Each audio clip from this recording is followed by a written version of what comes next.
Imagine coming home after a long rainy day, only to find a mysterious girl standing by your door, soaked, sword in hand, dressed like she walked straight out of ancient history. That's exactly what happens to Su Qing.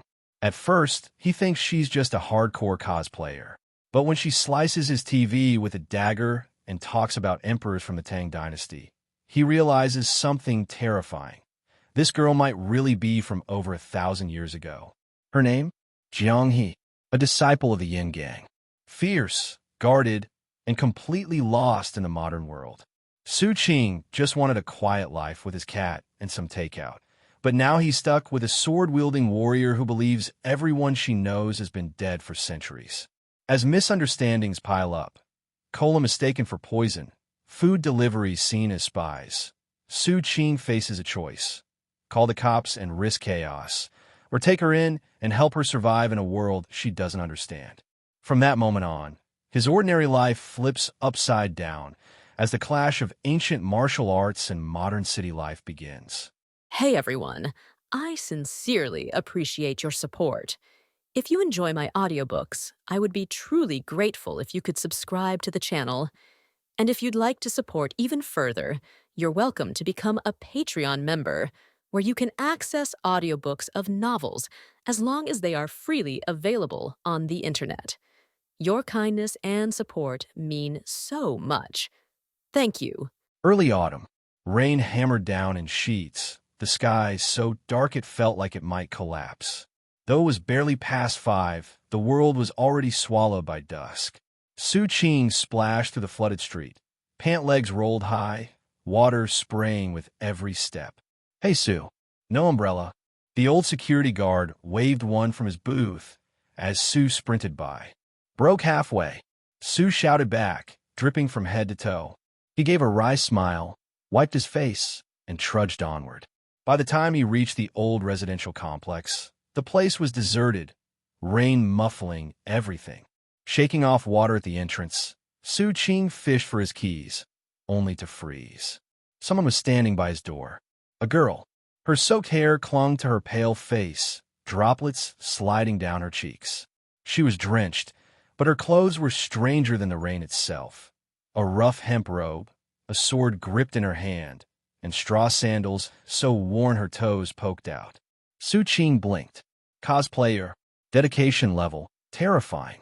The girl's eyes sharpened as he moved, her back straightening like a hedgehog, bristling for attack. Stop, she barked in a strange accent. Su Qing raised his keys helplessly. Relax. This is my home. But she stepped back, suspicion carved into every line of her face. He sighed, muttered, and pushed open the door, deciding not to argue with a drenched LARP enthusiast. Inside, the hot shower washed away the cold, and soon he was sprawled on the couch, soda in hand, his fat cat Winter Melon purring at his feet. Life returned to normal, warm, quiet, and simple. Lightning split the sky outside, thunder rattled the walls. Su Qing hesitated, then grabbed an umbrella and cracked the door open. She was still there, sword in hand, eyes locked on him. Su Qing coughed awkwardly. Rain's not stopping. If your home's nearby, head back. If it's far, I'll call the guard to help. You can't just stand here all night. The girl finally spoke. Her voice was low, wary. Where is this? Su Qing raised a brow. Jia Complex. Beiwang Road. Her frown deepened. Who are you? Call me handsome. He rolled his eyes. Do you want the umbrella or not? She studied it, then loosened her grip on the sword and gave a stiff martial salute. I am Jiang He, disciple of the Yin Gang. I don't know how I arrived here. Su Qing froze. Definitely not normal. He sighed, retreating inside to make a call. If she stayed in the rain all night, she'd either catch a fever or end up in tomorrow's headlines. Uncle Zhao, it's Su Qing. Before he could finish, the TV behind him blasted at full volume. Asterisk thud. Crack. Sizzle. Asterisk. Smoke curled upward. A dagger had buried itself in the screen. Su Qing whipped his head around. Jiang He's sword was drawn, cold steel gleaming under the dim light. For a long moment, neither moved. Su. Uncle Zhao's voice crackled through the phone. Su Qing swallowed. Nothing. Carry on. Su Qing slowly, set down his phone, a chill crawling down his spine. That iron dart stuck in the middle of his TV wasn't for show. Within 5 steps, blood spilled. This girl was deadly serious. He cleared his throat. Ahem. So, where did you say you're from again? His mind tried to rationalize it. Maybe she was some performer from the Wuqiao acrobatic troupe. But even then, no performer hurled darts at electronics or waved around a real sword like this. And those straw sandals, her toes literally poked out. Could she even afford to replace them? Can you put the sword away first? I'm a good guy, remember? I even offered you an umbrella earlier. He nudged it with his toe, trying to defuse the tension. After a long stare, the girl glanced at the umbrella, then at the smoking TV, before finally sliding the sword back into its sheath. The metallic scrape sent shivers down Su Qing's back. That blade wasn't fake. What's your name? Where did you come from? Jiang He, disciple of the Yin Gang. Su Qing forced a laugh. Ah, River's powerful name. So, this Yin Gang of yours, big group? Where's it based? Her brows furrowed. The Gusu Yin Gang. Haven't you heard of it? Su Qing winced. Not only had he never heard of it, but the way she said it made it sound ancient. His headache grew. The girl's wariness hadn't faded. She looked like a rabbit surrounded by wolves, ready to bolt or fight at the slightest threat. Su Qing exhaled and stepped back, raising his hands. Why don't you come in? Standing out there with a sword. Neighbors will call the cops. The station's right across the street. The girl's eyes softened slightly, though her grip stayed tight. I want to go home, she said. Where's home? The Yin Gang. Su Qing felt his temples throb. Yin Gang again. This is Jiahe Complex, Beiwang Road, Jiang City. Ever heard of it? She shook her head. Don't tell me. Su Qing's eyes narrowed. You're from ancient times? Who's the emperor right now? The emperor, she answered flatly, lips pressed tight. Su Qing blinked. Which one? The emperor is the emperor. He stared at her blankly, then muttered, What year is it then? Her answer made his skin prickle. The 16th year of the Kaiyuan era. Su Qing's phone nearly slipped from his trembling hands. A quick search confirmed it. Kaiyuan, 16th year. Emperor Xuanzong of Tang. Li Longji. Over 200 years ago. His pulse spiked. No way, this little hedgehog is really from the Tang Dynasty? Before he could process further, asterisk knock knock knock star. Delivery. Jiang He instantly spun around, sword drawn, eyes blazing. Whoa, relax. It's just takeout. Su Qing waved frantically. Not an assassin, just food. She reluctantly stepped aside, half drawing her blade, just in case. Su Qing hurried to the door, grabbed the bag, and shut it quickly. He lifted it for her to see. See? Food. Are you hungry? Want to eat together? Jiang He hesitated, then shook her head, though the sword slipped back into its scabbard. Su Qing unwrapped his burger, chewing awkwardly. This is called a burger. It's food. Her eyes narrowed at the fizzy drink he slid toward her. It's sweet. Cola. Try it. Are you mocking me? No. Su Qing panicked, waving his hands. I'm serious. Jiang He frowned deeper, suspicious of everything, every detail foreign to her. Why do all of you shave your heads? Su Qing froze mid-bite. Wait, all of us? What do you mean? I wandered around earlier. Everyone looked the same. Su Qing nearly choked. Asterisk she went outside, sword and all. Asterisk. Before he could question further, his elbow bumped the cola. Thud. The drink toppled, hissing as it spilled across the floor. Both their eyes snapped to it. Silence. Then, asterisk clang, asterisk. The sword flashed out again. Damn it. It's a misunderstanding. Su Qing yelped, throwing his hands up. In a civilized society, it shouldn't always be about drawing swords and fighting. It's just not right. Su Qing had finally explained that it wasn't poison, and a bead of sweat rolled down his forehead. The cola, knocked over impulsively, nearly sparked a bloody incident. Judging by her reaction, she wasn't kidding. What was half believed before was now 70% true. Can you stop pulling out your sword at every turn? Su Qing stared at Jiang He's sword and said, I'm a decent guy. Otherwise, would I care if you were left outside to die? Right? You've scared Wintermelon. The fat cat shrank into a corner, licking its fur while casting sidelong glances at the two foolish humans. You're a good person? I'm a good person. Seeing Jiang He's silence, Su Qing felt a headache coming on, unsure what to do. He still felt a bit dizzy.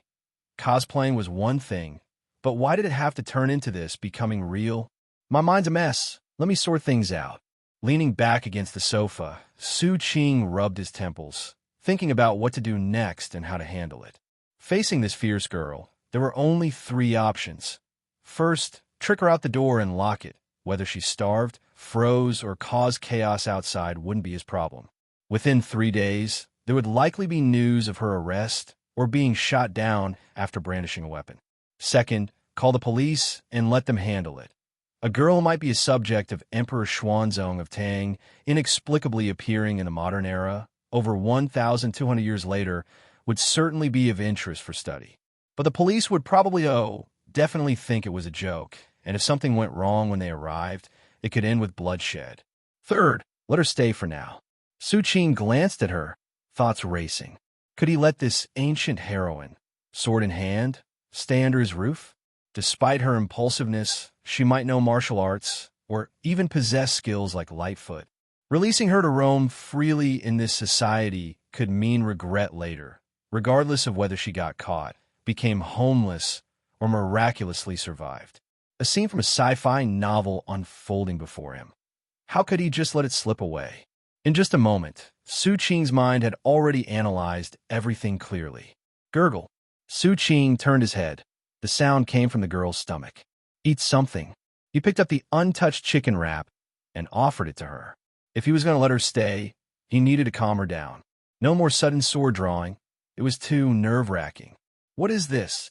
Jiang He hesitated, glancing at the black umbrella by the sofa, beginning to believe that he might be trustworthy. Food. Su Qing unwrapped a corner of the chicken wrap. Should I take a bite first to prove it's not poisoned? Go ahead. Forget it. You probably wouldn't like it anyway. I'll order a rice bowl for you in a bit. Su Qing bit into the chicken wrap, chewing thoughtfully as he planned his next steps. If she was staying, he needed to conceal her identity. Do you know where this is? He asked, patting the sofa and making room for her. Sit, let's talk while seated. You standing there with a sword makes me nervous. Jiang He came over, pressing her hand on the sofa twice before slowly sitting down. Her gaze remained wary, though she seemed more relaxed than before. She hadn't been idle either, analyzing her situation from the start. Despite her unfamiliarity with everything, she recognized the umbrella. This man initially offered her shelter. It was just that the room felt strange, and his food habits were peculiar. She assumed he might have some quirks, but caution was still needed. Where is this? Jiang City. Su Qing rubbed his nose, thought for a moment, and said, I don't know how to explain. Do you know Li Bai? Do you know where he is? What I'm about to say might scare you. Jiang He looked at him without blinking. Go ahead. Put the sword aside first. I'm afraid you'll react impulsively. All right. She glanced around, set the sword on the table, and released it. In a strange accent, she said, It doesn't matter where this is. I want to go home. You might not be able to go back. Why not? Because it's very far from your home. Hearing this, Jiang He's eyelids twitched as she looked up at Su Qing. How far? About 1,200 years away. Jiang He frowned, puzzled. What do you mean? She couldn't grasp the concept of years and distance being related. Did returning home mean walking for 1,000 years? Here. Su Qing pointed at the ground and observed her expression as he spoke slowly. This is 1,200 years after your time. Li Longji, Li Bai, Yang Yuhuan, and Lu Shan, whether you know them or not, your emperor, your friends, everyone you know, they all lived more than 1,000 years ago. They have all been dead for over a millennium. Nonsense. Jiang He sprang to her feet, looking around in disbelief. Whether it's nonsense, you can verify it gradually. For now, you see that nothing here is familiar to you. Seeing that she didn't pick up her sword again, Su Qing sighed in relief. As long as they could communicate. The worst scenario would be one where she acted like those characters on TV who never listened, believed everyone was an enemy, and went on a killing spree. Crazy. For now, think of this as a new world. In the Jade Capital in the sky, the 12 towers and 5 cities. Yunoli Bai's poem, right? Treat this place as the Jade Capital. He didn't write that poem. Su Qing blinked. A slip-up? Maybe he hadn't written it when you knew him. He should have been in his 20s. Seeing Jiang He's uncertain expression, he added, "This world is both dangerous and safe, with its own laws. You can verify everything about Li Bai later, but for now, put aside. To be safe, you need to first understand this world. Do you understand? You're lying to me." Jiang He frowned at him. "You're smart. I think you can judge for yourself." Su Qing pointed to his head, then outside. "You saw the outside world, right? It's nothing like what you're used to. Those people you knew, they've all become history." Looking at her expression, Su Qing suddenly felt a shared sense of sorrow. If he were thrown 1,000 years into the future, he probably wouldn't handle it any better. "Rubbish." Jiang He gritted her teeth, grabbing the sword from the table. "I don't believe it." She turned to leave. "Wait." Clang. Her sword slid out halfway, aimed at Su Qing. "I already said, this world has its own rules. You need to understand them to stay safe." Su Qing stood still, watching her draw the sword for the 3rd time, without any anger or impatience.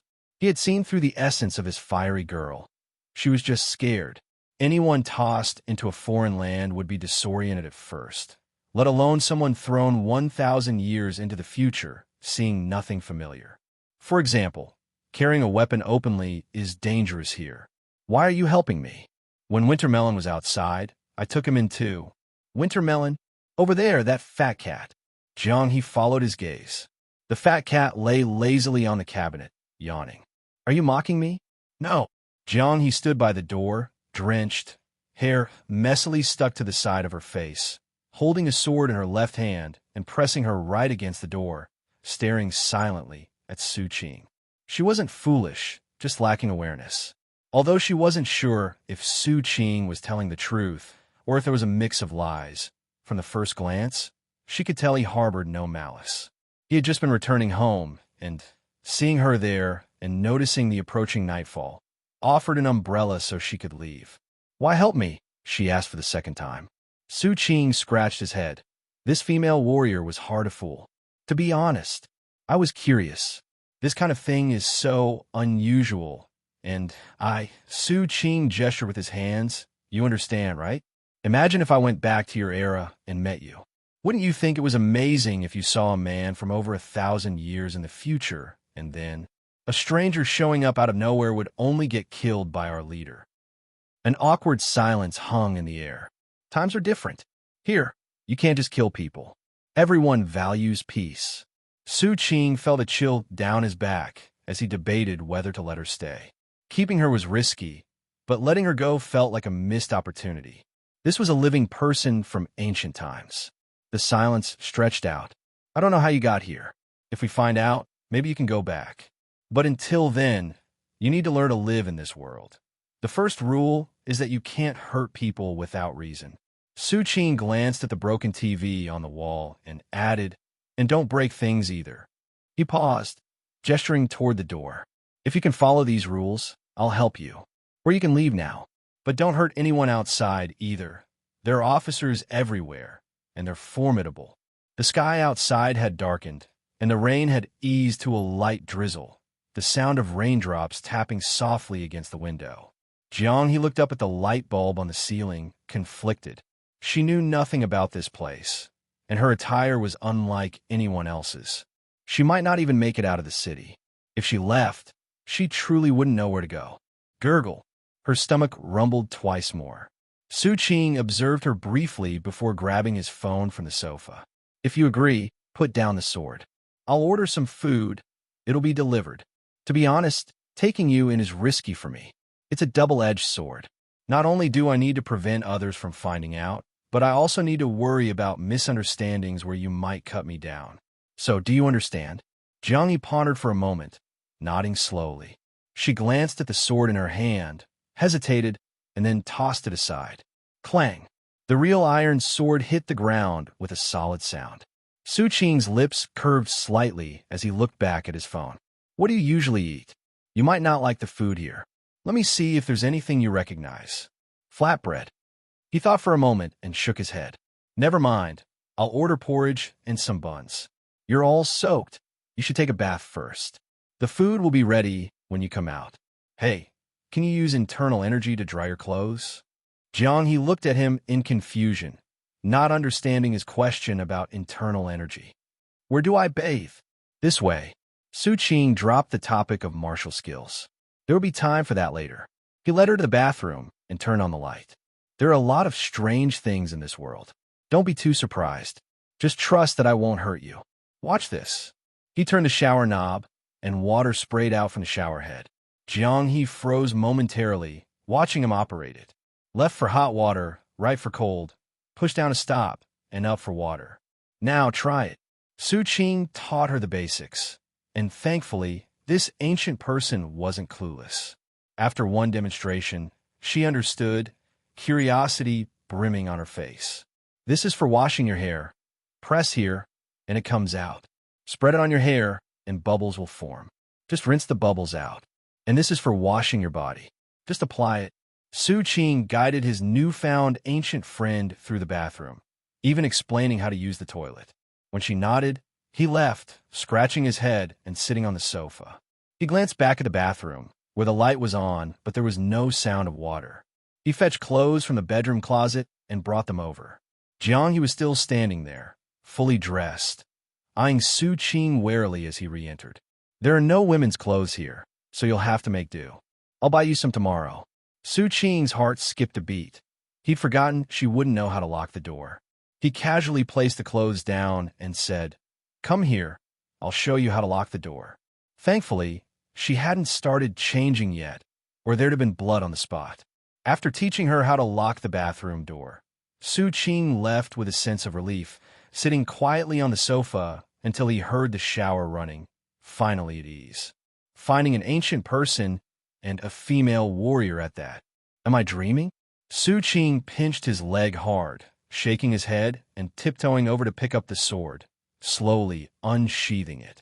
The blade glinted coldly, with dried, dark stains in the blood groove, emitting a faint metallic scent. A real weapon. He'd have to get the old man to appraise it someday, to see if it was an antique. Jiang He came out to find Su Qing bent over the table, writing. She glanced over. Her sword was still there, and the TV had been taken down. The iron dart embedded in the screen was also removed, lying on the corner of the table. What are you writing? Huh? Su Qing turned around to see Jiang, he wearing his oversized shirt and jeans, her damp hair, dripping water, making her look somewhat modern.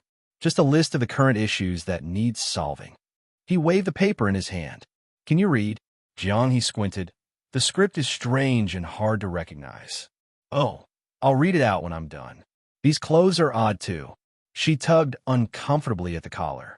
They look good on you, ahem. It's customary here to compliment someone. It's not considered flirtatious or improper, right? Better not say frivolous things. Understood. Su Qing respected her traditional mindset. Change wouldn't come overnight. There are slippers there. You could throw away these these straw sandals. I'll get you a new pair tomorrow. Jiang He glanced where he pointed, wiggled her toes in the straw sandals, then silently walked over and put on the slippers. Knock, knock. The door sounded, and before Su Qing could react, she darted behind the door. It's just the food delivery. Don't worry. He reassured her as he got up, feeling an inexplicable wave of emotion. This girl's cautious and guarded demeanor wasn't unlike that of a stray kitten. He took the delivery through the crack in the door and laid everything out on the table, motioning to Jiang He. Eat up. Porridge, buns, and a small plate of pickles. Jiang He stood in front of the table, not immediately reaching for the food. After a brief silence, she said, I remember something the second-in-command often said. What's that?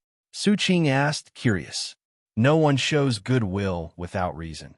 If they do, they're either scheming or thieving. They stared at each other for a moment before Jiang He smiled. But you're a good person. Of course. Su Qing returned the smile. Luckily, you didn't draw your sword again. What if I had? I don't know. He knew he wouldn't win in a fight, But if things had gone differently, he couldn't keep her here without clear communication. A biting stray cat deserves its fate of wandering alone. Su Qing was a methodical person. Once he made a choice between can and cannot, he no longer dwelled on it and naturally moved on to the next step. By the time Jiang he finished the simple meal of congee and side dishes, it was already close to 8 p.m. Su Qing paused the pen in his hand, helped clear the food containers and wrappers, setting them aside, and then picked up the dart, weighing it in his hand. Right now, you are 1,200 years in the future. Whether you accept this or not, our conversation will proceed on this basis. Do you understand? The saying goes, take someone's things and soften your stance. Eat someone's food and watch your words. Jiang he touched her stomach. Although still skeptical of Su Qing's words, she said nothing more, suppressing her thoughts and nodding, ready to listen. Su Qing noted her attitude, but paid it no mind. He fiddled with the iron dart in his hand, mulling over his words. First, this place is completely safe. At least in this room, you are safe. Even if you were to cut me down, as long as my body doesn't rot, you could hide here for about a week, 7 days or so, without any incident. He looked at Jiang He, who showed no reaction and just listened quietly, and continued. So, stop worrying about your sword. Everything here is unfamiliar to you, like that. Su Qing tapped the broken television with the dart. It's just a device that makes sound, used for, well, for entertainment. It's harmless. There are many things like it, including this. He took out his phone and opened a music app, playing a random song. A melodious tune came from the speaker, making Jiang He's arm twitch slightly as she stared at the phone in silence. I'm telling you this to reassure you. Any strange things I do or actions I take are just that, normal. Don't misunderstand. I'm not going to do anything to you. I'm just explaining. Su Qing gestured to the TV on the table and then turned off the music, leaning back on the sofa with a long exhale and looking at Jiang He. Got it. He wanted to avoid any misunderstandings that could arise from Jiang He's lack of understanding, as his own safety was at stake. Jiang He was silent for a moment, then nodded under his gaze. Now, about the outside world. This is more complicated. It's a peaceful world now, where everyone lives in peace, and outside is generally safe. Safe for me. That is. For you, it's full of danger. Why? Because you suddenly appeared and might be seen as a threat to others. Su Qing spoke slowly, thinking as he explained, it's like the palace. If you walked in with a sword, you'd definitely be pursued. It's like that. You're obviously an outsider. As he spoke, he stood up from the sofa, walked to the bedroom, took out his wallet, and placed his ID card in front of the curious Jiang He. This is an ID card. Everyone here has one, with a number assigned at birth. If someone commits a crime or does something wrong, they can be tracked through this for an arrest warrant. So, there are officers on the streets who periodically check IDs to see if there are any fugitives around. If you don't have one and get checked, you'll be taken away for investigation. At that point, everything about you will be exposed, and who knows what will happen. It probably won't be good. He paused and added, the laws here are strict, and the officers are formidable. If you injure someone, you will be caught, and resistance is a death sentence. Even carrying a weapon on the street like you do is against the law and would draw attention instantly. Su Qing summarized these points and explained to Jiang He what to watch out for and what absolutely could not be done. For an ancient person who appeared out of nowhere, the most important thing now was to stay hidden before addressing any other matters. If she drew attention and her identity was exposed, it would create a sensation. An ancient martial artist come to life. Jiang He quickly grasped the situation and nodded. I understand. You mean I'm a refugee? You could say that, but the consequences are severe. Su Qing frowned, thought for a moment, and decided against mentioning scientific experiments, instead saying, it's more like being an unregistered slave. If you're caught, it's very serious. Seeing her expression change, he added, just an analogy. It's as serious as that. The rain outside began to taper off.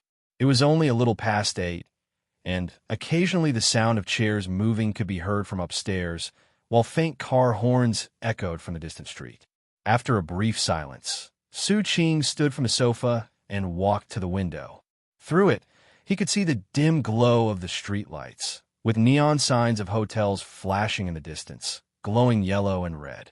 He lived on the first floor and could only see the immediate surroundings. Beyond that lay the bustling city, where even a modern person without an ID would struggle to survive, let alone a girl unfamiliar with everything. Leaving this room would be a death sentence. Being taken for research would be just as good as dead. After all that, the main point is simple. Su Qing turned back, looking at Jiang He, and said, "You are in a very dangerous situation in this world. Meeting someone from over 1,200 years ago is fascinating. So, I'm willing to help you, to do everything I can to help you adapt, hide, and gradually blend in. How can I trust you?" Jiang He lowered her head. Unlike Su Qing, she lacked the ability to quickly adapt to this situation and still couldn't believe she was now 1,000 years in the future. Yet, the clothes she wore, the slippers on her feet, the lights overhead, the miraculous bathroom, and the enormous buildings outside, along with those strange moving metal boxes. Everything she saw was unfamiliar, things she had never even heard of. Loneliness and fear gripped her like a pair of large hands. She just wanted to go home, to take her sword and end this surreal dream. "If you don't trust me, we can part ways here." Su Qing walked back from the window, placing the iron dart on the table and pushing it towards her. Helping you isn't easy. In today's world, if you were to display your martial skills publicly, it would go viral online in an instant. There'd be no hiding it, so you need to cooperate. If you don't trust me, there's nothing I can do. Jiang He looked at Su Qing, contemplating for a long time, as if weighing the truth and falsehood of his words. "Chance encounters. You'll understand when you learn about this world," Su Qing said casually. Out of 100 people who might come across her, fewer than 10 would consider turning her in to the authorities. Besides, if things worked out well, he might even get to learn her supreme sword technique of the 9 heavens and 8 desolations. "So, what should I do?" "Well, Su Qing hesitated, scratching his head. "The most important thing for now is to hide your identity. The rest we'll figure out as we go." "I'll take that as a yes." Su Qing waited for a moment. Seeing that she neither moved nor showed any signs of leaving, he directed his gaze to the sword lying on the floor nearby. "In the future, don't draw your sword so casually. For people in this world, that's extremely frightening. If you have any questions, feel free to ask. I'll help explain." Jiang He tilted her head slightly, thought carefully, and her lips moved a couple of times without making a sound. There were too many questions. She didn't even know where to start. She understood nothing about this place. She wanted to ask about everything, yet didn't know how to begin. "Where's your wife?" "Huh?"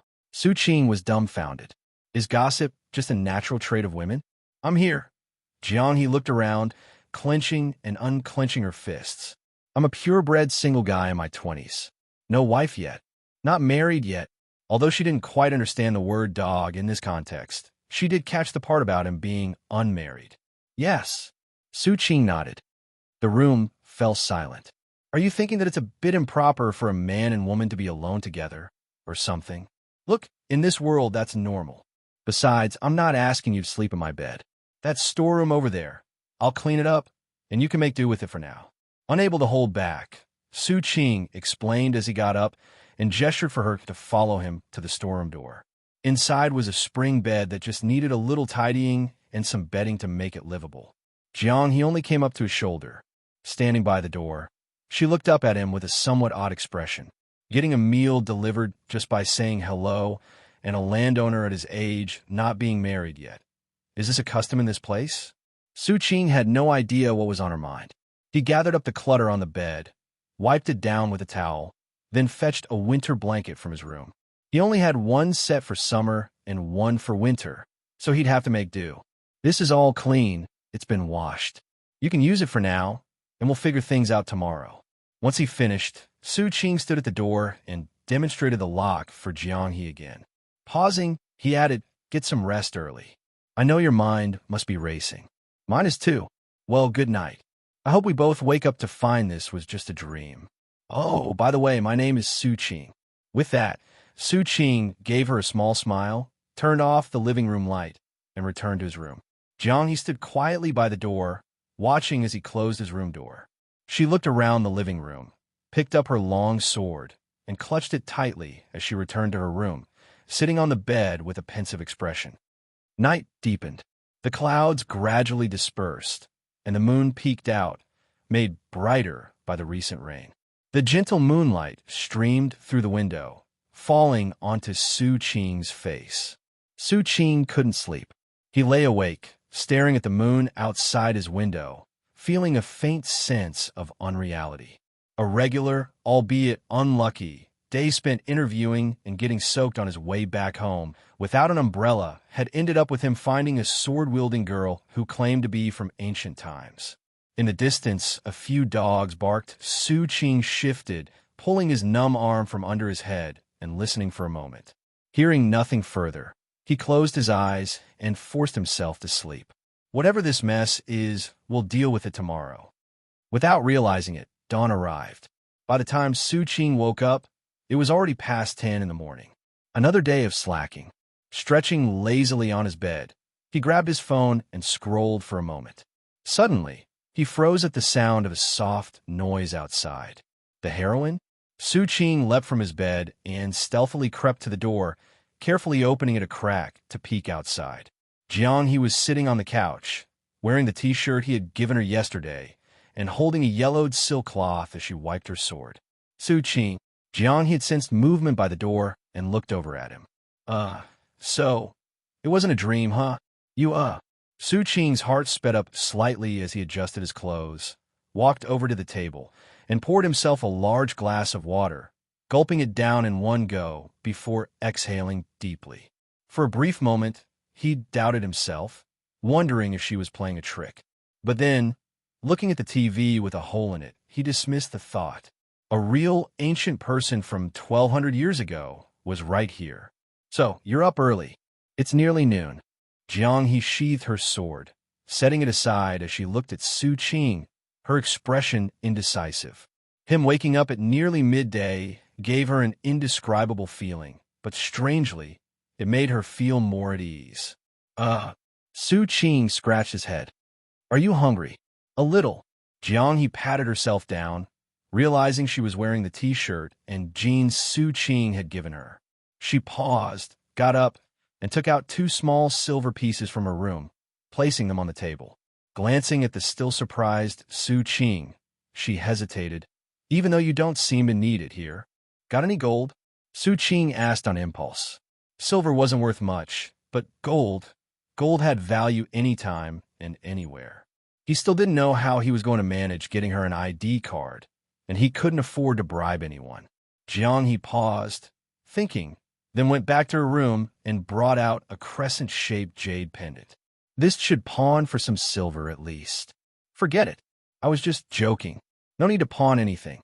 I'm not so broke I can't feed you. Take the silver back. Su Qing waved her off. Noticing her loose clothes, he thought for a moment and decided not to order food. Stay here while I go out to get some daily necessities and clothes for you. I'll bring lunch back, too. Remember, don't leave. It's dangerous outside. Though she looked better in his clothes than in that rough cloth and straw shoes, it was still an odd outfit for stepping out. Once she changed into some modern clothes and let her hair down, she could at least walk around the area without drawing too much attention. With that thought, he dressed and headed out, focusing entirely on how to conceal her identity. This was a matter he couldn't afford to be careless about. A real ancient warrior. Any mishap could lead to irreversible consequences. About this high, what's her size? In a women's clothing store, Su Qing picked out a few simple and neat outfits in a youthful style, measuring against his shoulder as he consulted with the staff, then bought 3 sets. Before leaving, he thought it over and added a long skirt.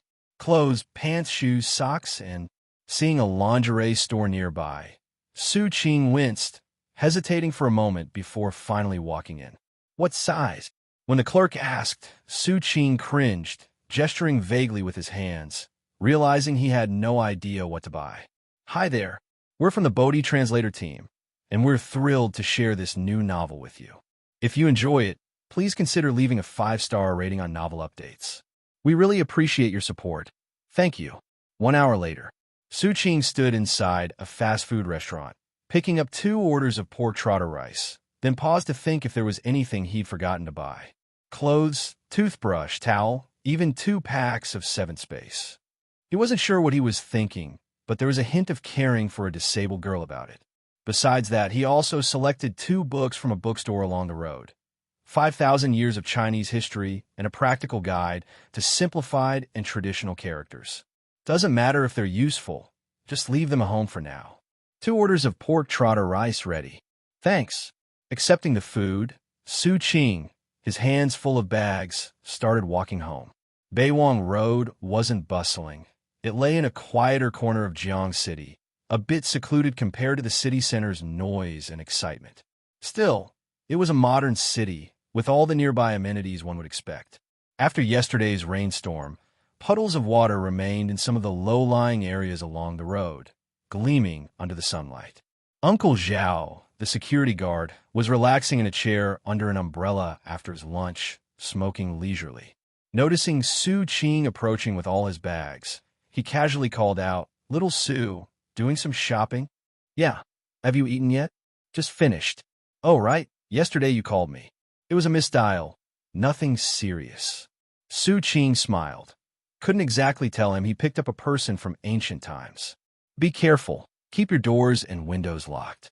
Aunt Liang mentioned there's been some petty theft going on lately. If you see anyone suspicious, make sure to watch out." Hearing Uncle Zhao's words, Su Qing paused and nodded. "Got it. I'll keep that in mind." He made his way back to his apartment door, pulled out his keys, and opened it. The moment he looked up, he saw Jiang. He's standing in the living room, sword in hand. Seeing it was him, she sighed in relief, put down the sword, and sat back on the couch. "I told you, it's perfectly safe here. You being so tense is kind of strange here. Relax. Come on, let's eat." Su Qing placed all the bags on the side of the couch, noticing Jiang He's gaze. "I bought you some daily essentials. We can organize them after eating." "Thank you." Noticing Su Qing had paused, Jiang He asked curiously, "What's wrong? Shouldn't you add a direct object?" "What? For example?" "Thank you, hero." "Do I count as a hero? Or a good man? Or something else?" Su Qing suddenly grew excited. Didn't every young person dream of roaming the world with a sword? "Thank you, hero," Jiang He reluctantly replied, never having heard such a strange request before. "It was nothing." Su Qing waved his hand grandly, leaving Jiang He with an odd impulse she couldn't name. Though she didn't know, it was called wanting to roll her eyes. "All right, let's eat." The pork trotter rice was 14 yuan per box, tasty and filling. Opening the lid, the aroma immediately wafted out. It was said that back when Pony Ma, known online as the Flying Penguin, was trying to figure out how to get more servers up in SEG Plaza, he survived those long nights of frustration and uncertainty on bowl after bowl of pork trotter rice. Poor trotters, oh pork trotters. Jiang He was indeed hungry, having only had a bit of porridge and some buns last night. The way she ate, taking big bites, was full of gusto, nothing like the elegant, demure female heroes Su Qing had seen on TV, who nibbled their food daintily. The two ate in silence, focusing on the savory sauce-drenched rice. Su Qing finished his meal, alternating bites of pork trotter and rice, then wiped his mouth and drank a cup of water. Watching Jiang He's contented expression as she ate, he couldn't help but chuckle inwardly. "These are the clothes I got for you. I wasn't sure about your size, but based on your height, they should fit. Try them on after eating." He took out a paper bag and opened it. "I also bought you a dress. Wear if you like. No pressure if you don't. And these are shoes, flat ones. They'll definitely be more comfortable than the straw shoes you've been wearing." He pulled out item after item, but paused briefly upon seeing a certain garment. Slowing his pace, he said, You should be able to figure out how to wear it yourself. But if not, I can find a tutorial video. There are a few sizes. Just pick the one that fits." Jiang He watched him unpack with curiosity, nodding as he explained each item. "These, too, are for women, so I'll leave it to you to figure them out." Su Qing tossed her the seventh space, packs, and continued rummaging. This history book, though it's in a narrative style, is useful for you as an introduction. And this one on simplified and traditional characters. Try it out. Let's see if it's helpful. Feel free to use my toothpaste. This is a new toothbrush. Here's a cup for rinsing and a towel. After laying out everything for her, Su Qing rubbed his temples, then opened Taobao, searched briefly, and ordered a digital drawing tablet. Whatever the case, teaching her basic computer use would be best. Baidu was like an encyclopedia. All right, didn't sleep well last night. Seeing the faint tiredness on Jianghe's face, Su Qing quickly understood. He'd been tossing and turning until past midnight, too. Get some rest later. Now, if there's anything you want to ask about after last night, go ahead.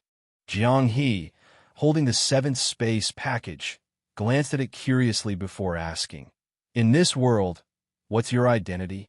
"My identity? I'm an unemployed recent graduate, about to become a wage slave. Or to explain in terms you'd understand, well, it's like having finished the imperial exam, but not yet taking a post, just looking for something else to do for a living." "A wealthy family?" "Hardly, just working class. There are many professions here, and not all scholars go into government." Jianghe seemed to understand partially, still categorizing him mentally as a landlord. "How do I go back?" "I don't know. It seems difficult." "How did you get here yesterday?" Su Qing asked, curious. Could it have been lightning? "I don't know either," Jianghe replied, a hint of confusion flashing in her eyes.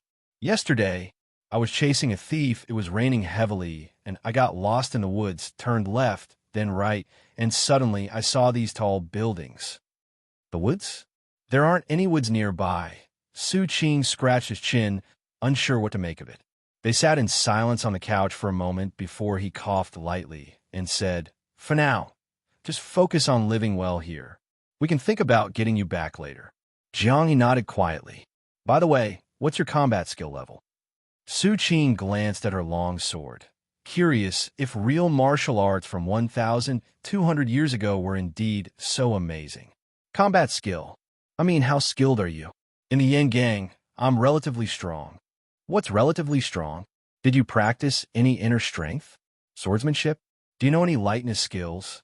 Su Qing grew excited, moving to the window and pointing outside.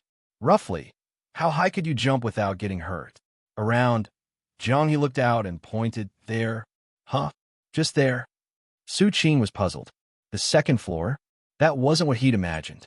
Even parkour athletes could jump from the third floor. She could probably go higher. She might just be holding back. With that in mind, he adjusted his expression and challenged, "I don't believe it. It has to be higher." Maybe that spot too." Jianghe hesitated, lifting her hand a little higher. Su Qing looked up. "Fourth floor. What about inner strength? The 18 palms of the dragon? The longevity technique? The demonic arts?" Su Qing continued his questioning. Jianghe looked utterly puzzled, frowning as she asked, "What's that? How did you train in martial arts, then?" "I've been training since I was a child." "Do you think I could learn it?" Su Qing straightened up, making a few gestures and looking at her expectantly. "You're too old." Jianghe glanced him up and down briefly, then shook her head. "Even if you have determination and perseverance, you wouldn't achieve much." "Oh, come on. It doesn't have to be great success, as long as I can learn something. How about I become your disciple?"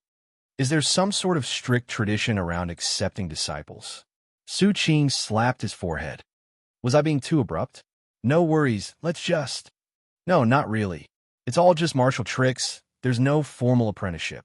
Seeing his expression, Jianghe couldn't bear to refuse, so she stepped back a couple of steps, stabilized her stance, and said, "To practice martial arts, you must start with training your waist. Training the waist starts with stance work, and force is generated from the ground up."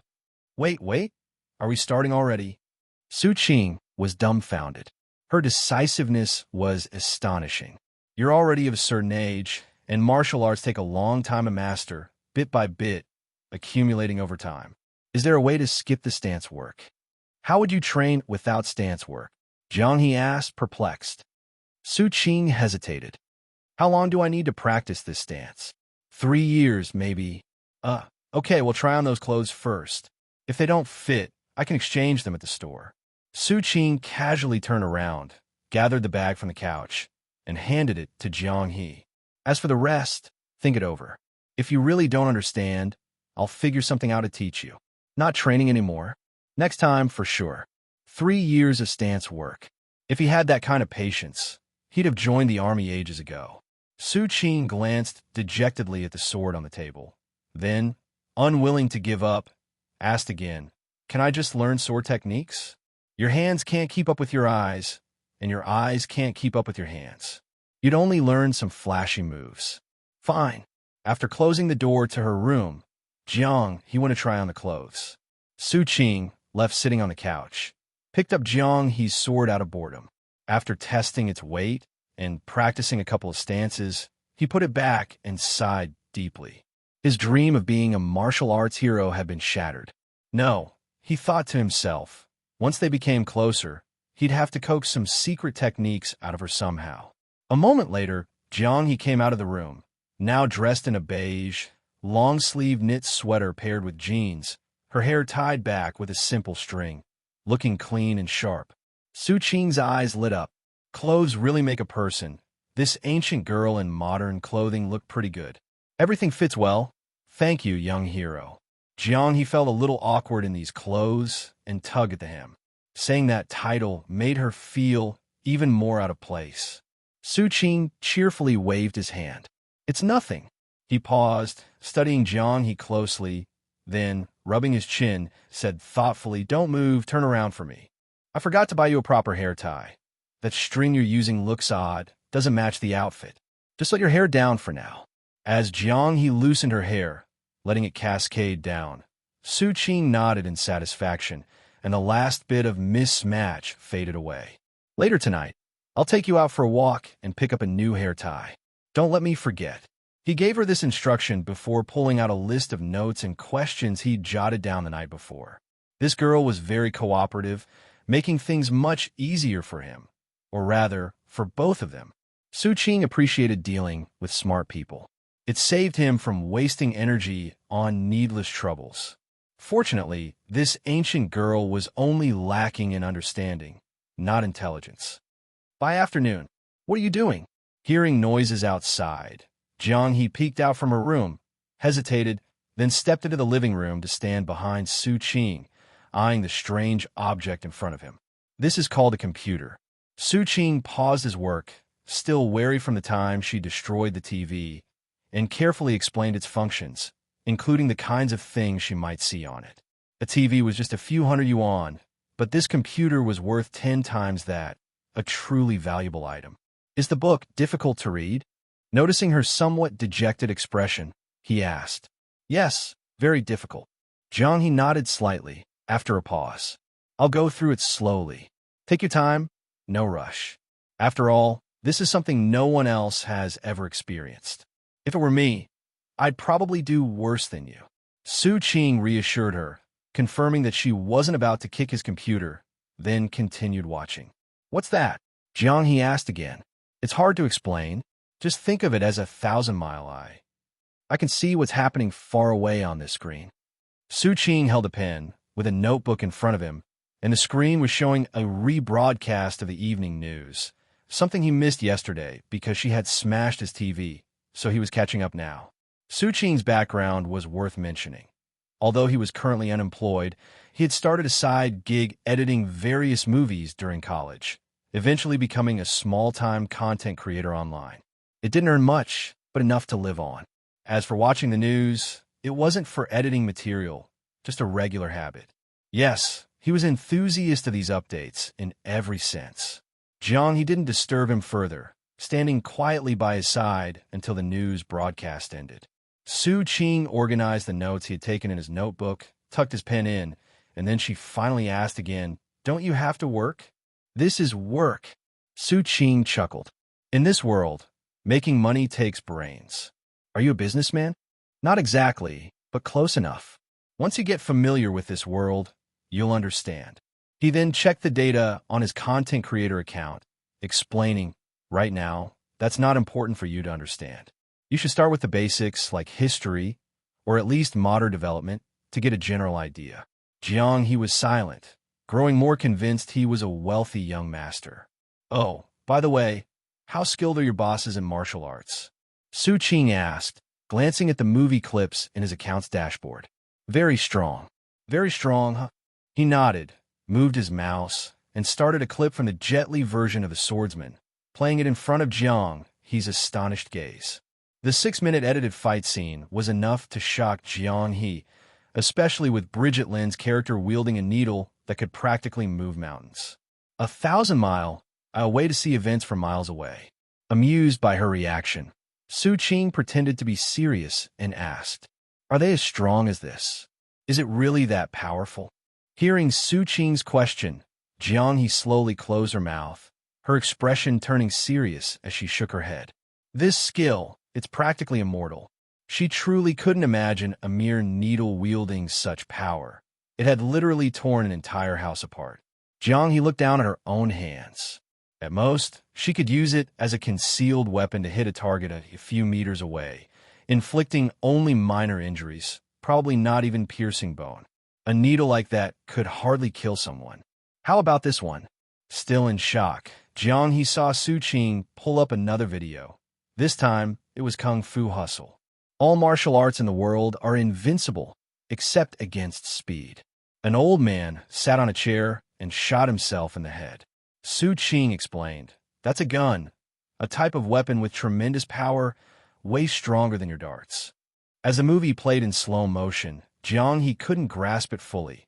Her mind was still reeling from the earlier needle demonstration and the flashy martial arts moves that allowed people to fly through the air. If the gang's second-in-command used his pair of hammers to smash rocks, maybe with enough force, he could chip a piece off. But in the movie, people were sent flying straight into stone, shattering it. The body strength and force they showed were terrifying. Boom! Stephen Chow's character landed a palm strike that left a giant handprint on a building. Jiang He instinctively recoiled, her body tensing like a startled wildcat as she stared in disbelief at the screen. A moment later, her gaze shifted to Su Qing. "Is this your kind of strength?" No, this is all fake." Seeing how seriously Jiang He was taking it, Su Qing panicked, afraid she might try to spar with him. "But I saw it." That's something we made up and filmed using special effects. It's all fake, totally fake." "Really?" Jiang He's doubt was evident. "It's fake, really? Is it real or fake? It's martial arts or fake?" Su Qing felt helpless. The gap in their understanding was impossible to bridge. It was like they were from different worlds. He moved his mouse around, searching on his computer for a moment, before pulling up a clip he'd edited from Crouching Tiger, Hidden Dragon, explaining as it played. "You see, in one world, it doesn't make sense to have so many different clothing styles. These are imagined versions of ancient warriors. No, they're imagined martial heroes in an ancient setting. With costumes, does that make sense?" "Not really." "Good. When you get used to this world, you'll understand what a movie is and what art means. Watch this." Su Qing had no choice but to give Jiang He a crash course in modern culture.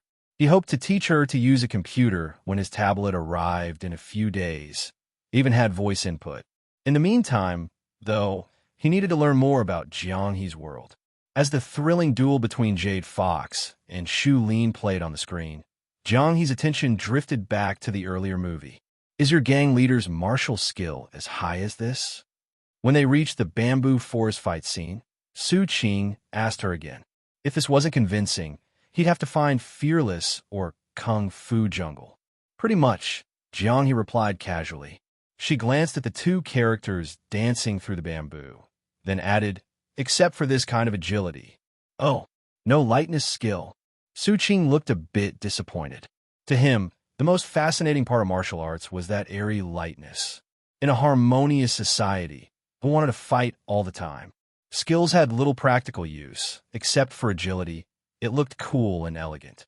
"We do, but most people specialize in one skill. The only one in our gang who could pull off such agility is our second boss, but her hand-to-hand combat skills aren't as good as these two." The movie scene ended, but Jiang He was still thinking about Stephen Chow's Buddhist palm strike from before.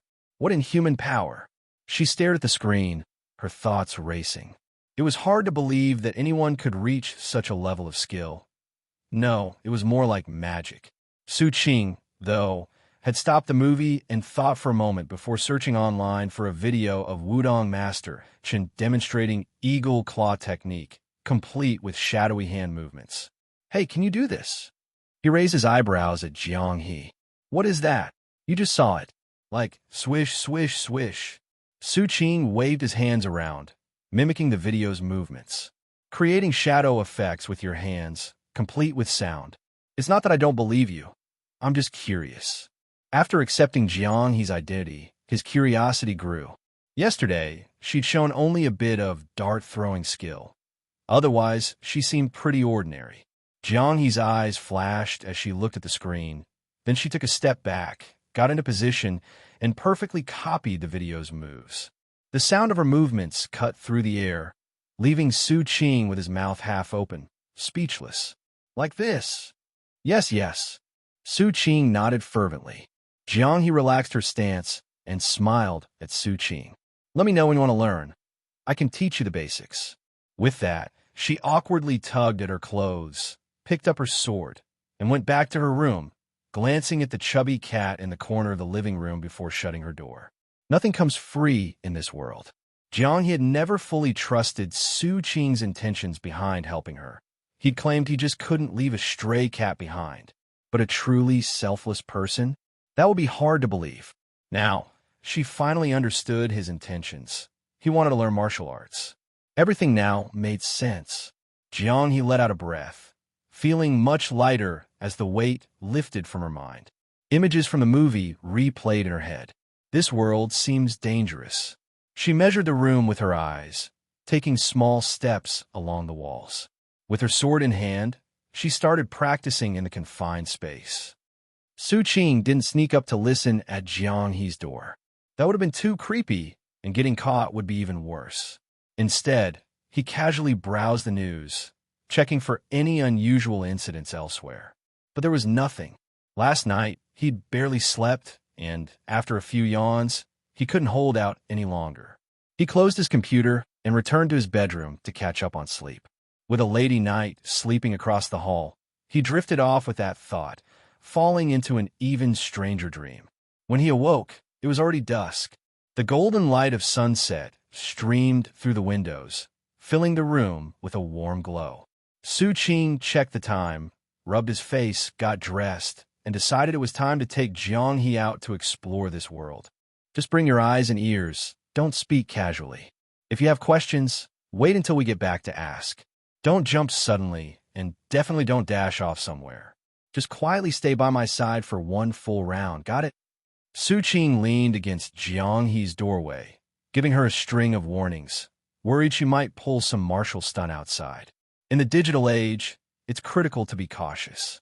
Once Jiang He finished changing shoes and stamped her feet to get a feel, he gave her another thorough look.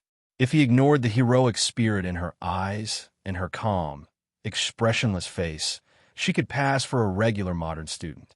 Smile. Jiang He looked at him silently. Forget it. You look kind of creepy without any expression.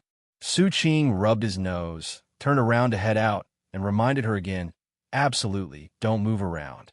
Just stroll outside like normal. It's safe. Put the sword down.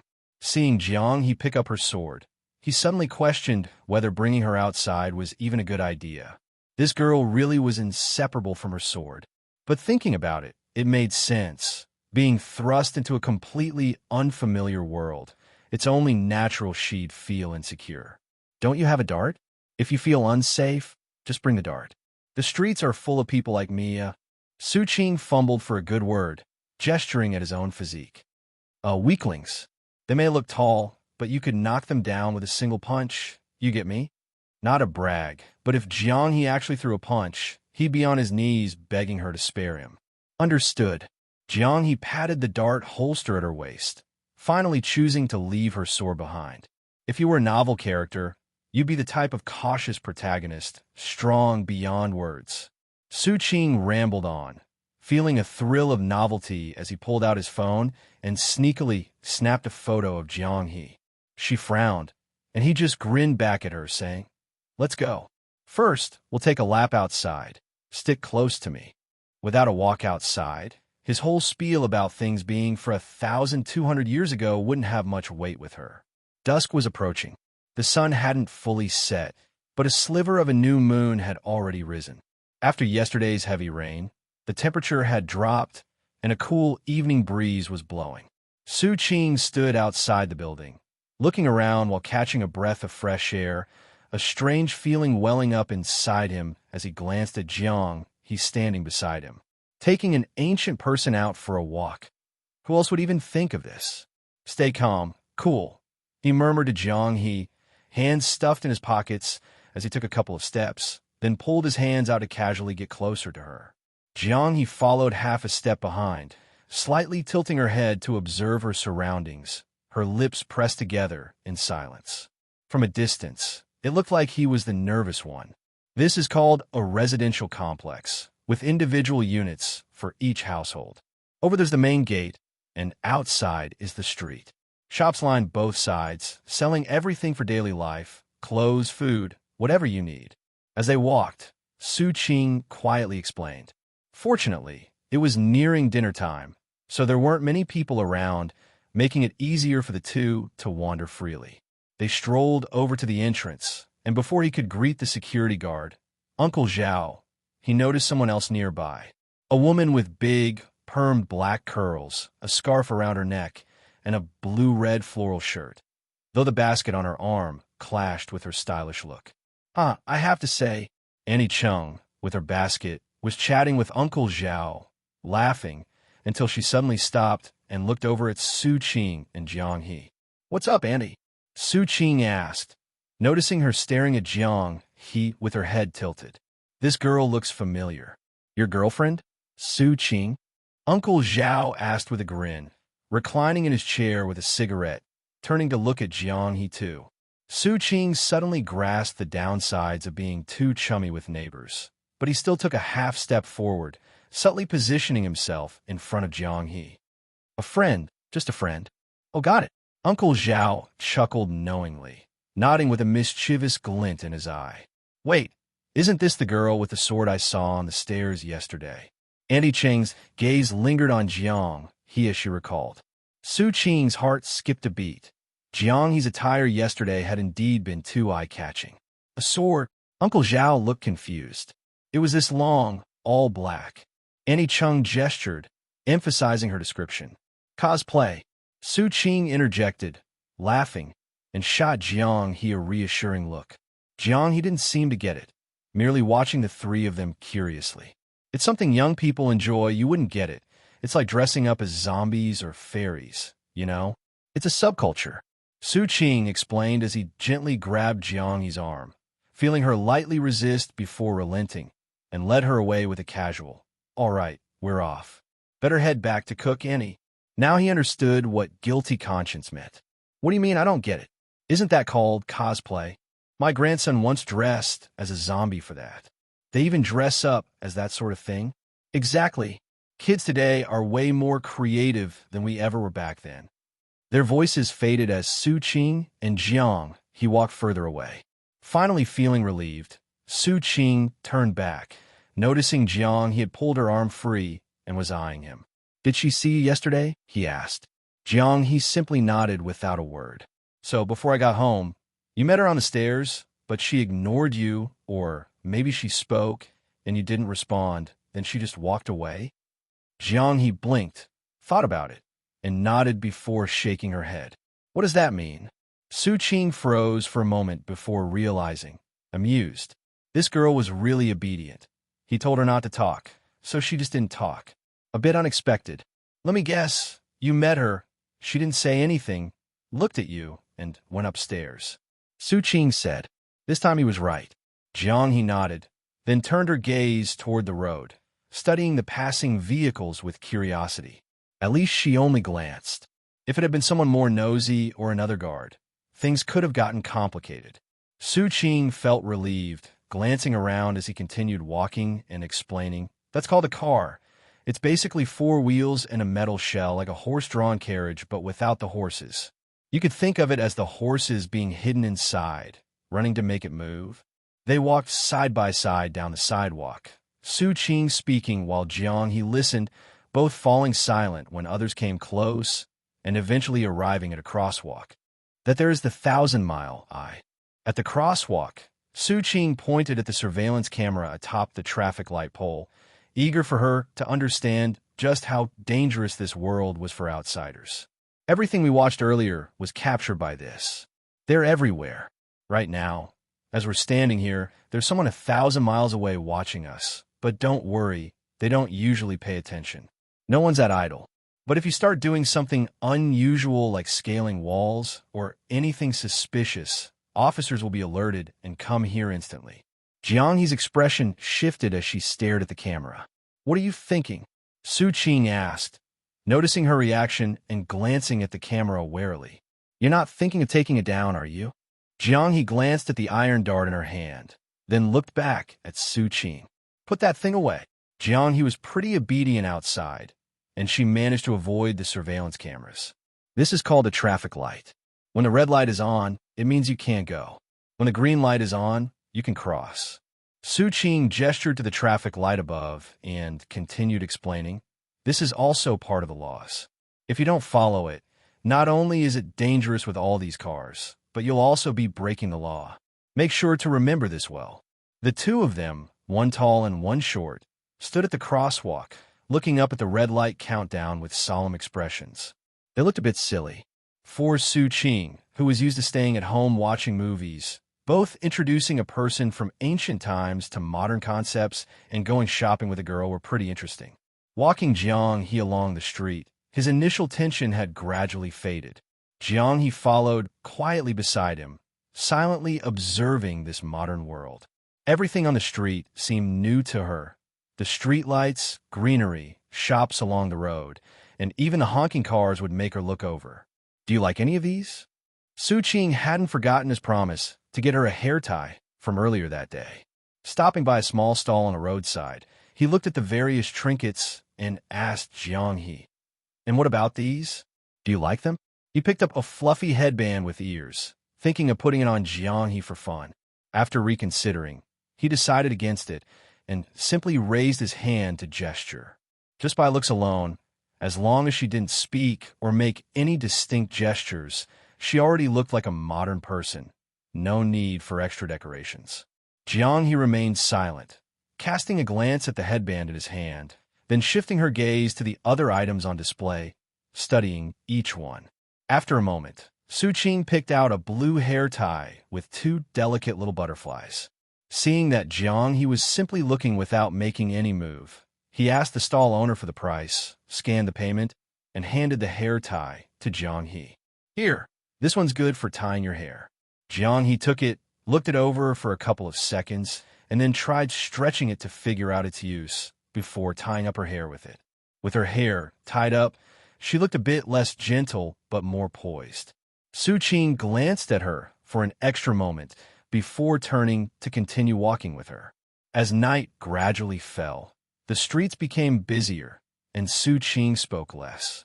They turned into a small diner and sat in a corner. Su Qing called over the owner and ordered 2 plates of stir-fried pancakes, along with a dish of smashed cucumbers. Jiang City's stir-fried pancakes were quite a specialty.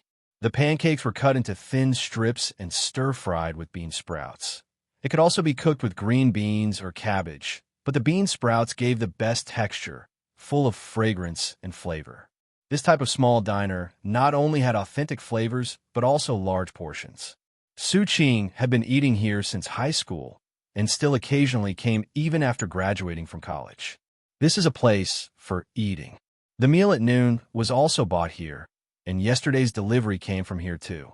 The delivery person bought it here, brought it to my place, and I paid him. With the noisy chatter in the restaurant, Su Qing muttered to Jiang He in a low voice from their corner.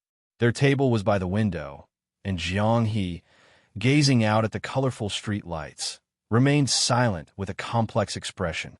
The passers-by, flashing neon lights, and steady flow of cars, all of it was so foreign. She didn't belong here. Noticing Jiang He's low spirits, Su Qing gradually lowered his voice, eventually stopping altogether and leaning back in a chair to look at the lady knight sitting across the table. If she couldn't go back, alone in this world, without even an identity, that would mean no job, no income, no permanent residence, no ability to travel, and not even the possibility of marriage.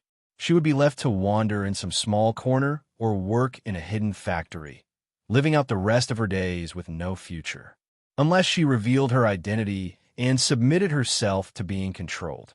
But Su Qing didn't think Jiang he would willingly be anyone's guinea pig. If given a choice, she'd probably rather hide in a forest than be controlled by others. When the owner brought over their stir-fried pancakes, Jiang he finally looked away from the window, and Su Qing also shifted his gaze. He took 2 sets of disposable chopsticks from the container, handing one pair to Jiang He. "Let's eat." Jiang He responded for the first time since they'd gone out, lowering her head to eat. Seeing that she seemed comfortable with the food, Su Qing relaxed. After taking a few bites, he got up, gesturing to Jiang He to let her know, and then went to the fridge to get a bottle of mineral water and a beer. Back at the table, he pushed the water toward Jiang He and used his chopsticks to pop open the beer bottle, drinking a few sips straight from it.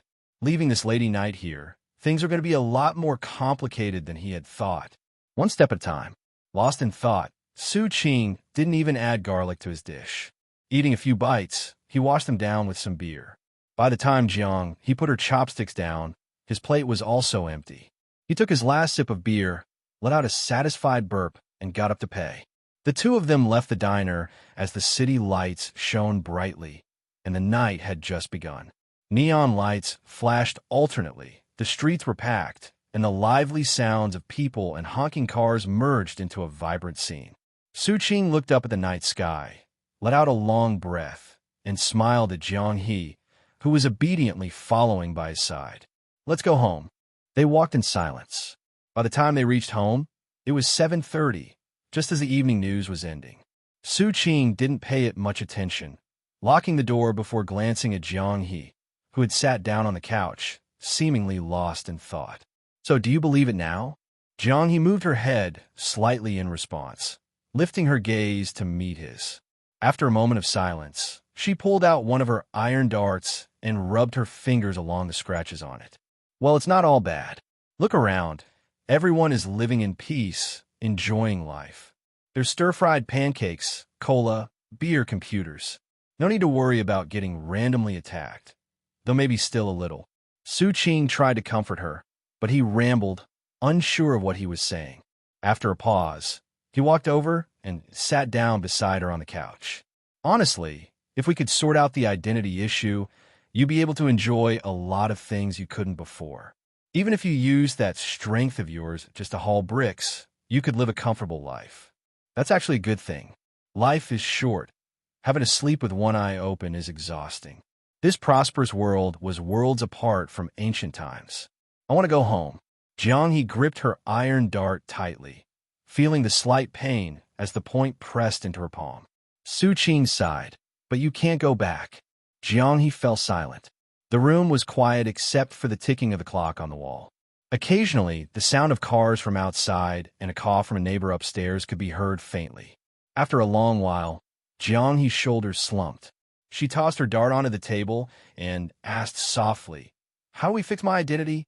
I'm not an official, so I don't fully understand it, but we'll figure something out. First, you'll need to blend in without raising suspicion." Su Qing looked at her and reassured her, "Don't worry, I'll help you." "Thank you, young hero." Jiang He clasped her hands in gratitude.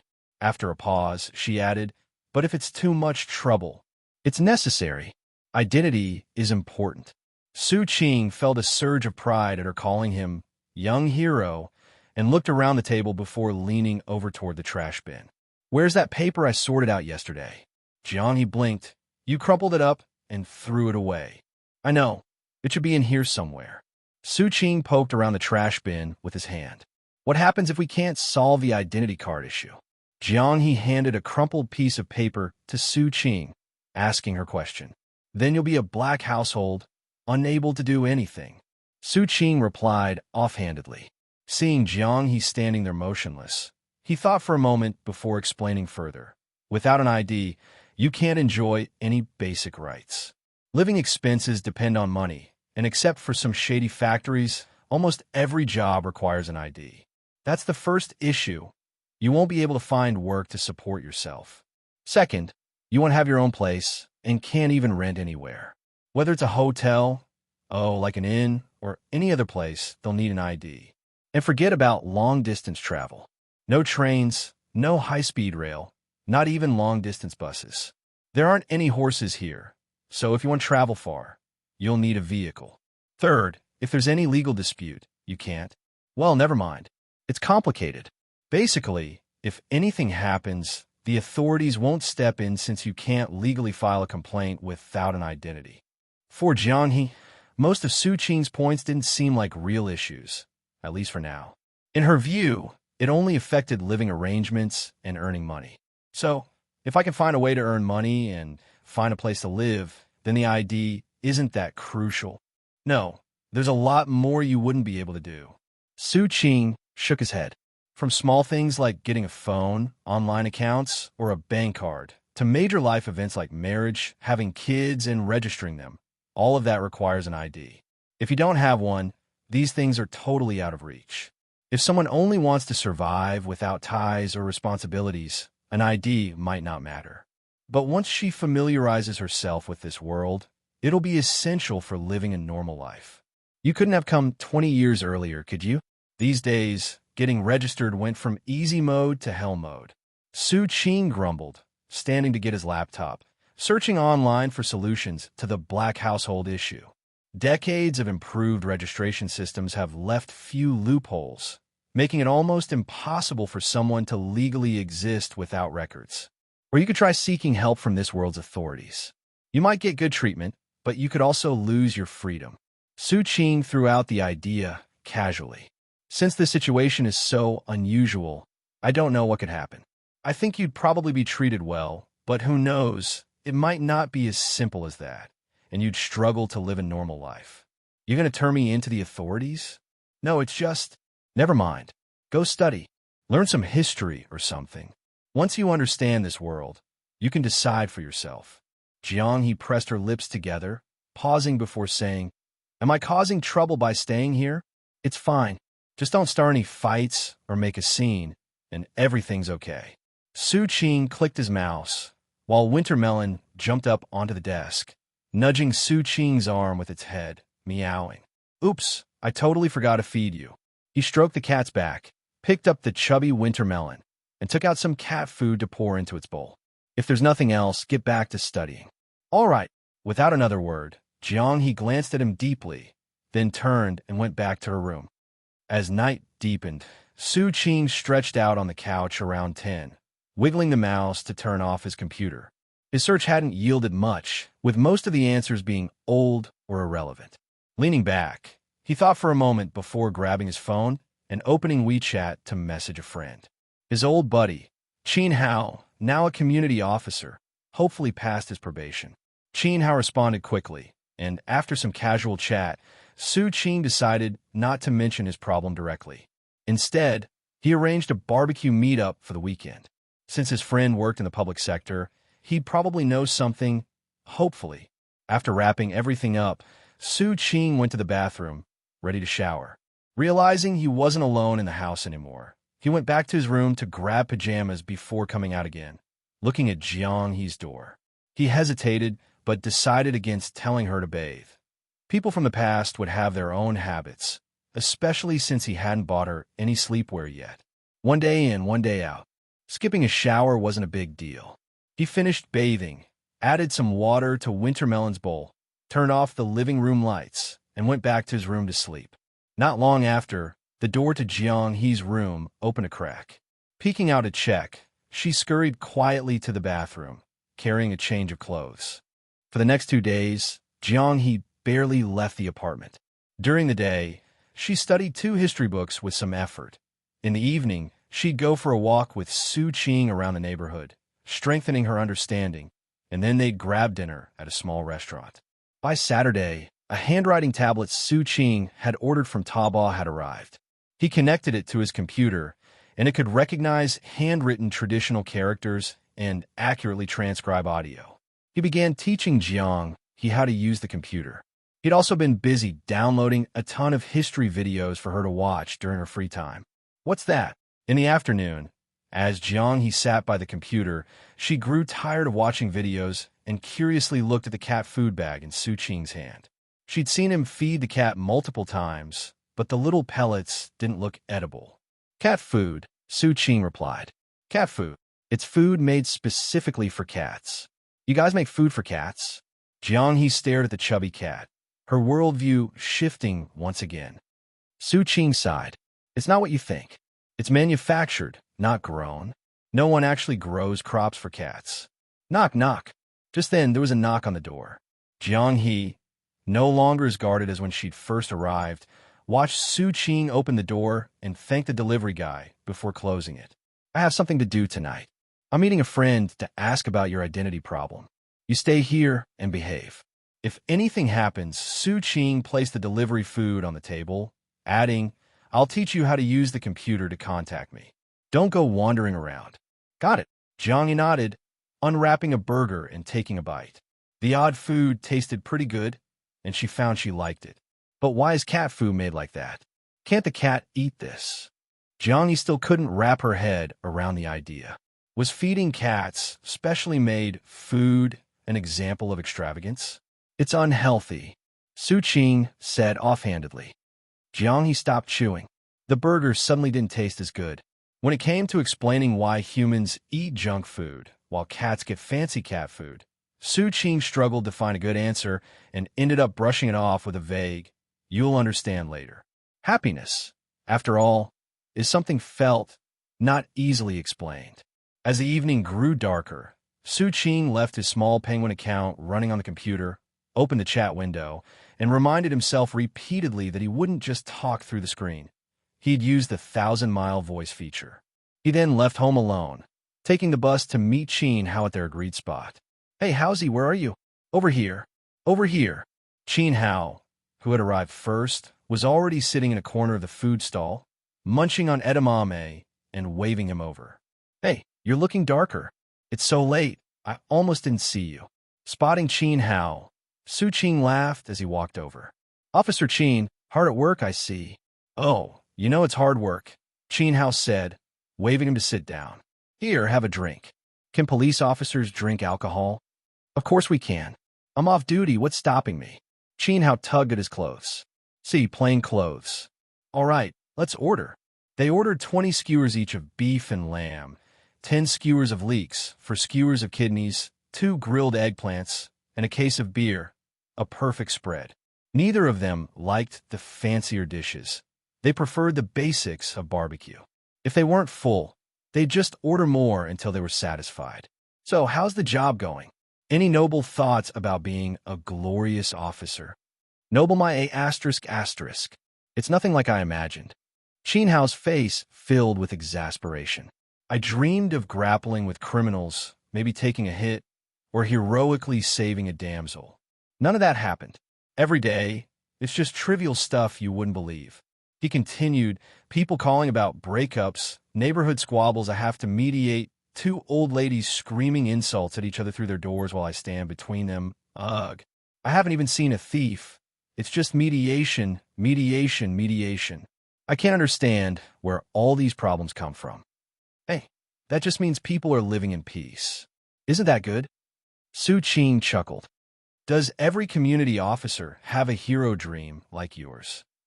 This buddy of his had dreamed of becoming a cop since they were kids, though he had bawled his eyes out when he found out the height requirement was at least 1.7 meters, which he just missed.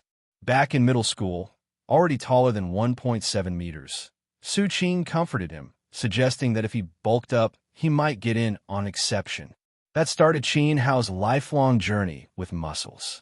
Luckily, the height requirement was eventually removed in favor of a jump height test, which had Qin Hao training high jumps day and night. Now, he'd finally made it. You know, I'm getting paranoid. Just before you got here, I was watching the street over there, Qin Hao said, lowering his voice and pointing to the road. I was picturing some criminal coming out with a knife, and me leaping across the table to fight him. I got the whole scene in my head. Stop dreaming. Su Qing couldn't help feeling a bit guilty. A knife-wielding criminal. Wasn't that pretty much how Jianghe appeared when she first arrived? Wait, she had a sword. Thankfully, it had been pouring rain that day, so the streets were nearly empty. They bantered for a while, and soon, the 40 meat skewers arrived. They clinked their beer bottles together and dug in. "I've got a question for you, actually. Not sure if you'd know, though." Su Qing asked casually, having already downed 7 or 8 skewers. "Shoot, what is it?" Qin Hao kept his head down, battling his food. "Well, hypothetically, if a homeless person had lost their memory and wanted to get an ID to work but had no proof of identity, what would they do?" Gulp, gulp. Qin Hao downed half his bottle, took a deep breath, and replied, "They can't. It's impossible." "Impossible? Why?" "Because they be a black household." "What can you do?" "They need an ID because they're undocumented, not the other way around," Su Qing retorted. "Is this for a friend of yours?" "A black household?" Qin Hao asked, suddenly curious. "My great-uncle's neighbor's nephew asked me. His friend got a complicated situation. Get out of here." Qin Hao laughed and swore. "Unless they can provide proof, like finding their parents or doing a DNA test, it's impossible. There's no way you can just pop up out of nowhere and ask for an ID." Su Qing quietly chewed on his skewer, gazing at the street, and after a while asked, "So if you guys find someone without an ID, like a homeless person, what do you do with them?" "What would we do? Unless they're suspicious, we just question and investigate a bit to see if they're a wanted criminal." "What kind of questioning?" Wait, are you hiding something?" Qin Hao's brow furrowed, suspecting something unusual. "What would I be hiding? You've barely started, and you're already paranoid. Do you think I'm hiding a fugitive and asking you, an officer, to help them fake an identity?" Su Qing shot him a look of disdain. "Guess you're right." Qin Hao thought about it, and figured Su Qing probably wasn't serious. He clinked bottles with Su Qing again, drank, then grabbed another skewer. "So, we'd start by asking basic info to see if they can explain their identity. If they play dumb, then we run the 3 checks." 3 checks? What are they? Check for missing persons, DNA, to check against missing children databases, or see if they're wanted. And if they pass all 3? If they pass, hey, why all the questions? Qin Hao looked at him, puzzled. "Just keeping the conversation going. We're 2 guys. What else are we supposed to talk about?" "Romance." Su Qing mocked. "Forget it. If I ask you any more, you'll probably cuff me." He placed his hands on the table, joking. "Want to run a check on me? I might just be a missing person that my parents picked up." "Yeah, right. I bet you're from South Mountain Mental Hospital," Qin Hao scoffed. "If the 3 checks don't flag them, we then check foreign entrance or mental health records. You, my friend, are definitely in the mental health category. What if they still don't match?" "No match. We let them go. What else would we do? They haven't committed a crime." Su Qing felt something was off. "But what about an ID? Aren't you supposed to help them with that? They need proof to apply." "No proof. Then it's not possible." Su Qing was getting a headache. "They're not criminals. Why can't they get one?" "Because they don't have proof." Qin Hao burped, poking the table with a skewer as he explained. "Look, say, hypothetically, I grab a knife and stab you." "Don't stab me. Go stab someone else," Su Qing scowled. "Fine. Let's say you took a knife and stabbed someone else. Then you got plastic surgery in Korea, returned to Jiang City or wherever, claim memory loss, no history, no identity, and try to start fresh. Is that okay?" Su Qing fell silent. So Qin Hao laughed, holding the skewer like a sage. "Anyone who exists leaves a trace. No one appears out of thin air. And if someone does, it means there's a problem." He waggled his head, tossed the skewer aside, and took another. "Every step leaves a trace. That's the golden rule, said by Edmund Locard, the father of forensics. Wake up. You're just a community cop handling bickering old ladies." S***T. After 3 rounds of drinks, they'd nearly finished the skewers, and only 2 bottles of beer remained in the case. Qin Hao, his face flushed, boasted about becoming a detective, solving big cases, and even making it on a TV someday. Yeah, you're the best." Su Qing, feeling a bit tipsy himself, but still holding his own thanks to his dad's inherited drinking tolerance, said, "Can you go home?" Don't let tomorrow's mediation get messed up over some old lady squabble. Screw mediation? Boss, check, please. I got it. They didn't argue much over the bill. Su Qing just paid it straightforwardly. After walking Qing out of the curb to catch a cab, he headed back to the food stall and, after some thought, asked the stall owner to pack a few meat skewers and fish tofu. As the gentle night breeze carried the smoky scent of barbecue far into the distance, Su Qing found himself strangely craving a cigarette. He patted his pockets, then remembered he'd quit. He couldn't help but laugh. He'd taken on a bit of trouble, but it was kind of fun. He wondered if the moon in the Tang Dynasty had looked as round as it did now. Looking up at the vast night sky, he imagined it as an endless scroll of history, full of lives and stories long buried in time. And now one of those grains of dust had jumped out, and he was the one who'd stumbled across it. It was 9:30 p.m. when Su Qing returned home. Jiang He was still on the couch, watching a video on her computer, while Wintermelon lay on her lap, purring contentedly as she stroked his fur. Seeing the scene of a person and a cat on the sofa, Su Qing felt a subtle warmth inside. He lifted the bag in his hand and said, "I thought you might be hungry, so I brought some more food back." "Thanks." Young hero. Not a big deal." Su Qing waved his hand and placed the barbecue bag on the table, opening it up before fetching 2 cartons of yogurt from the fridge and passing one to Jiang He. Smelling the alcohol on him, Jiang He wrinkled her nose. "You drink a lot?" "Not much, just a few bottles." Su Qing popped open the yogurt lid and demonstrated, "This is yogurt. You're supposed to lick the lid first." The best part of yogurt was always on the lid, a mandatory ritual. Jiang He mimicked him, sticking out her tongue to lick the lid, and her eyes lit up. "Tastes good, right?" "Very good." "Hurry up and eat it while it's still warm." Su Qing chuckled, glanced at her computer screen, and paused the video for her before heading to his bedroom to grab his pajamas and take a shower. The feeling of coming home to a lit room and someone waiting brought a sense of coziness he hadn't experienced in a while. With how comfortable life is nowadays, you can enjoy a shower daily. No need to save water for me. 10 minutes later, Su Qing emerged, drying his hair and looking for the hairdryer. "And that clothing matter, all taken care of, right?" Jiang He blinked, taking a moment to understand what he was talking about, then looked down without answering. Seeing her reaction, Su Qing didn't press further. Noticing it was already 10 p.m., he dried his hair and showed her how to use the dryer, then turned off the computer and headed to bed. He fell asleep quickly, feeling warm and drowsy. In the living room, Jiang He studied the hairdryer for a while. Hearing that Su Qing's room had gone quiet, she went to her bedroom to find her clothes. Although the sleepwear Su Qing had bought was modest, she still felt uncomfortable and, after glancing at her usual clothes, picked them up to head to the bathroom. Her gaze lingered momentarily on her undergarments in the corner. She reached behind to touch her back, frowning before heading directly to the bathroom. The sound of running water echoed through the quiet night, carrying a sense of solitude. As for the future, Jiang He could only take things step by step, hiding her uncertainty and working hard to understand this new world. Fortunately, she had encountered a kind-hearted young hero and could slowly adapt to everything here. That night passed peacefully. The next day was a weekend, the perfect excuse to sleep in, but Su Qing did the opposite, waking up early. Before sunlight even touched his face, he was already up, sitting in the living room and re-watching last night's news. Soon, Jiang He's door opened.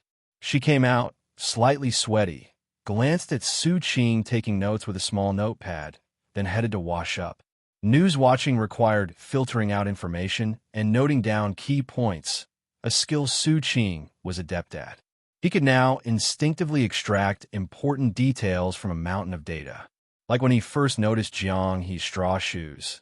If those shoes hadn't seemed so out of place, he might have brushed it off, and things could have gone in a completely different direction. Thinking of those shoes, he paused, looking over at the trash can where the worn-out shoes lay. "Working again?" Jiang He asked after washing up, still not quite grasping the economy of this world. Sitting at home, using 1,000-mile eye to watch others, was that really a job? Frowning, she thought for a moment before asking suspiciously, Are you an officer? Officers use surveillance to keep the peace, and it reminded her of what Su Qing was doing. No, I'm not. If I were sorting out your identity, would be much easier. Su Qing almost mentioned turning her over to the authorities, but on second thought, even if he were an officer, he'd never turn her in. A martial hero from ancient times. How fun is that? Hungry? It's a rare early morning, so I'll go grab breakfast. Seeing Jiang He unoccupied, Su Qing handed over the computer so she could continue learning. She had already figured out how to switch videos, which was progress. Okay, you want to come along? Jiang He hesitated a moment before shaking her head. It's just nearby, no need. All right, I'll go alone. You stay here. After reminding her to stay put, Su Qing took his phone and headed out into the morning sun to get breakfast.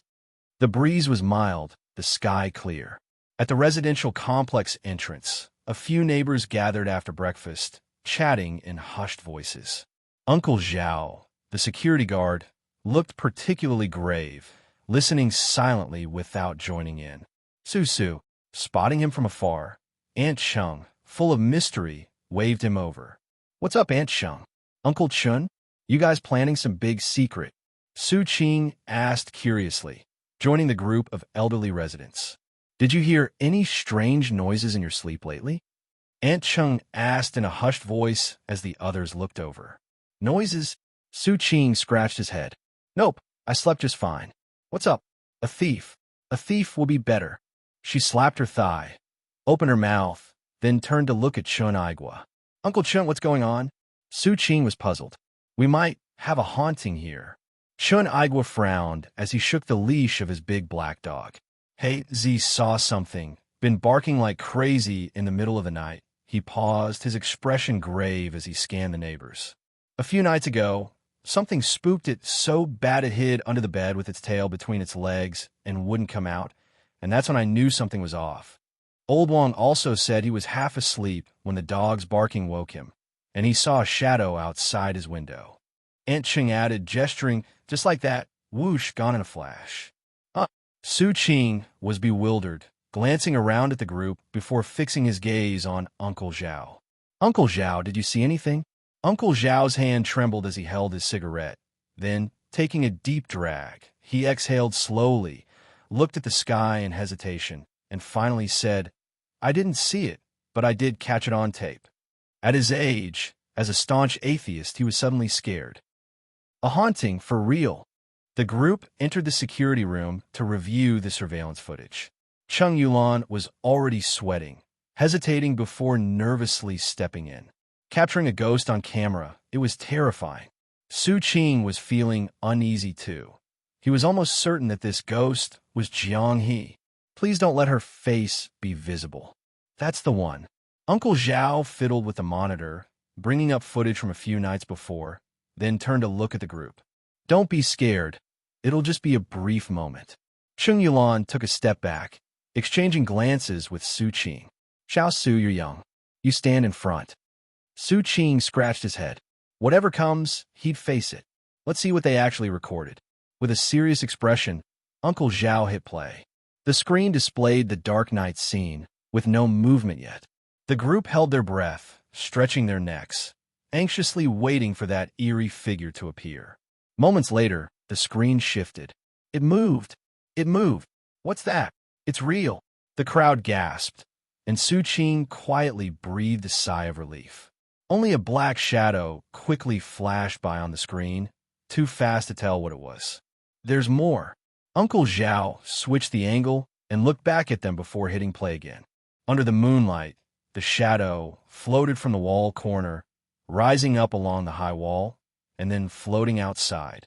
On camera, a large, human-like shadow floated quickly past, looking terrifyingly real. Before anyone could react, Uncle Zhao played another clip, this one from dawn, with a bit more light. The image was clearer, showing the black shadow rapidly gliding along the wall, then vanishing out of sight. The video stopped, leaving everyone speechless, feeling a chill down their spines. This, Cheng Yulan, dumbfounded, rubbed her arms and took a step back. So frightening. Should we call the police?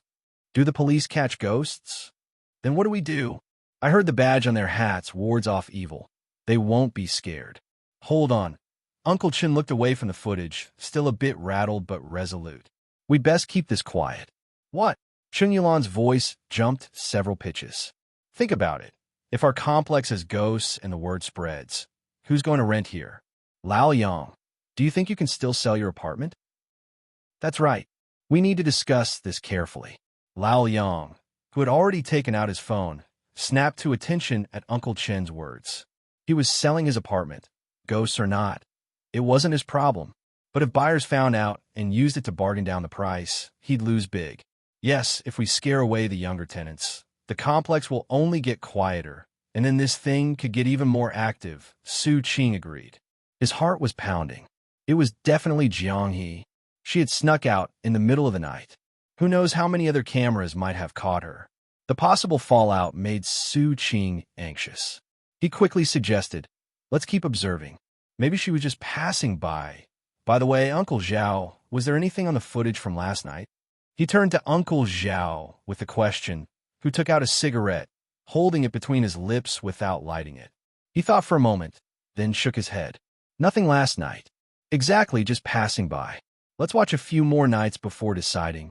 Lao Liang agreed. The group, still worried, stepped outside. In the daylight, the chilling feeling finally faded a little. Should we hire someone to perform a ritual? Do you know anyone who does that?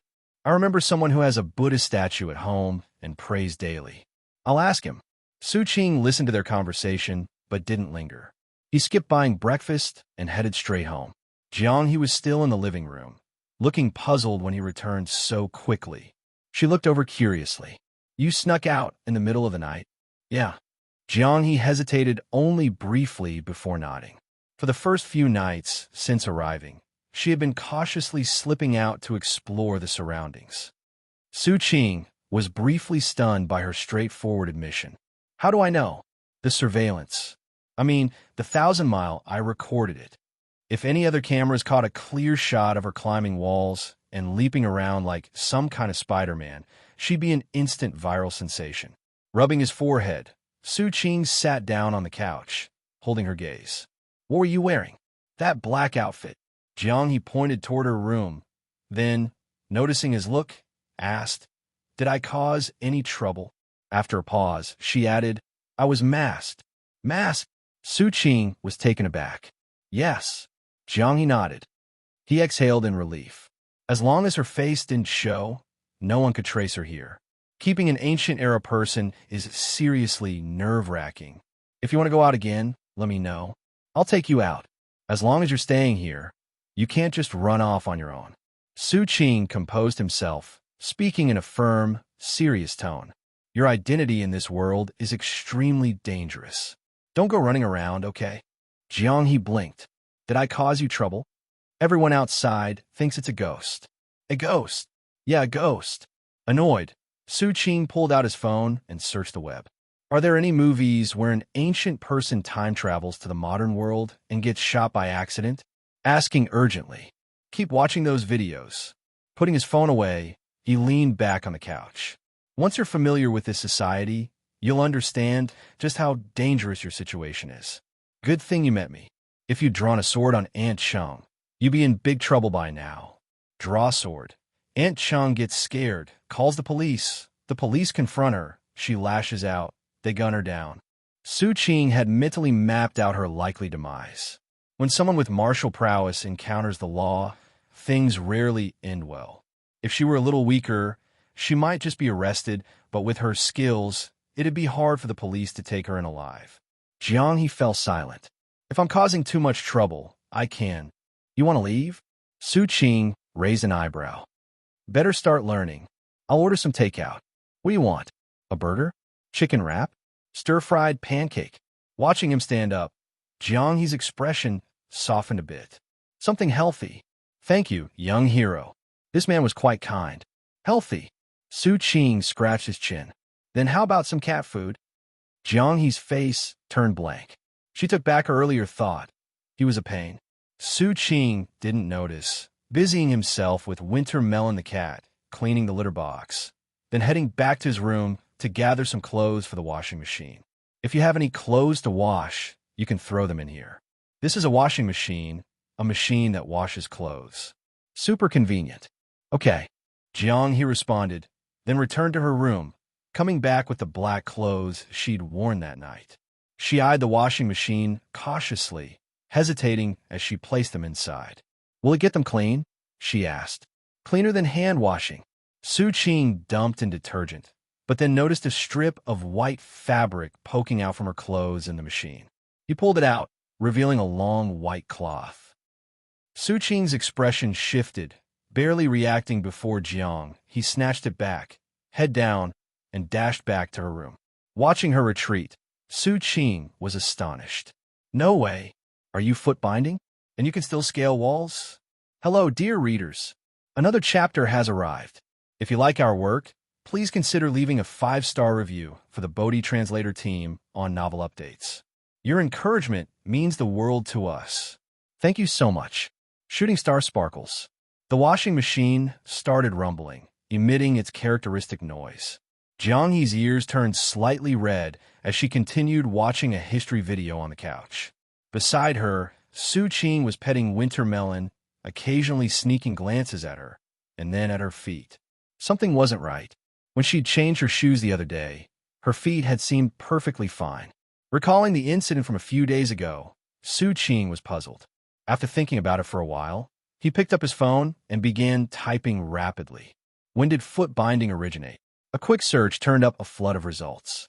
Some said the Sui Dynasty, others the Southern Tang, but the majority pointed to the late Northern Song period. Ahem. Could you lift your foot? No. Earlier, that was... Su Qing trailed off, met by Jiang He's embarrassed yet furious glare. Seeing her expression, something clicked in Su Qing's mind, and he slapped his thigh in realization. She hadn't worn any of the small-sized underwear he'd bought. So, foot binding my SS, that whole idea was just... Su Qing's gaze drifted over, only to be met with Jiang He's mortified, angry stare. Scoundrel! Clang! An iron dart clattered onto the table, and Su Qing quickly clammed up, turning away to focus on the rumbling washing machine. So, it wasn't malnutrition after all, just binding. But, would that affect her development? Wintermelon lay sprawled across his lap, irritated by the washing machine's noise. She got up, wandered in a small circle, and then hopped onto Jiang He's lap, curling her tail around herself before settling down. With no cat to pet, Su Qing was at a loss. Sitting idly, he opened Baidu and looked up the term scoundrel. The fairest beauty of all. Ahem, the fairest beauty couldn't compare to the women of Chu. Among the beauties of Chu, the loveliest was none other than a girl from the eastern village.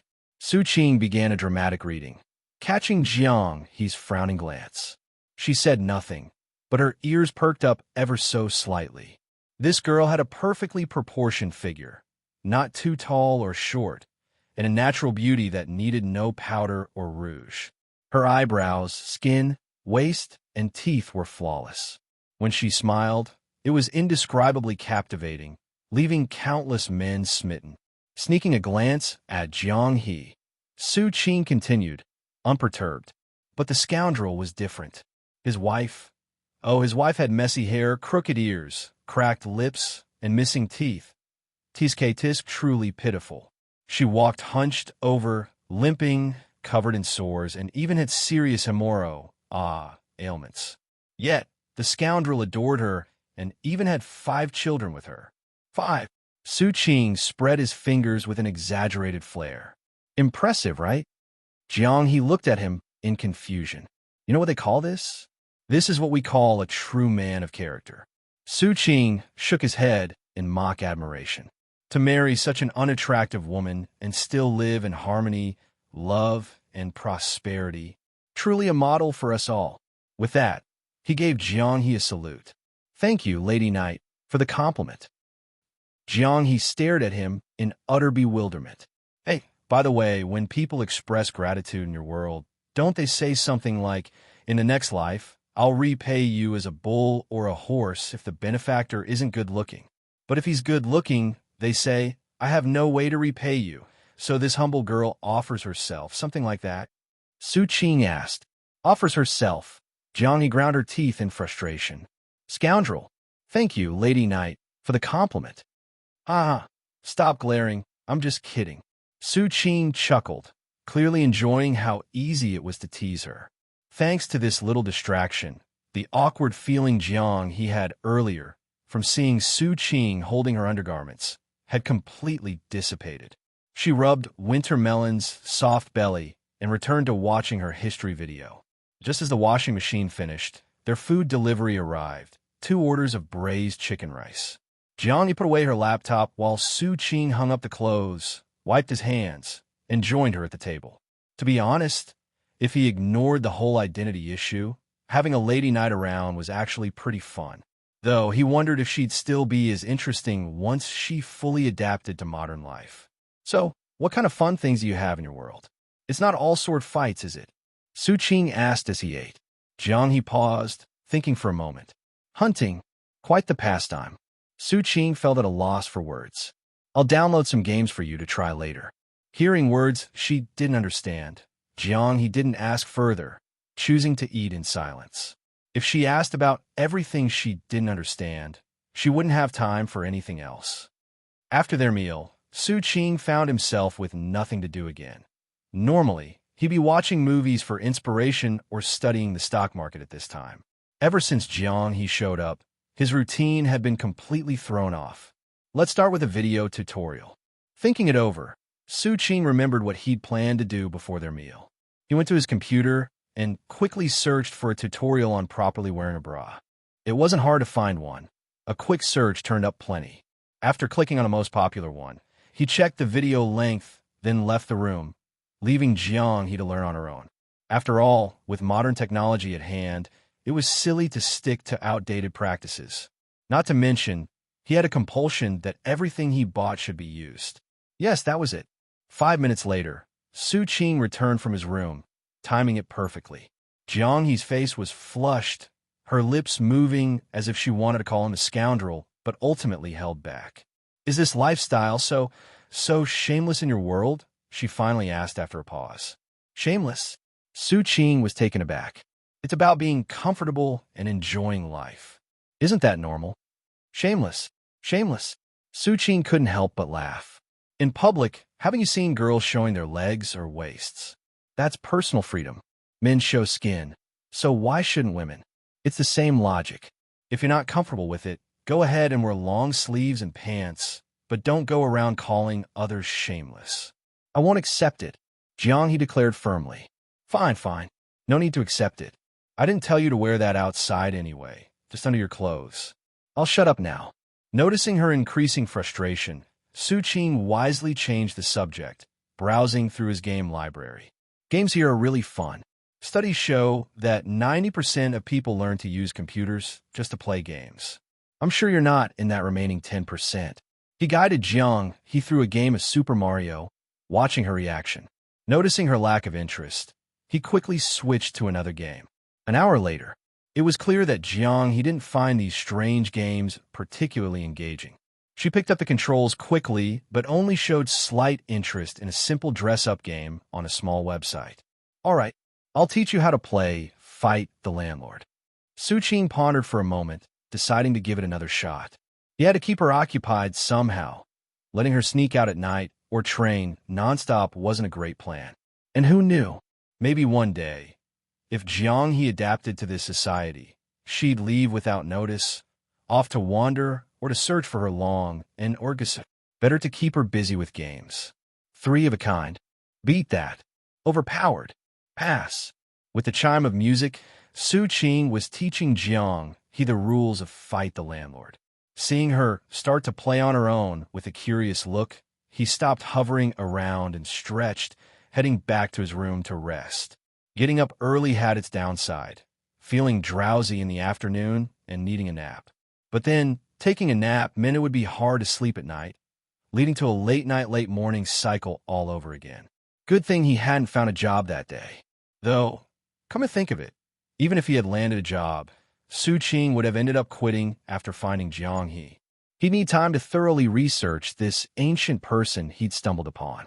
It wasn't until sunset, as the orange glow filtered through the window, that Su Qing rubbed his eyes and walked out of his bedroom, curious to see what Jiang he was doing. Fight the Landlord was turned off, and the computer was now playing a scene from a classic Qiangyao drama. Listen to my explanation. I don't want to listen. As the two characters clung to each other, crying their hearts out, Jiang he sat emotionless, hugging Wintermelon, watching the two on screen, sobbing miserably. This isn't anything good. Don't watch too much of it. Su Qing sighed. He'd save the drama to get reaction images for editing purposes. Admittedly, those tearful scenes made great meme material. After shutting off the sappy drama for Jiang He, Su Qing checked the playback history. The timeline had reached the Ming Dynasty, moving faster than he expected. Curious, he asked, "So, how did you feel about the fall of the Tang Dynasty? You know, the dynasty change?" Jiang He shook her head quietly, not saying anything. "Come on, let's go out for food. This time we'll head east." "Oh, and it'd be best if you changed into a skirt. It might help with the whole new image thing." Seeing Jiang He stay silent, Su Qing pointed at her hair. "No need to tie your hair up either. Just leave it down. The other night when you went out, it was tied up, right?" "Yes." Jiang He nodded and, following his advice, went back to her room to change. Moments later, dressed in a light green long skirt, Jiang He opened the door, her usual composed and bold demeanor softened. Standing there, she looked as delicate and radiant as a blooming flower. Su Qing froze, scratching his head before signaling. "Never mind. Go back and change into the other clothes. This one's too eye-catching." When it came to aura, ancient people were, indeed, unfathomably unique. Clenching her fists slightly, Jiang He returned to her room to change back. Once her door shut, Su Qing leaned against it, pulling out his phone to browse Taobao. Maybe he could buy more clothes to try a real-life version of a dress-up game. "Out shopping with your girlfriend again?" Uncle Zhao was smoking, holding a stick with a yellow charm paper stuck to the handle, apparently something he had acquired in the single day that had passed. "Just a friend," Su Qing replied casually, glancing at the stick with a hint of guilt. "Uncle Zhao, is that Peachwood?" "No, the Peachwood hasn't arrived yet. Just making do for now." "Oh, much appreciated. Yeah, do I look like that door god Qin Xiao?" Uncle Zhao asked, striking a pose with the stick, evidently proud. A mere security guard? He now saw himself as bearing the responsibilities of both Qin Xiong and Yu Qigong. "Yes, spot on. It's almost dark. Stay alert." Su Qing agreed. "No worries. I have a great compassion mantra with me." Uncle Zhao looked at the darkening sky, feeling a bit unnerved, and pulled out his phone, pressing a couple of buttons. Buddhist chants began playing from a speaker. Su Qing shot Jiang He a complex look. This really was a product of superstition. After some small talk, the two walked out of the complex. Seeing there was no one else around, Jiang He finally whispered, "What does girlfriend mean?" "It's just a friend." "Then why add girl to it?" "Because you're a girl," Su Qing answered dismissively. "Then why did you say it isn't?" Su Qing faltered, unsure how to explain the concept of dating to her. Did people in the Tang Dynasty date? Don't ask questions that don't concern you. You'll understand one day. They strolled down the street slowly, taking in the sights. No matter how many times they went out, Jiang He found herself fascinated by the diverse shops and displays lining the roads. There was no curfew, no street vendors cluttering the paths, and no muddy roads full of potholes. The people around them walked either with smiles on their faces or a hurried expression, some families of 3 holding hands, while others were chuckling at their phones as they walked. Everywhere she looked was a kind of peace she didn't know how to describe. It was a tranquility she had never seen before, not even in times of prosperity. Everything seemed serene, and all that she saw felt like a dream. "Want some milk tea?" Su Qing stopped at the entrance of a milk tea shop, and Jiang He halted beside him. "Tea, come on in." Too lazy to explain, Su Qing figured she'd understand with a taste. 1 bubble milk tea, 1 kumquat lemon, less ice and sugar. After paying, they stood by the entrance waiting quietly. Jiang He watched the bustling staff inside, lost in thought. When the drinks were ready, Su Qing put a straw in the bubble tea and handed it to Jiang He. Here, try this. Mine's sour. After walking a bit further, Jiang He finally spoke. So those people, they make money doing that? Yep, it's a job. Can I learn to do that kind of job? You can't. You don't have an ID card. Jiang He went silent. Getting you an identity is a slow process. It won't happen overnight, but don't worry. We'll figure it out. Su Qing reassured her, noticing she hadn't drunk much of the milk tea, which puzzled him. Don't like it. Jiang He took another big sip, frowned slightly as she swallowed, and said, It's a bit strange, and the stuff inside is hard to chew. Ah, exactly. Su Qing laughed. I think so too. How can people enjoy this? They say girls love it, but... Jiang He looked from Su Qing's kumquat lemon drink to his face. Is something wrong with him? Mine's sour, so you might not like it. Su Qing shrugged. He took a straw out and offered the drink to her. Try it with your straw if you don't believe me. Somewhat doubtful, Jiang He took her straw, gave it a quick shake, inserted it into his cup, and took a sip. The sweet and sour taste made her eyes widen as she savored it, looking up at Su Qing. It's really good. Su Qing scratched his nose. Well, then you can have it. I'll throw this bubble tea away. He took her milk tea and tossed it into the nearby trash can. Glad you like it. Su Qing grinned and turned, leading her onward. Jiang He held the kumquat lemon tea in her hands, occasionally taking a sip as she walked beside Su Qing, glancing at him from time to time. Something didn't seem quite right, but it was really delicious. After finishing dinner, night had already fallen. Unlike before, Su Qing didn't immediately take Jiang He back. Instead, the two strolled leisurely down the street to digest their food. Come here. Don't say anything. As they passed a bus stop, Su Qing suddenly paused, pointing to a bus approaching. Don't panic. Just follow me. It was more of a habit for him to remind her, though Jiang He had always handled things well. She didn't overreact to new sights and sounds, saving her questions for later. Following his gaze, Jiang He saw the bus approaching, and as the doors opened automatically, Su Qing reached into his pocket for change and stepped on. She followed, watching him drop a coin into the slot before they headed to the back to sit. The bus doors closed and started moving forward. This ride is pretty smooth, isn't it? Su Qing whispered to Jiang He, sitting by the window. Yeah, I thought you'd be more amazed. You look pretty calm. I've ridden in carriages before. Jiang He adhered to her rule of speaking less outside, responding briefly before looking out the window. The city's nightscape sped past, filling her with wonder at this city that never slept. With only a few passengers, most of them were either dozing or playing on their phones as the bus moved along, stopping and starting to let people on and off. Su Qing's goal was simply for Jiang He to experience a bus ride, without any particular destination in mind. When they passed the Lanjiang Bridge, he suddenly got an idea and tugged Jiang He to her feet. This is called Lanjiang. The cool night breeze stirred their clothing as they heard the sound of the river flowing in the distance. Under the moonlight, they could see the glistening surface of the river. Pointing to the water, Su Qing turned to Jiang He with a smile. In your time, the night would have been pitch black, right?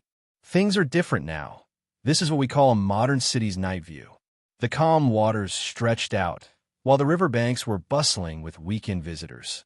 From the bridge, the two could see the neon lights along both sides, the shapes of various buildings illuminated, sparkling like glass towers in a kaleidoscope of colors. Jiang He couldn't resist stepping forward, gazing upward with her eyes slightly narrowed as her hands rested on the railing. She was utterly mesmerized by the vast skyline. Even if Su Qing had told her this was a divine realm, she wouldn't have doubted it much. 1,200 years. Oceans turned into mulberry fields. Su Qing adjusted his clothes against the chill night air, smiling as he noted Jiang He's awe. Is this really 1,000 years later? Jiang He asked softly, still staring into the distance.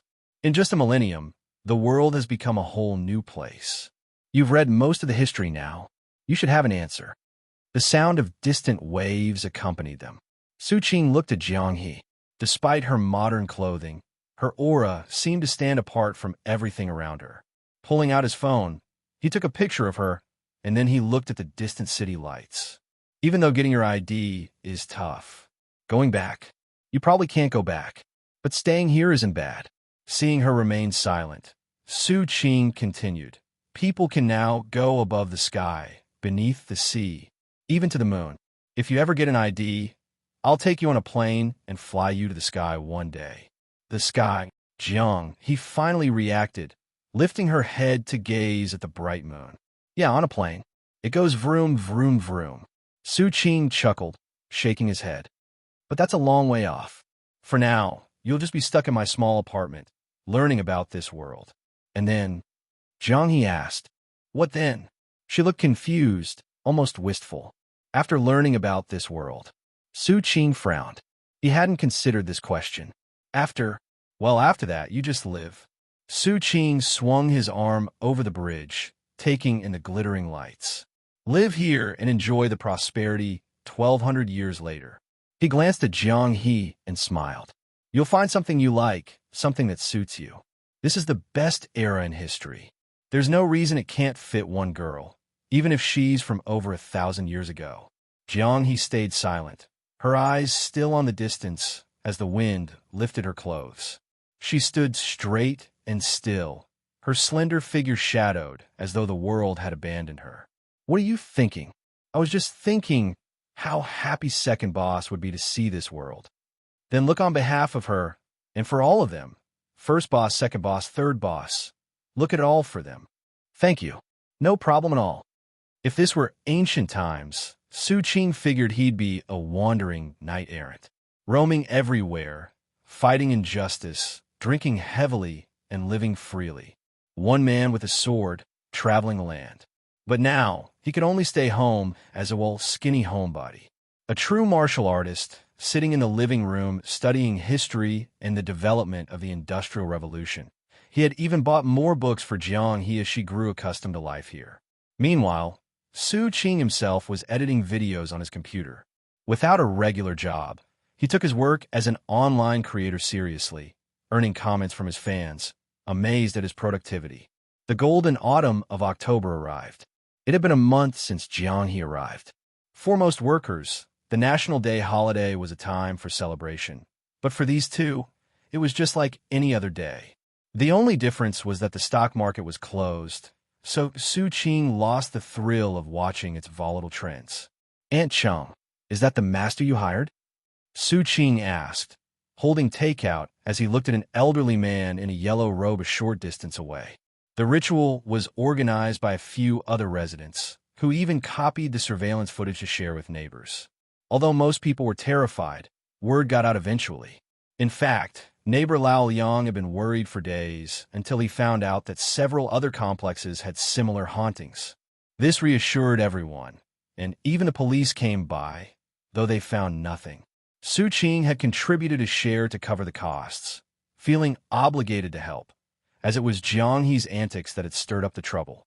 Yes, look at him, he's quite professional.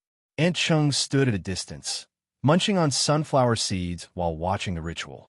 The Taoist priest threw handfuls of rice, chanting and sprinkling it repeatedly.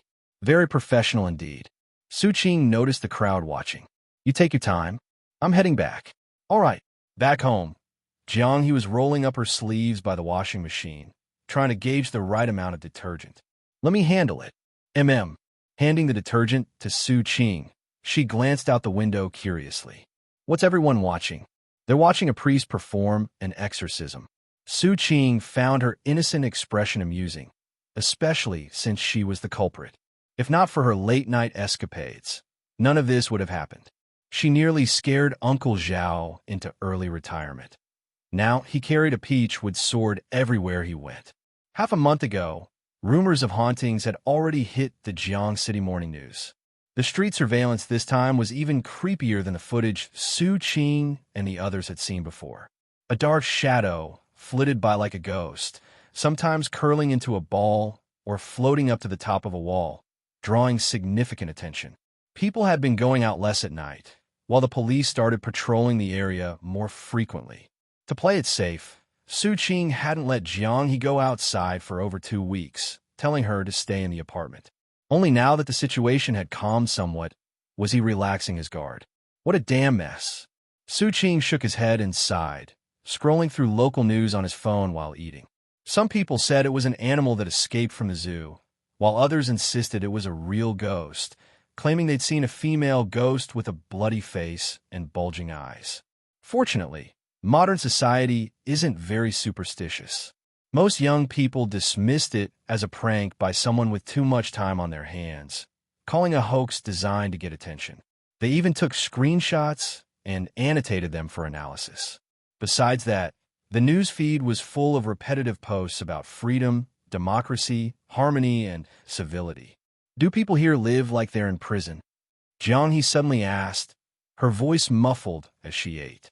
After over a month of observation, she noticed that Qing spent nearly all his time at home, going out only for meals or a short morning stroll. Of course not. This is called staying in, Qing explained, pointing at himself. I'm a homebody. A job. No, a lifestyle. I don't really get it. Jiang shook her head. She'd been trying hard to learn, but it was tough. From the Tang Dynasty to the Song, Yuan, and Ming, she had a basic understanding of historical development up to now, but those were broad concepts. She was still blind to the practical aspects of daily life. It just means I can choose to go out, but I prefer staying home. Going out is tiring, so I just lie around here like some wealthy landlord with nothing to do. Qing chuckled. No, you are like that. I want to go out, Jiang said quietly. Staying here, she couldn't learn how to live. Every day felt like being a caged pet, like Wintermelon. Go out, Qing echoed. Yeah, you mean leave here? He knew her idea of going out wasn't just a short stroll. Jiang lowered her gaze and nodded after a moment of silence. Stop joking. What would you do out there, he asked. Just think about food, clothing, and shelter. You'd have no fresh clothes, just 2 legs to walk on. Where'd you sleep? On a rooftop? And eat?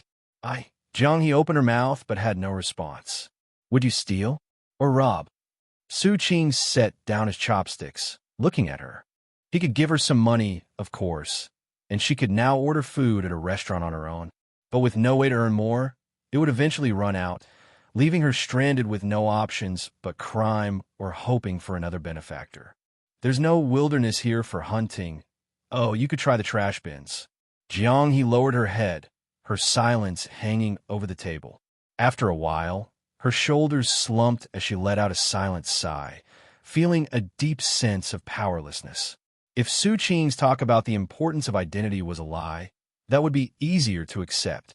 But after over a month, she knew he meant well and wasn't lying to deceive her. Without an identity, it was almost impossible to get by. Qing looked at her for a moment, then softened his tone. Changing habits, lifestyle, and perspective, it's hard. I get it, but we have to take things slowly. At least now you know how to take the bus and use money. Isn't that a big step? I'm not learning anything, Jiang muttered, feeling frustrated. No, you've learned a lot. Qing thought for a moment. At least now, you're not pulling out darts or drawing a sword when I talk to you. And if I give you some cash, you'd manage on your own for a while way better than when you first arrived. Step by step. Once the haunting rumors die down, I'll take you out more. Some things you'll only understand by experiencing them. There's really a ghost out there? Jiang asked, surprised. There's still a Taoist priest out there hopping around, Qing muttered, glancing out the window as he got up to clean the takeout containers. To adjust to a completely foreign world, it took more than intelligence. Habits had to change one by one. At least now she knew to wait at traffic lights, handle money, and, occasionally, even win a hand or two at fight the landlord. When you're able to earn money, you can pay me back. If you can't, then... He paused, seeing Jiang's clear, earnest gaze. Swallowing the joke he was about to make, he shook his head and said, It's time we found something for you to do. Let me think about what you might be good at. Jiang clasped her hands respectfully. Thank you, young hero. Call me Great Hero. Since she couldn't get a regular job, Qing figured the next best thing was the online gig economy. His own work was online, so he understood how it worked. But long-term success required dedication, and few people made a real living from it. That afternoon, try this game, see if you can pick it up. He'd registered her a new account and was teaching her to play. Online gaming services could be easy money, and a historical-themed game like Jin Wang 3 suited her. As a game assistant, she'd at least be occupied, could make some cash, and might even learn from interacting with others. Well, it's just playing, Jiang He asked, sensing something odd. Looking at the game screen, she thought for a moment, then asked, "Why can't I do what you do? Just watching cameras to earn money." "That's too complicated for you right now," Su Qing said, waving his hand. "You need a ton of watching experience." Click-clack. Suddenly, the sound of keys turning in the lock interrupted him. They exchanged glances, Su Qing's face changing as he motioned for Jiang He to go to her room, shouting, "Who's there? Open up." Hearing the voice, Su Qing turned to Jiang He, urging, "It's my family. Go hide in your room." Jiang He was puzzled, but went to her room. It seemed strange for an outsider to have free access while family members had to be hidden. Coming, I'll get the door."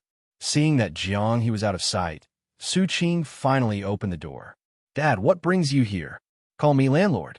Su Wenbin adjusted his glasses, stepping in and glancing at the computer screen, then at Su Qing. "Haven't found a job yet? Why does my landlord care if I work? I'll find here, take this. Just pay the bills. Who needs a job when I'm fine?" Su Qing went to the couch to get his phone. Su Wenbin shoved Wintermelon aside with his finger, looking a little disgusted. "You graduated and still refuse to get a proper job, doing these little schemes all day. Just what are you thinking? I should really lock me up in a cow shed," Su Qing finished, sighing. "I'll transfer it to you now. Did you really come all the way here just to check if I'm working? It's National Day. No one's at work? Or did you come to look at the utility bills?" Su Wenbin gave him a disappointed look, then glanced at the computer. "If you don't find a job by next month, your rent goes up. Let's see if you're still so eager to loaf around. By the way," Su Qing paused mid-transfer and looked up. "Dad, did you see that Taoist priest outside on your way here?" "I did. Why?" Su Wenbin frowned. "There's a haunting here, creepy environment. You should lower my rent." "Oh my. Hurry up, Ann." Mid-sentence, Su Wenbin's gaze froze as he stared at the balcony. Su Qing followed his line of sight to see Jiang He's clothes fluttering in the breeze. Silence settled over them. "Dad, listen, I can explain." Su Wenbin's face darkened. "You're wearing this kind of stuff now. To admit or not to admit, that was the question. Compared to wearing women's clothes himself, having a girl suddenly appear at home shouldn't be that strange, right?" Seeing Su Wenbin's face darken, Su Qing quickly spun his thoughts. He could hide it for now, but it wouldn't stay hidden forever.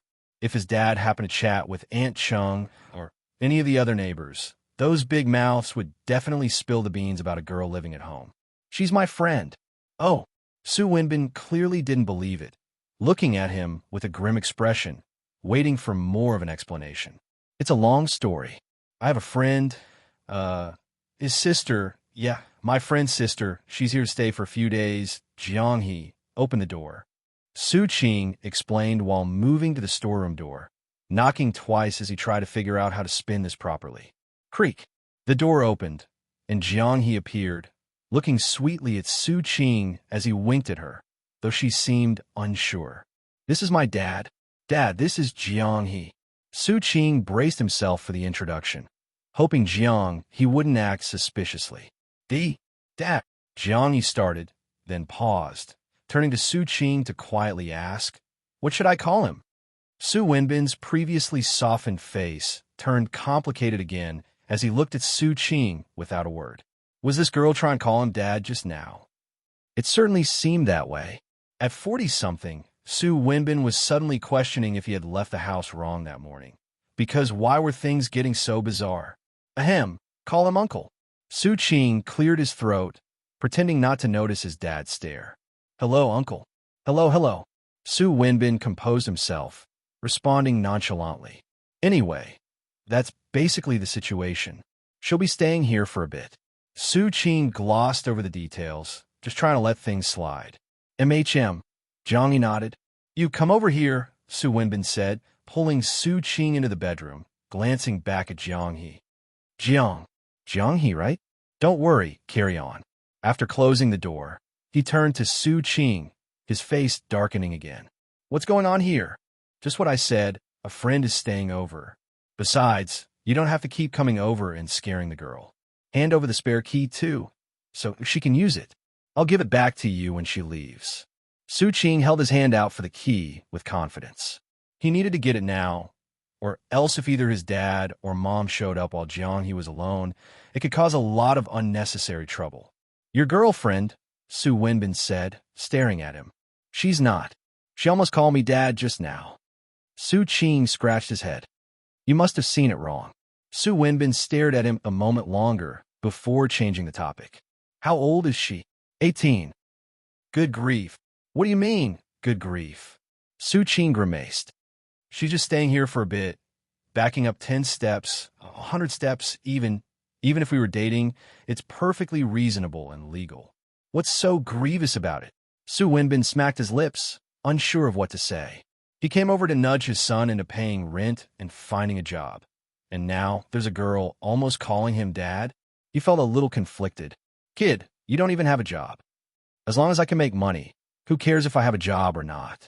It's the information age. Okay, fine, here, I'll transfer the money right now, take the rent, and hand over the key. Su Qing didn't want to get into yet another endless debate about his career choices. Even if he convinced his dad that being an internet content creator was work, his dad would just keep arguing about the lack of insurance, retirement, and benefits. How much are the utilities? 238. Ignoring his dad's concerns, Su Qing swiftly completed the transfer and showed him the transaction on his phone. All right, hand over the key. I've never heard of a landlord keeping the spare key and barging in whenever they want. It's my house.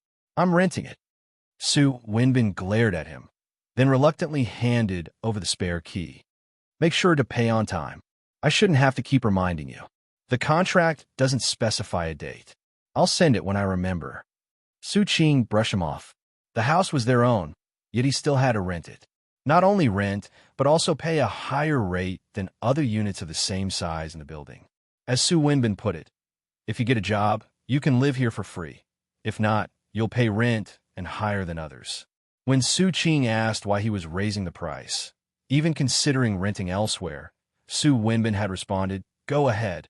Su Qing had thought it over and realized, his dad was playing the long game here. Renting from his own family might be more expensive, but in the end, all the money in the house would be his.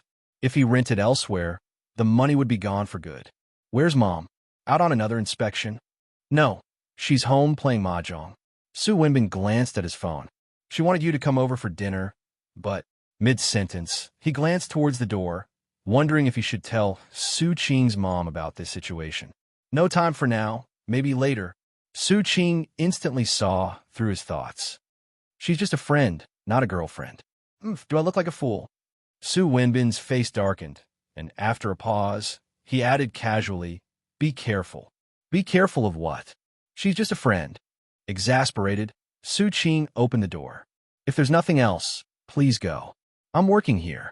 Listen, you young people, getting into relationships too soon can be problematic, just like that girl Zhu.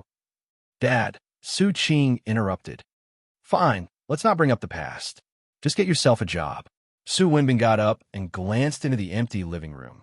Jiang had already gone back to her room, so he stepped out. His son dating an 18-year-old wasn't something to worry about, but bringing her straight to his place? That felt a bit too much. Still, it's normal for kids to date at his age. He'd have to discuss this with Su Qing's mom later. As they walked out of the room, Su Qing prepared to see his dad off when he suddenly remembered something. Wait, Dad, come here.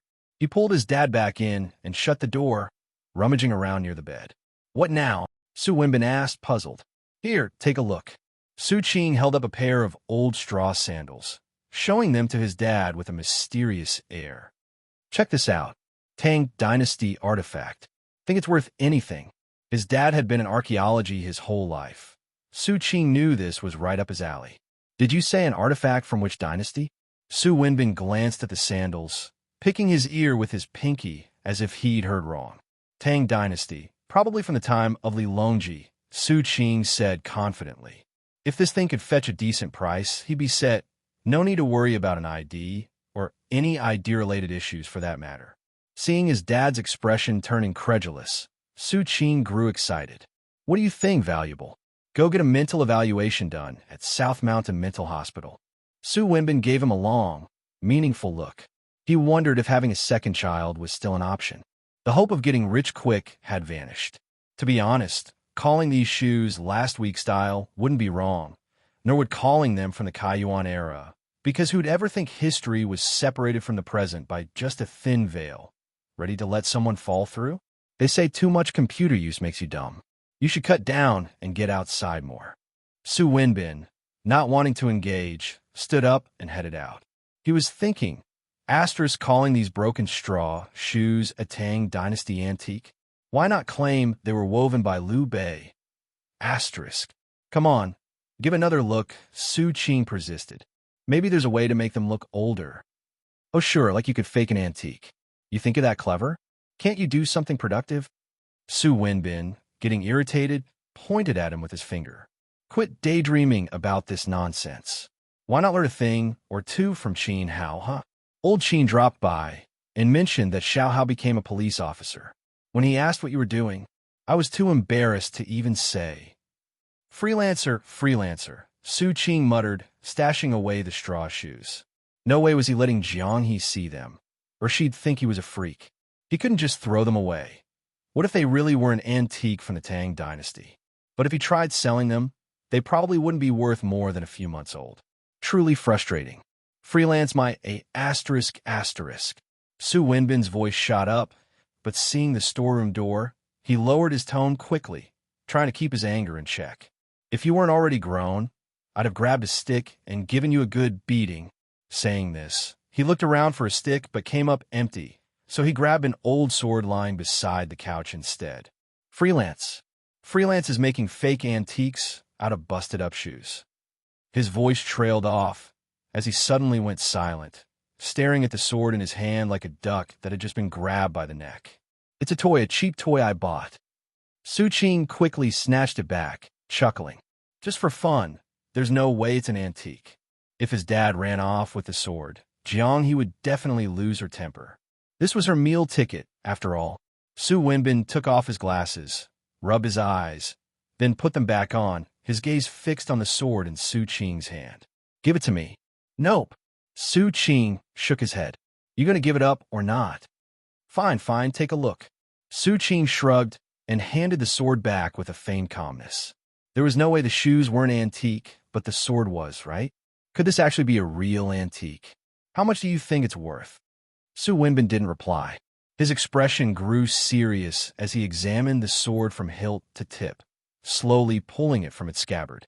As more of the blade emerged, Su Qing couldn't help but hold his breath. Forget it. Wenbin, having barely pulled out a few inches, hastily sheathed the sword and tossed it back to Su Qing, then turned to leave. He felt ridiculous, nearly believing in this nonsense. Find a real job. Why don't you try taking the civil service exam and serve the people? Holding the door handle, Wenbin glanced once more toward Jianghe's room, where the door was slightly ajar, before shutting it behind him as he left. Su Qing, puzzled, pulled out the sword, then sheathed it, then pulled it out again. Now he understood. There wasn't even a hint of oxidation on it. It was clearly a toy. Seeing Jianghe's door open, he casually tossed the sword over, saying, "Put this away. Don't bring it out casually." As Jianghe stowed the sword and came out, Su Qing looked her up and down with interest and asked, "What were you planning to call my dad just now?" I didn't know what to call him. Well, he's my dad, my father, my pa, it's all the same. You can just call him Uncle. And if you ever meet my mom, or rather, my mother, you can call her Annie. Su Qing didn't know exactly what terms were used in the Tang Dynasty, but father and mother should be safe enough. Uncle, Auntie. Jianghe nodded, committing it to memory, then paused and asked, "You're not interested in martial arts anymore? Is there any shortcut to becoming a master quickly? Or maybe some kind of amazing technique?" There is no shortcut in martial arts. Su Qing was disappointed. A few days ago, he had tried stance training, but he barely lasted 5 minutes. The thought of 2 hours was unimaginable. In a peaceful society like today's, martial arts had ridiculously low practicality. Apart from showing off, there was virtually no use for it. Even if you injured someone, you'd have to pay compensation. Martial arts? Forget it. Suffering should be for future rewards, but putting yourself through pain with no benefit, that must be some kind of disorder. Come play a game instead. Martial arts can wait. Learning to live starts with small things. When kids start becoming aware of the world, it's often through games. Even if computer games were a bit different, Su Qing thought the idea was similar. Puzzles and block games were games. Jianwang 3 was also a game. There wasn't much difference. Su Qing's dad had dropped by for only a moment, and once he left, Su Qing guided Jiang He into the world of games. She started from creating a character, and before they knew it, the entire afternoon had slipped away. For someone who had appeared out of nowhere and had to find a way to support themselves, the virtual world was a good place to start. Behind a screen, it wouldn't matter if you were an ancient person or even a cat that had grown human intelligence, clacking away on a keyboard. How does one make money from this? During dinner, Jiang He asked, still struggling to grasp how money worked in this world. Did people just sit around, staring at screens while food and drinks magically arrived? It was baffling. Once you're good, you help others play, Su Qing explained. Help who? Let me think of a way to explain this. Faced with Jiang He's eager eyes, Su Qing didn't want to brush her off. Mostly, he didn't want her to lose interest or feel he was misleading her. It's a form of entertainment. People play games when they're well-fed, with nothing better to do. It's like playing with crickets, you know. Yes, a game. Jiang He nodded in understanding. And there are tons of players, thousands, tens of thousands. Some of them don't have the time to play. Not everyone is as free as you are. They don't have the time, so they pay people like you to play for them. They don't have time to play the game, so they hire people to play it for them. Jiang He found it hard to believe. Exactly. If I'm paying for a game, I'm not going to waste time playing it myself. Su Qing laughed, taking a bite of his food. He thought for a moment and continued. It's like someone who hires a person to raise their crickets. You just take care of it, and they get to enjoy the result. Does that make sense? Since this was Jiang He's first job, Su Qing explained it carefully, and she listened intently. Turning her into a gaming enthusiast was better than her sneaking out at night to scare people. That was Su Qing's plan, anyway. As for the future, she had to learn how to live before thinking about what came next. After dinner, Jiang He continued exploring the gaming world, while Su Qing turned on the new TV to watch the evening news. Winter Melon, full from his meal, lazily wandered around the room as if inspecting his territory. After a moment of hesitation, he finally settled on Jiang He's lap. As night fell, the city lit up with thousands of lights, each one representing a different life. The late-night sky was dazzling with stars. Qin Hao sat by the window, his police uniform neatly pressed, giving him a crisp and clean appearance. After starting his job, he quickly discovered the gap between his ideals and reality. There was no heroic fighting, no protecting the homeland, just a pile of trivial matters to handle. And there weren't any righteous colleagues, either. He glanced over at the senior officers on shift with him. Two were organizing files while griping about the odd encounters they'd had lately. Another was trimming his nails with a clipper, and one more was casually waving his leg while holding a document in hand, foot propped up on the desk. Qin Hao awkwardly adjusted his collar, feeling completely out of place, though his mentor was used to it. Every newcomer went through this phase. As long as you get the work done, who cares? Sit all stiff like that. Showing off for whom? His mentor had said back when Qin Hao had just joined. Hungry? Want to order something?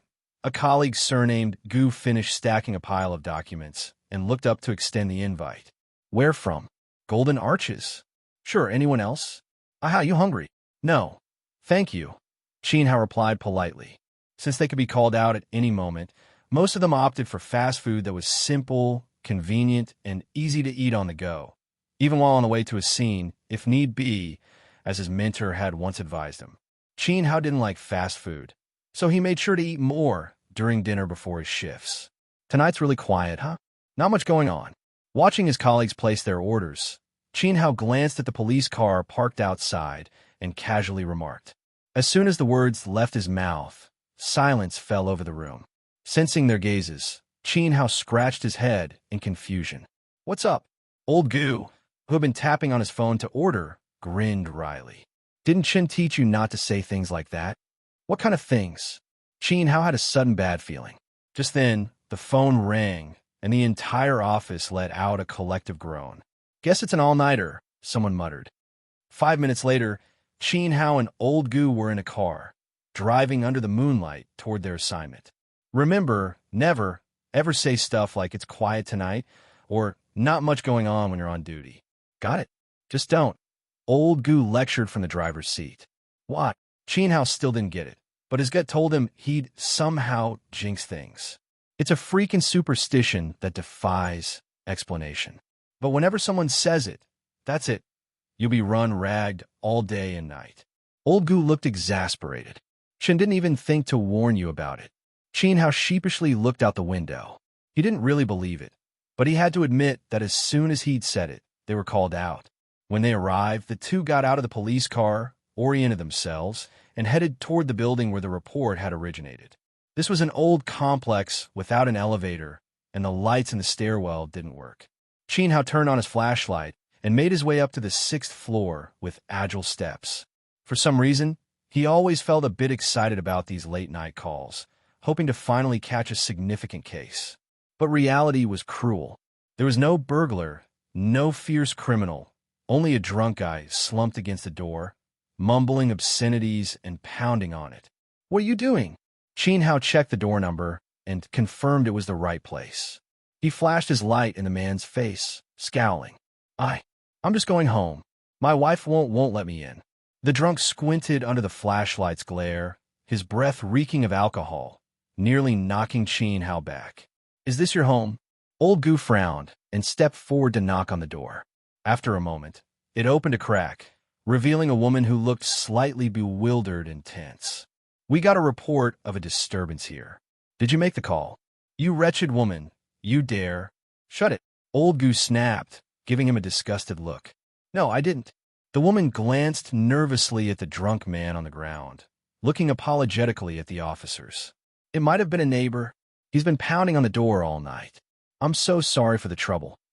"Do you know him?" "My husband. I just didn't let him in because he drank too much. I warned him last time." "I'm not drunk," the man interjected from the floor. "Want us to take you down to the station to sober up?" Old Gu asked. "Are you sure there's no issue?" he asked the woman. No issue." She quickly opened the door wide to let the drunk man in. "All right, good. But please keep the noise down, okay? The neighbors don't know what's going on. They thought it was a debt collector. They called in saying there was going to be a fight." With the minor issue resolved, the two officers sighed, turned on their flashlights, and headed back down. Outside, Qing Hao looked up at the starry sky, its deep hues as beautiful as a painting. Another case closed, another great achievement, he mused with a sigh. Just as they reached the ground floor, the police communicator buzzed again. LD Gu spread his hands. "See what I mean?" At Jia Complex, Su Qing, fast asleep, was startled awake by a noise in the living room. He blinked at the ceiling, then got up, opened his bedroom door crack, and peeked out. Seeing a shadow moving around, he flipped on the lights and stepped out. "Are you trying to sneak some?" The lights revealed a young man hunched over the table, frozen mid-rummage. F*CK. Who the hell are you?" Su Qing was momentarily dumbfounded. His groggy mind hadn't fully woken up yet. Just then, Jiang He's bedroom door opened, and the three of them stood there, staring at each other in tense silence. The intruder's face twisted in determination, and Su Qing, snapping to, shouted, "There's a thief." The shout jolted Jiang He into action. Before the thief could react, she was upon him. Thud!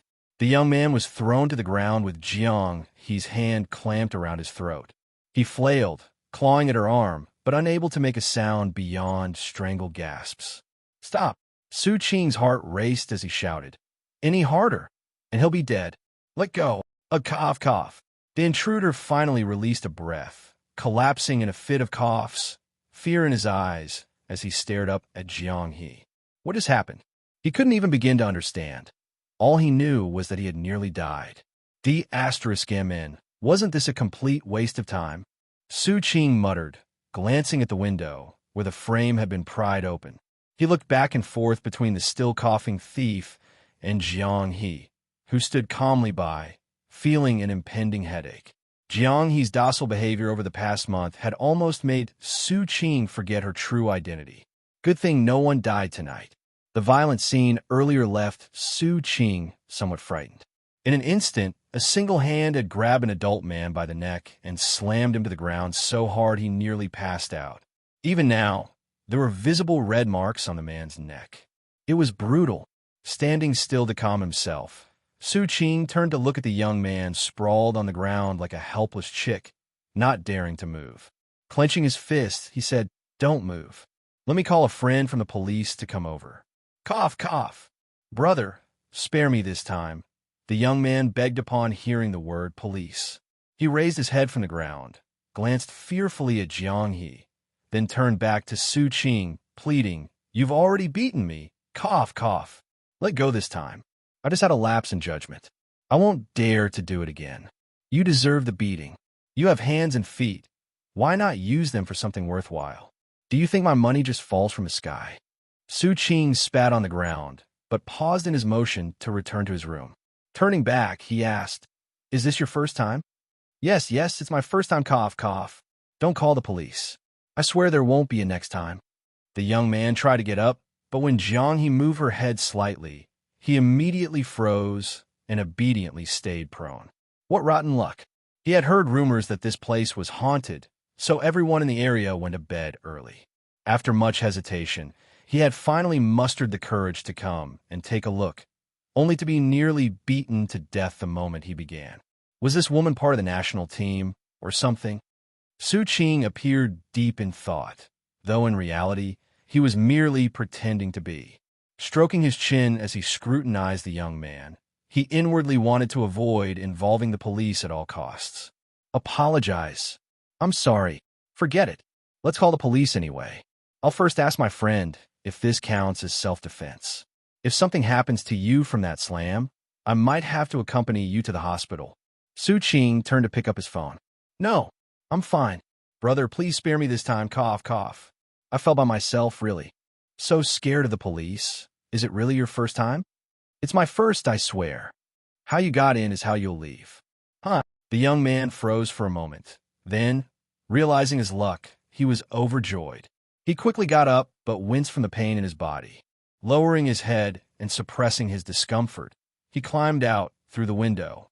Late at night, with the living room brightly lit, Su Qing waited until the young man had left, then went to tidy up the window. Turning back, he glanced at Jiang He. "Trying to steal from this place? He must be blind.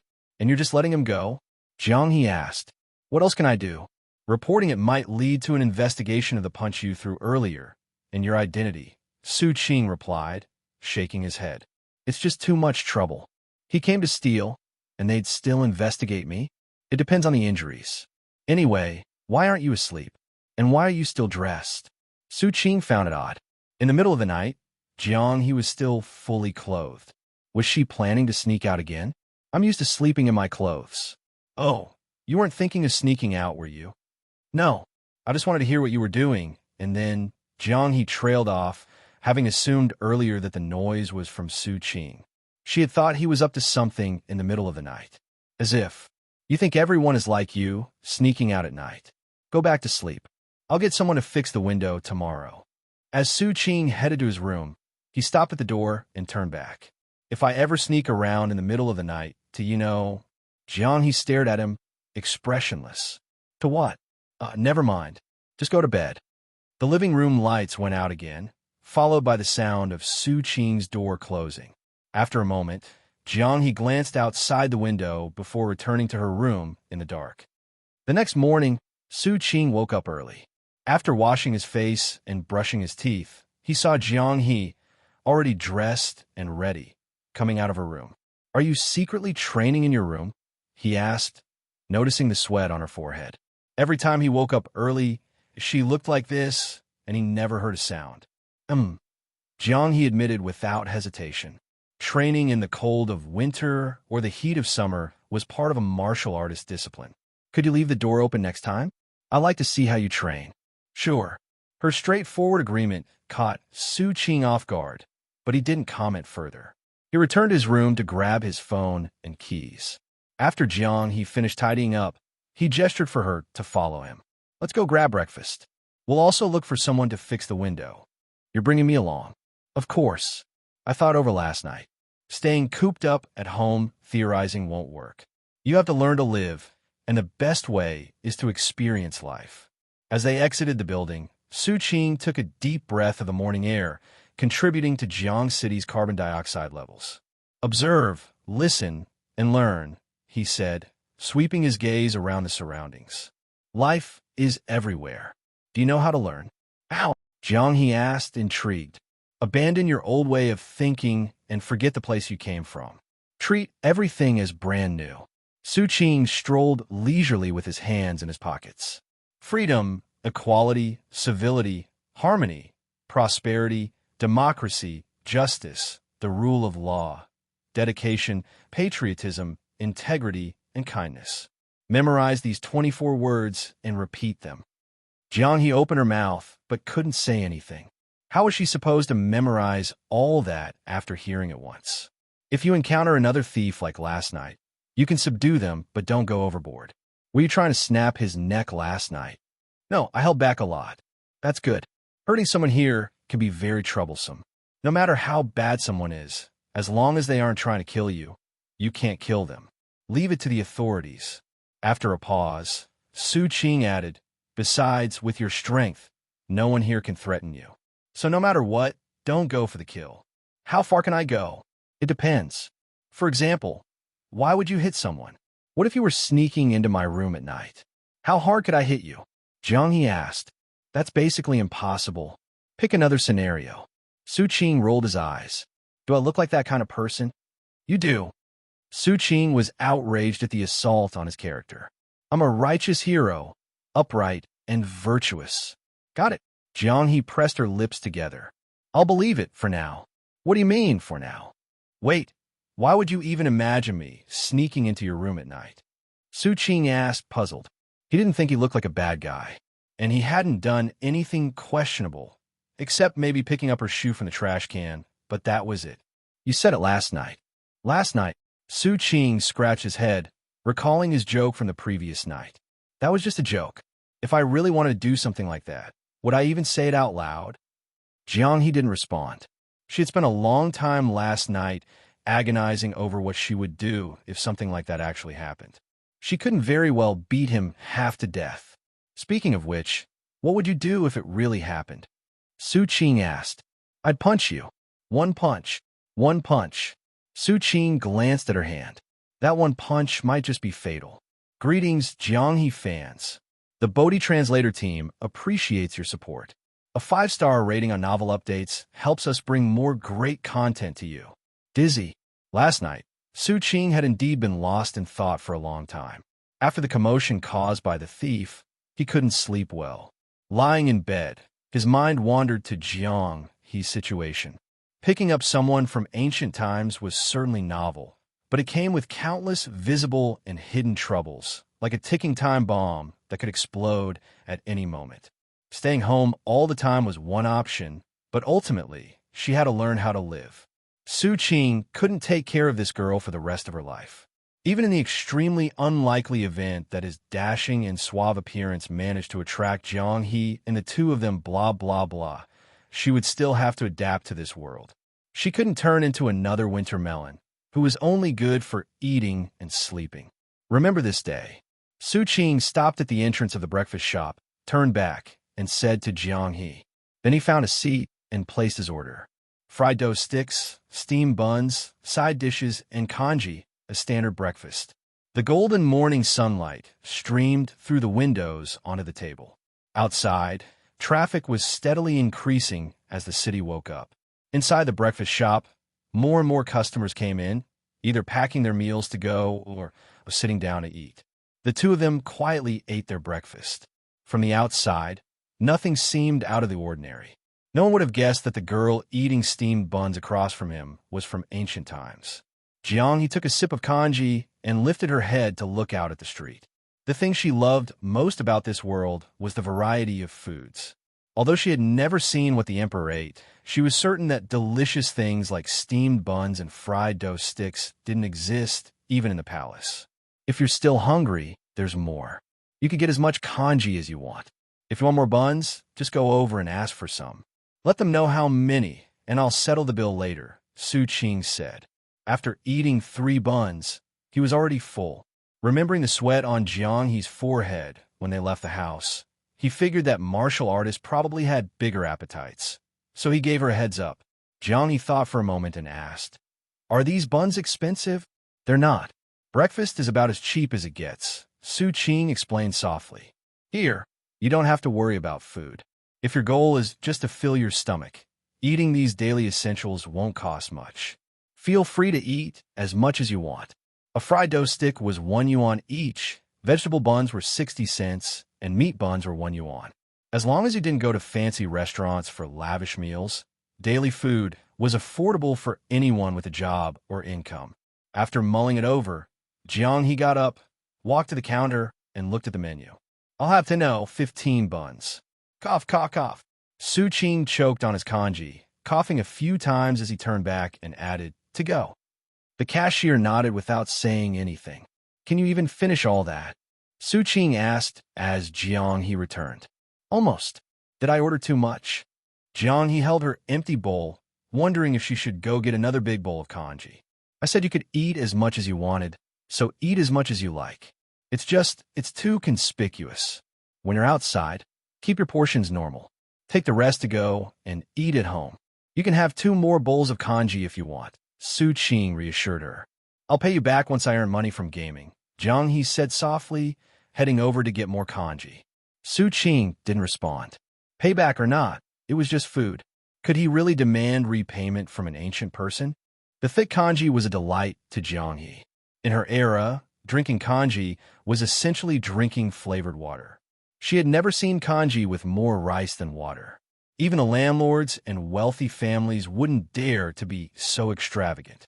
After Jiang, he had 3 bowls of kanji and felt satisfied. The 2 of them left with a bag of takeout vegetable buns. Although they had eaten breakfast before, it was always delivery, and Jiang he would eat however much was delivered without ever complaining about still being hungry. This was the first time Su Qing realized the extent of her appetite. "I'll take you to eat at a buffet someday," Su Qing said as he glanced at a hot pot buffet place in the distance, figuring Jiang he would love it. "What's that?" Jiang he perked up at the unfamiliar term. "It's a place where you pay a fixed price and can eat as much as you want, just like the kanji earlier. But they don't just have kanji. There's also meat, vegetables, and more. I'll take you there sometime, and you'll see. There's such a wonderful thing." Jiang he exclaimed in surprise. "Is it some kind of charity organization?" "No, it's just a common type of restaurant. It's a business model," Su Qing explained, holding up the bag of buns and taking one out to eat as they walked. "Most people here do brain work, like the emperor, sitting all day and managing various affairs. They don't need much physical exertion, so they eat less. If you eat 10 or 20 buns in a restaurant, it'll stand out, so we need to keep a low profile. That's also why buffet restaurants exist. They count on most people not eating much, especially women and kids. If they pay 100 yuan but only eat food worth 30 or 40 yuan, the restaurant makes a huge profit." Jiang nodded thoughtfully.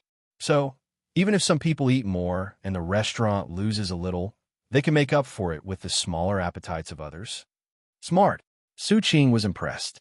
As a child, when Uncle Su Wenbin had taken him to a buffet, he had marveled at the generosity of the owner, letting people eat as much as they wanted.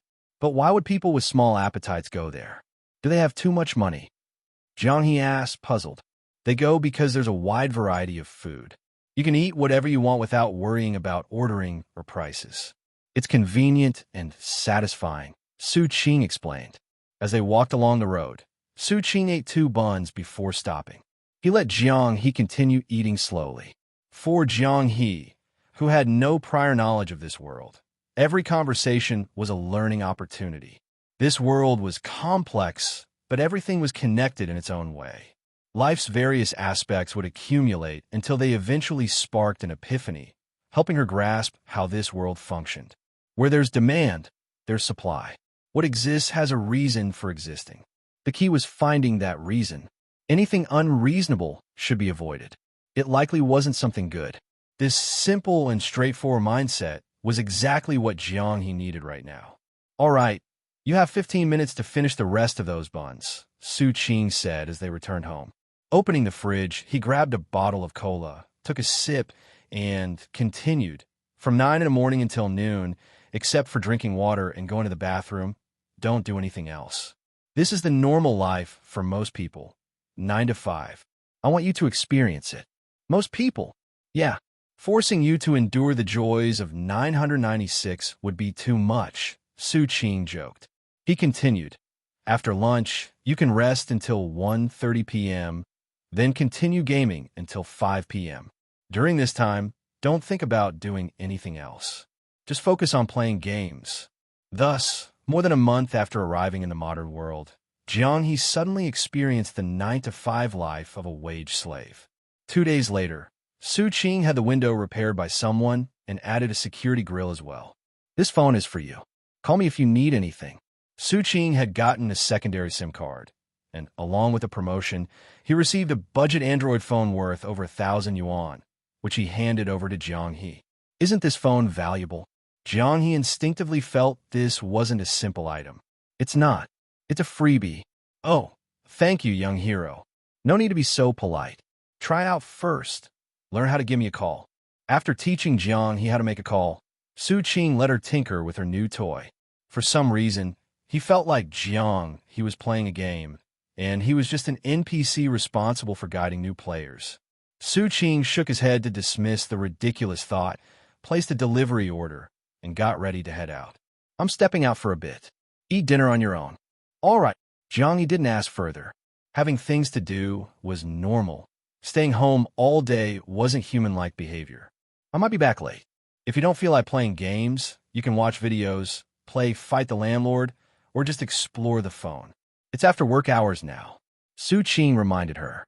At first, he was worried Jiang wouldn't be interested in games. But ever since she heard they could earn money, she transformed into a gaming enthusiast, and now he was worried she'd get too addicted. The more intensely you play, the easier it is to suddenly lose interest. Is playing games really considered work? The more Jiang played, the more confused she became. She couldn't understand what was fun about controlling oddly dressed little characters running around on a computer. Tens of thousands, even hundreds of thousands of players? Of course, if you play after work hours, that's overtime. And during the probation period, there's no overtime pay. Su Qing spoke with a seriousness that made it seem real, and it worked. At least now Jiang approached it with the enthusiasm of doing a job. Call me if anything comes up. Now, go eat. After giving her instructions, Su Qing turned and left the house. While it was still light out, he planned to grab a taxi to his parents' house for dinner. The house where his parents lived. He typically went back once or twice a month, but last month, because of finding Jiang he hadn't visited. Only Su Wenbin had come by once to collect the rent and check if he was still alive in the apartment. Lately, Su Qing's mom had been urging him to come back. He didn't need a guess to know it was because his dad had likely embellished Jiang's story. Mom, I'm home. Su Qing went upstairs, opened the door, and called out, but there was no response. He looked around and found only Su Wenbin in the study, poring over documents. Dad, where's Mom? She hasn't come back from playing mahjong. It's already this late. Aren't you hungry? Su Qing checked his watch. It was almost 6 in the evening. Not only was there no dinner, but no one was even home. Now that you mention it, I am a bit hungry. Call her to come back. All right. Su Wenbin put down his work, glanced toward the door, and asked, Just you? Where's your girlfriend? What girlfriend? I already told you. She's just a friend staying over temporarily. TCH, you think I don't understand you young folks? If it were a guy, would you let him stay? Didn't Qin Hao stay before? He doesn't count. If that kid were a girl, she'd have been your girlfriend by now. Whatever. Feeling exasperated, Su Qing left the study and returned to the living room, pulling out his phone to call his mom. When she played mahjong, everything else faded into the background. Su Qing couldn't fathom how his dad had endured this for so many years with a cheerful attitude. Oh, by the way, I came to tell you something. After hanging up, Su Qing returned to the study, taking out a receipt. Someone broke into my place recently, so I had the window repaired and added a security grill. Can you reimburse me for the cost? There were two reasons for this visit: showing his face and getting his dad to cover the expense. With family, financial matters were best kept transparent. Broke in? What's there to steal at your place? Isn't my computer worth money? But don't you sleep hugging your computer? Who could possibly steal it? Su Wenbin mocked while taking the receipt. After a moment, he looked up at Su Qing, realizing, wait, you're all right? I beat up the thief and scared them off. I was asking about you, not the thief. If I beat the thief, how could I have been hurt? The two of them seemed incapable of staying on the same wavelength, and it was exhausting to talk. Sometimes, Su Qing even doubted whether he'd been adopted. Harmonious scenes like Qin Hao's family seemed like a fantasy he'd never witness in this lifetime. Outside, the sound of keys jingling came from the door, followed by Zhou Suji entering with grocery bags. Qingzi, you're back? Why didn't you tell me earlier? I mentioned it in the family group chat this afternoon. You even replied. Did I? Must have been too busy and forgot. I'll start cooking now. Watch TV or something while you wait. Zhou Suji looked like she'd had a good day at mahjong, humming a tune as she bustled into the kitchen. Su Qing knew his mom too well. Her mood depended entirely on her mahjong results. If she lost, she'd sulk and nag Su Wenbin. If she won, she'd be all smiles, even for a single yuan. And the more she won, the happier she'd be. Judging by her tune, she must have won at least 10 yuan. By the way, where's your girlfriend? I don't have a girlfriend. Don't listen to Dad's nonsense, Su Qing called out from the living room. Why is it nonsense? Su Wenbin objected. Her clothes are hanging at your place. You eat and live together, even do laundry together. How can you say she's just a friend? What? You're living and eating together? Zhou Suji exclaimed. Su Wenbin had left out those details, only mentioning that a girl had moved in, possibly as Su Qing's girlfriend. Not at all. You're blowing this way out of proportion. From the kitchen, the living room, and the study, the three of them carried on a scattered conversation. By the time dinner was ready, it was nearly 8 p.m. While other families were out for walks or watching TV together, the Su household was just sitting down to eat. 3 dishes and a soup. Not luxurious, but sufficient for 3 people. Do you have a photo? Let me see. Zhou Suji was still curious about the girl staying at Su Qing's place. Su Qing, realizing they wouldn't drop the topic, begrudgingly pulled out his phone, found a picture, and handed it over. Here, just a friend, not a girlfriend. Oh, she's so pretty. Let me take a good look. Zhou Suji put down her chopsticks and swiped through the photos. The next one was also Jianghe, and the one after that, still her. You've taken so many pictures of her. This one's on the Lanjiang Bridge, isn't it? It's beautiful. Stop swiping. Just give me back my phone. Su Qing's head throbbed. She was from over a millennium ago, a relic of history, not someone to be mistaken for a daughter-in-law. After scrolling through the pile of photos on her phone, Zhou Suji had a clear picture in her mind. Wherever she went, walking, sitting, or out shopping, Su Qing would snap a few pictures of Jianghe. Even if she wasn't officially his girlfriend yet, the boy was obviously interested in her. Su Qing liked her, and she was staying at Su Qing's place. Clearly, there was mutual interest. She looks quite young, 18, right? Where does she study? She doesn't. Not in school. How could someone so pretty not be in school? What does looking good have to do with school? Su Qing was baffled. It's not a beauty pageant. People from poor families who can't afford school. Isn't that perfectly reasonable? If she were a top student, would she even look at him? All he does is laze around at home, glued to his computer, not even holding down a job, Su Wenbin snorted. All right, I'm not sponging off my parents. Criticize me when I actually start doing that. Humph, you think I'll let you sponge off me? How did you two meet? Zhou Suji ignored the bickering between father and son, still feeling bad for the young girl missing out on school. She's not local to Jiang City, is she? Can we drop the sponging conversation? Su Qing said helplessly, unwilling to elaborate on Jianghe. The truth was, Jianghe hadn't figured out how to live in this world yet, and here they were trying to matchmake her already. Totally inappropriate. After dinner, It was already nearing 8:30 p.m. The night was deep. Zhou Suji cleaned up the dishes and went to wash them in the kitchen. Su Wenbin sipped tea on the couch while watching TV. Su Qing, having lingered for a bit, decided there wasn't much else to do and got up to leave. I'm heading back. You guys sleep early. Mom, stop playing mahjong every day. Look at how you're starving, Dad. It's harder for her to quit mahjong than for you to get off the couch and stop gaming. Su Wenbin remarked with his uncanny ability to redirect the conversation back to Su Qing. Wait a second. I heard people saying your place is haunted. They even described it pretty vividly, like hearing a woman crying in the middle of the night or a ghost in red. Are you all right? Zhou Suji had wanted to ask during dinner, but got sidetracked by Jiang He's photos. Now she remembered. Su Qing hadn't expected this rumor to morph into an urban legend. Scratching his head, he replied seriously, "It's true. I've heard it too." "What? Really?" "Yep. Dad, you should cut my rent in half. That place is haunted. If you don't, I'm not staying." "Nonsense. There was even a Taoist priest performing rituals the other day. You saw it yourself. Lower it. Cut his rent a bit." Zhou Suji interjected. "Haunted or not, having a girlfriend means higher expenses."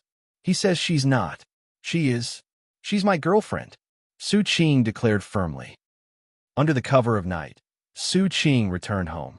Jiang He wasn't asleep yet. The lights in the living room were on, and she was holding her sword, glancing his way as he entered. "Why are you holding your sword again? Were you practicing just now?" Su Qing noticed that her laptop was closed and not in use. Jiang He moved her lips as if to say something, but ended up staying silent. She got up, went to her room, and soon came out holding her clothes, heading for the bathroom. "Why are you taking the sword to shower?" "I want to." Su Qing was baffled by her strange behavior. "Wait a minute. Did something happen while I was out?" He glanced back at the door and asked, "Did someone come in?" "No." "Then who are you guarding against?" "Me?" "No. You're a good person." Unable to get a clear answer, Su Qing let it go. As long as she wasn't guarding against him, it didn't matter. The sound of running water came from the bathroom. Su Qing leaned back on the couch, sneaking a glance toward the bathroom door. At his age, his thoughts inevitably wandered, but he quickly reined them in, silently reminding himself that he was a proper young hero and wouldn't stand a chance against a single punch. That was enough to suppress any stray thoughts. 10 minutes later, Jiang He emerged from the bathroom, her freshly washed face flushed from the steam. Her delicate features didn't at all resemble those of a seasoned martial artist. It wasn't the first time Su Qing had seen her like this, but he still found himself a little dazed. Does practicing martial arts have beauty-enhancing effects? Jiang, he was looking for a hairdryer when she turned to face him. You used to be exposed to the elements. Even if your skin wasn't rough, it shouldn't be this smooth. And you claim you don't know internal techniques? I offered to teach you, but you didn't want to learn. Stance training. Of course. Su Qing was exasperated. Other people got magical martial arts by just snapping their fingers or clapping their hands. Why did he have to suffer through grueling stance training? Maybe you could open a beauty-enhancing martial arts class in the future. I bet. No, wait. The thought of Jiang He running a martial arts beauty studio vanished almost as quickly as it came. After all, so many people sign up for gym memberships only to never show up. Who would commit to martial arts training? Here, let me help. Long hair is a hassle to dry. Just sit down. Seeing Jiang He awkwardly fiddling with the hairdryer, Su Qing got up to lend a hand. She hesitated for a moment, but didn't refuse. "Did that priest catch the ghost the other day?" she asked softly after sitting down. "No, it was all a scam." "Didn't catch it? Where would they even find one?" Su Qing found the situation funny. A person pretending to be a ghost asking if ghosts had been caught. It was absurd. You snuck out in the middle of the night and got mistaken for a ghost. There are no ghosts in this world. If there were, the first one to be caught would be you. Me? That's right. You. Impossible. I'm human. Yes, you're human. But who's seen martial arts like yours? Jumping around in the middle of the night. It's no wonder you got mistaken for a ghost. Just don't climb walls at night, and you'll be fine. Why don't people here practice martial arts? Maybe because it's too hard. Su Qing wasn't sure how to answer, but didn't let that stop him from indoctrinating Jiang He. Life is good now. People don't need to suffer through martial arts training for self-defense anymore. Everyone just wants to enjoy life. Strong martial arts skills don't have much use, so they gradually disappeared. Basically, the more stable society is, the fewer people practice martial arts. Training hard to fight and show off? That's just ridiculous. Don't fall into that trap. Martial arts are for health and fitness. Who enjoys fighting? Health and fitness aren't very useful either. I heard practicing martial arts can leave hidden injuries. Is that true? External techniques can cause that. Internal styles focus on nurturing the body, so they don't. Well, most people here live to 70 or 80 without martial arts. What about those internal style practitioners in your world? Jiang He fell silent. Su Qing chuckled as he blow-dried her hair.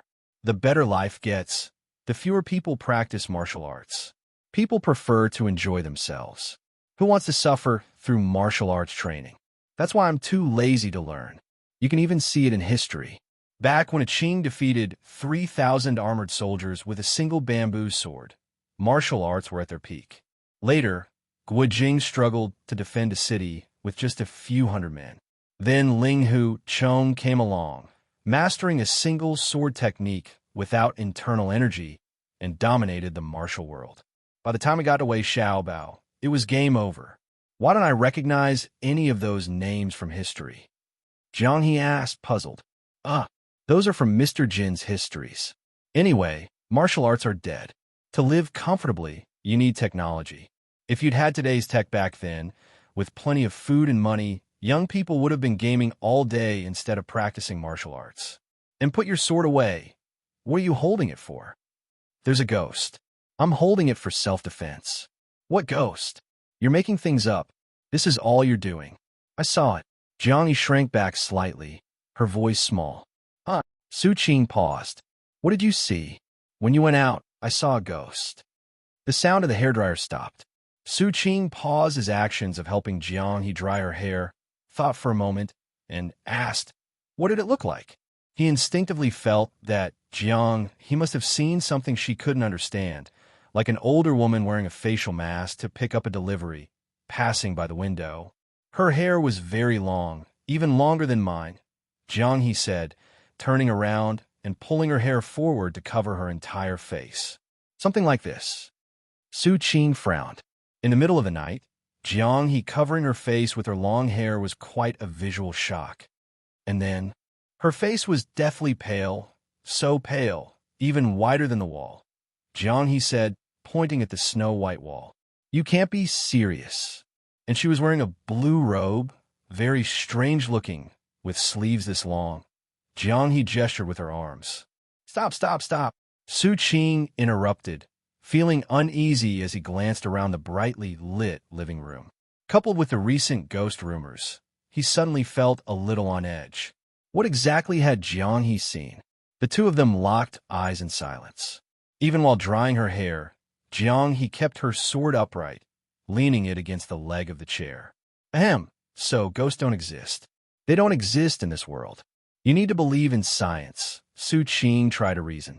Think about it. If ghosts really existed after thousands of years and countless deaths, wouldn't the world be overcrowded? Or they all live, right? He tried using science to explain. You're probably under too much stress, causing hallucinations. Quickly dry your hair and go to bed. A girl coming to a completely unfamiliar world on her own. It was normal to let her imagination run wild. If she were more fragile, she might have broken down entirely.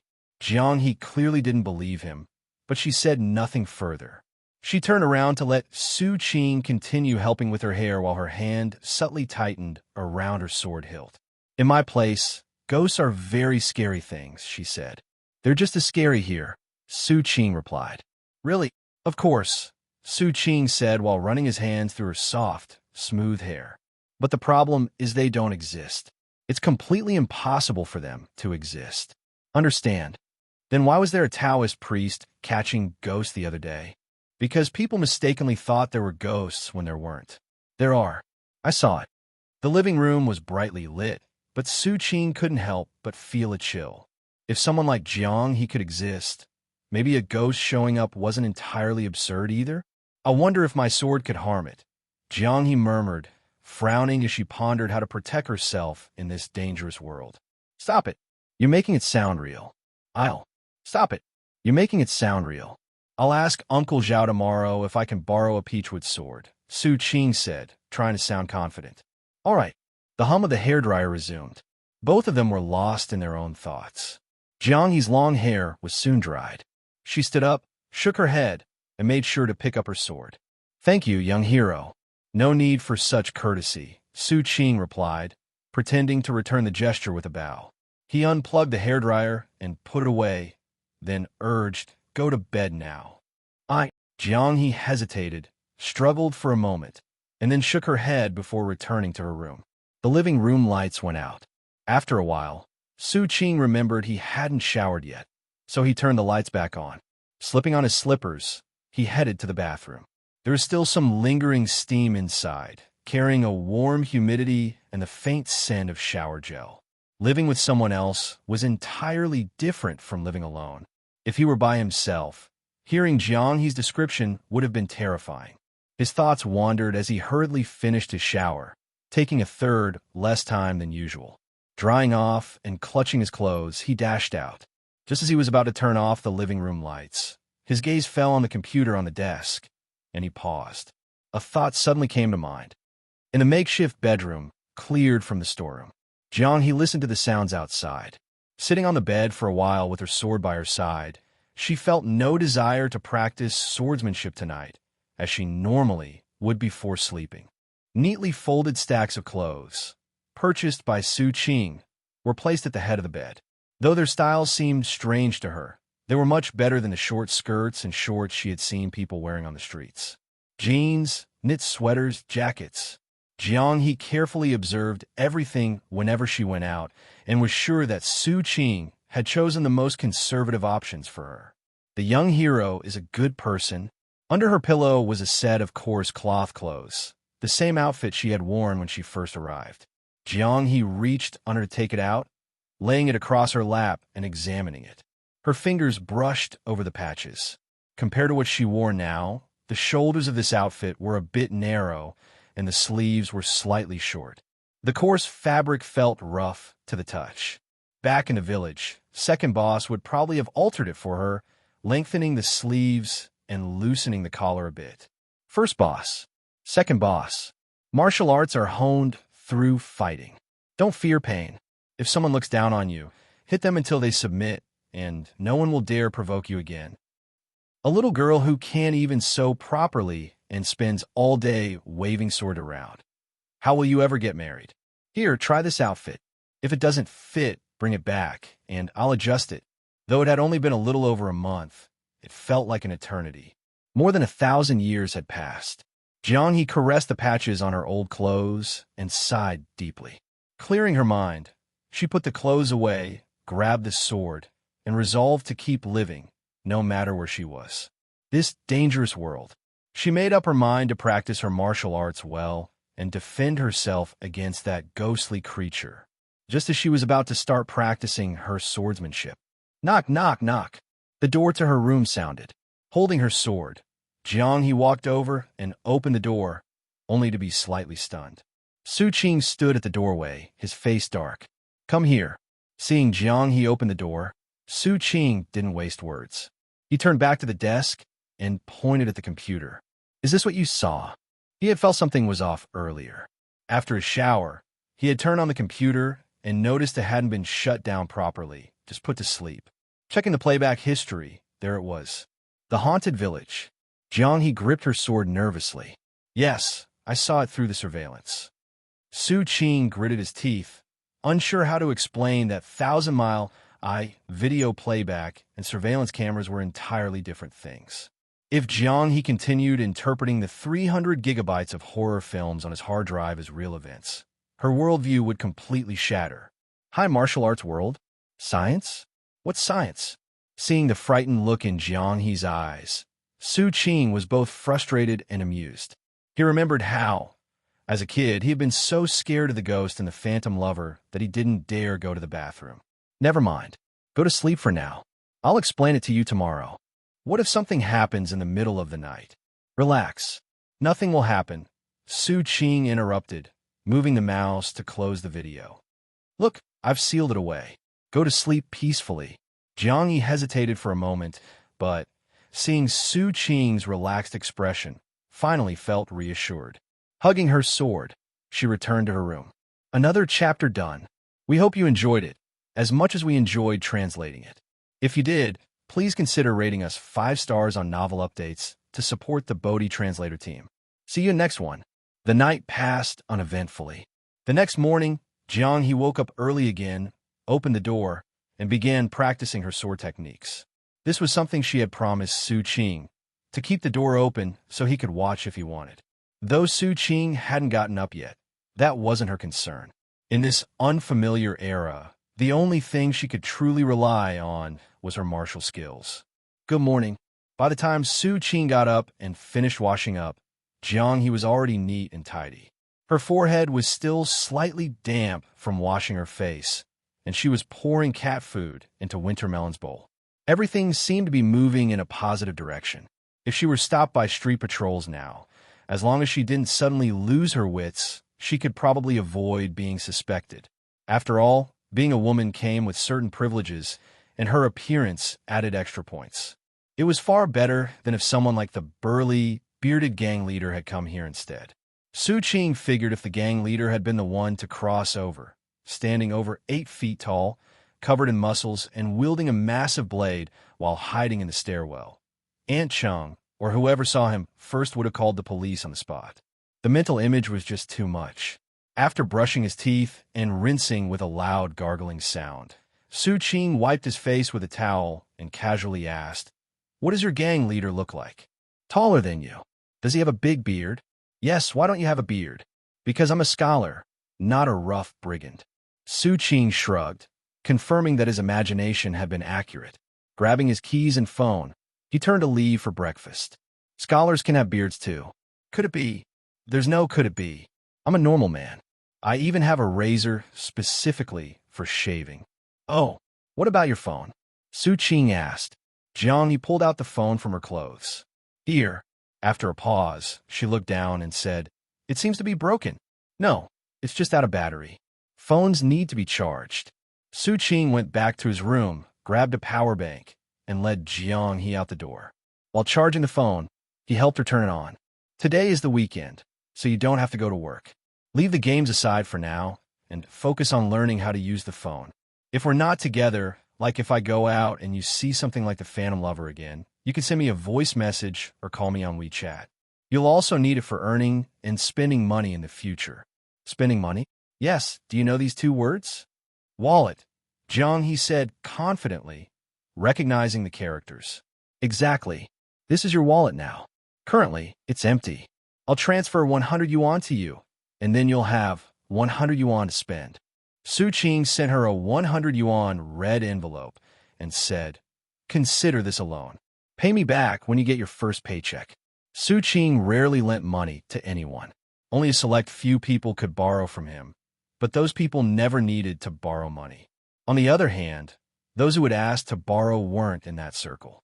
Thus, for the first time in his life, Su Qing lent money to someone. Jiang He.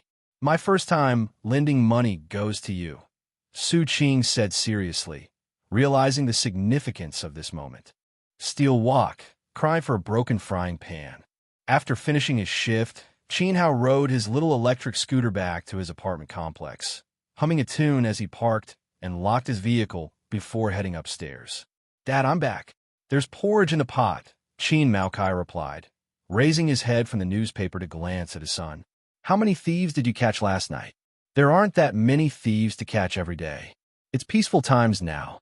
Anyone with arms and legs would rather be a beggar than a thief. They make more money."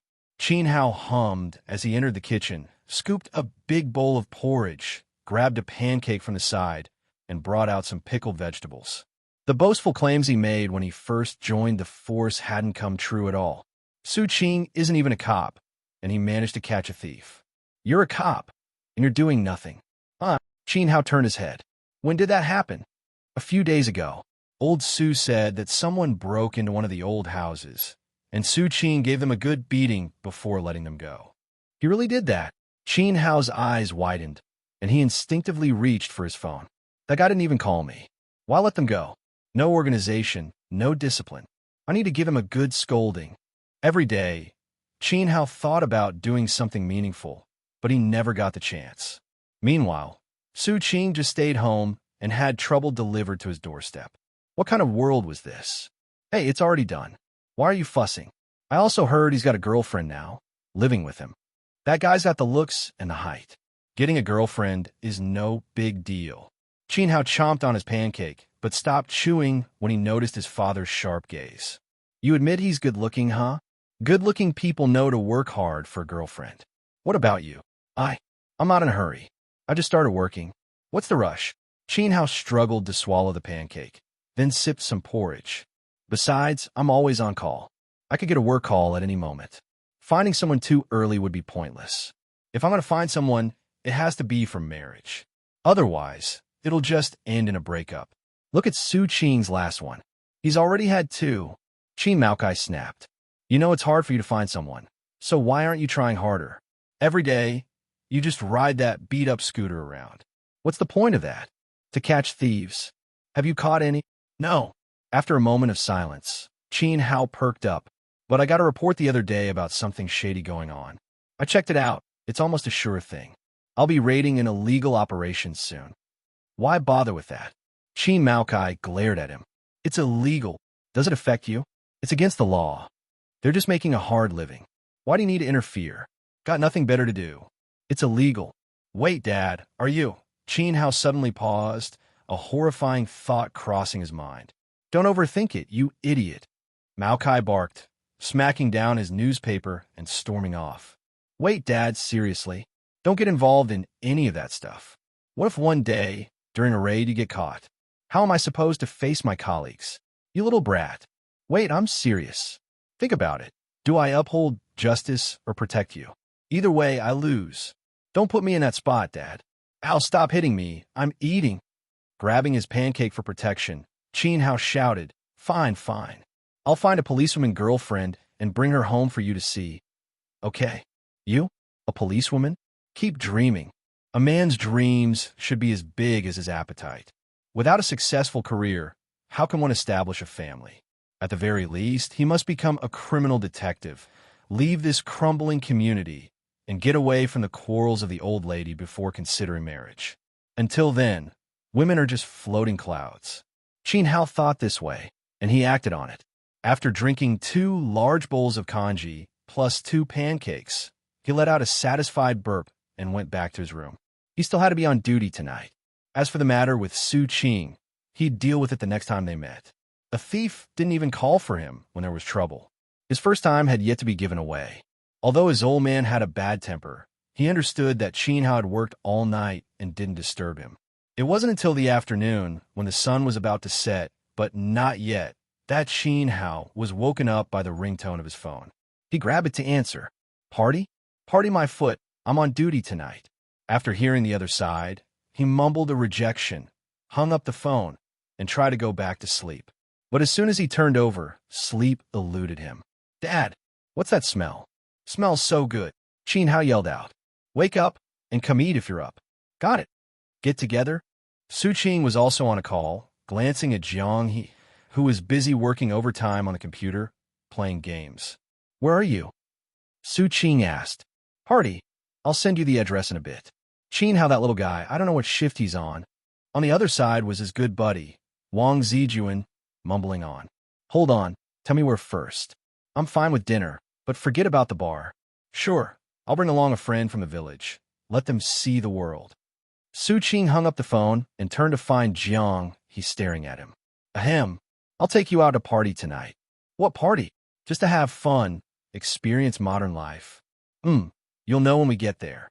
Su Qing wasn't the least bit embarrassed. A person from the countryside, well, a village in the Tang Dynasty is still a village. Could they have come from the royal palace? Remember, follow my lead. Don't do anything rash. Got it. Jiang nodded seriously. In fact, she didn't need Su Qing to remind her.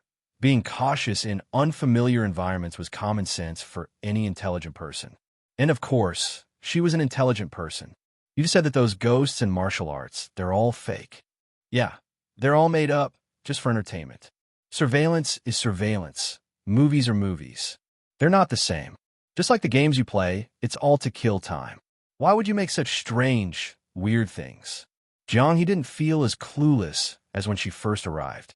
After gaining some understanding, she started to wonder why and ask a lot of questions. This was the fastest way to learn. What's so strange? Scaring people with these creepy things, isn't that strange? No, it's just for thrill-seeking, Su Qing said seriously, rubbing the chubby winter melon as he explained. Just like keeping a pet. Once basic survival needs are met, people naturally seek mental stimulation. Whether it's pets, movies, or games, they all fulfill certain desires. Don't you have books about supernatural events? Like Strange Tales from a Chinese studio, that's the same idea. Strange Tales? Yeah, ghost stories. Movies just bring those stories to life, offering a more immersive form of entertainment. Jiang, he seemed to understand, but still felt a bit unsure. That guy at the tea house, what's his name? The storyteller. He tells all kinds of strange stories and folk tales, all to satisfy people's curiosity. Simply put, if there's a demand, there will be a supply. Got it. Su Qing explained it thoroughly, wishing she could immediately blend into modern society and start solving identity problems. The essence of working is this. Others pay you to solve their problems, and you get paid for it. Everyone in this society is paying to have their problems solved. Whether it's meals, milk tea, or takeout, or even surveillance on the streets and clothing stores, all of this is about solving problems for people like you, me, and everyone else. They get paid for it. At the same time, while everyone is looking to others to solve their problems, they're also solving problems for others. For example, you play games, learn, and then help others play. You earn money from it. Then use that money to solve your own problems like eating and buying clothes. It's all a transaction. This is how society works. Jiang, he fell into deep thought after hearing this. Thanks to Su Qing's explanation, a lot of things that were previously confusing suddenly became clear. Why didn't this guy have to go out to work like a typical landlord or wealthy person and still get food delivered? Because he had treasures like computers, which allowed him to solve problems without leaving the house. So, after filling up on food and drink, the ghost movie is just to solve your problem of having nothing to do. And you pay to watch while they make money? Exactly. Smart. Su Qing gave her a thumbs up, tossing a can of cola her way as a reward. Then, why are you taking me in? Jiang asked. Taking me in and not earning any money. Is it also to fulfill some spiritual need? Maybe. Su Qing thought for a moment. Honestly, I don't know. I just wanted to keep you. Really? Of course. Jiang, he didn't say anything more, holding the can of cola and looking at it for a while before popping the tab. Foam overflowed as she became a bit flustered. Su Qing couldn't help but laugh. He threw a napkin at her, then playfully pinched Winter Melon's fat face. If everything had to have a purpose, this world would be too boring. The sunset quickly sank. They didn't eat dinner at home. Su Qing urged Jiang he to change into a neat outfit. A black and white striped shirt, beige wide-leg pants, recently in style. Although with Jiang He's figure, anything would look good. Later, there might be more people, but don't worry. Eat what you want, drink what you want, except for alcohol. It's mainly about experiencing new things for you. Su Qing was saying this as they walked out, while Jiang he nodded occasionally. If something big happens where you're from, how do you celebrate? Su Qing asked. Celebrate? You just laugh. Jiang he thought the question was a bit silly, but answered seriously. No, I mean like really celebrate. What do you do? Eat meat. Close enough. Here we also drink, eat, and sing. If you're frustrated, have some skewers. If you're happy, have some skewers. If you're bored, have some skewers. Today's not about skewers, but I'll take you another day. Oh, and don't forget the buffet. While talking, they passed the main gate and waved at Uncle Zhao. Jiang, he also nodded politely, a habit Su Qing had taught her to leave a good impression even if they weren't familiar. It was rush hour, so Su Qing didn't take a bus. They hailed a cab, gave the address from Wang Zijuan, and after a lot of stops and starts, They arrived at the agreed place around 7 o'clock. Golden Wild KTV. The huge LED billboard was flashing in the night sky. Jiang he squinted up and listened to the faint sound of singing coming from inside. Is this it? Yep, Su Qing said, raising his chin. Let's go. Tonight the big spender is treating. Eat as much as you want. Ancient people wonder if they'd like karaoke. Prince Wang Zijuan, a prominent figure from a wealthy family, was already inside the private room, wailing like a ghost.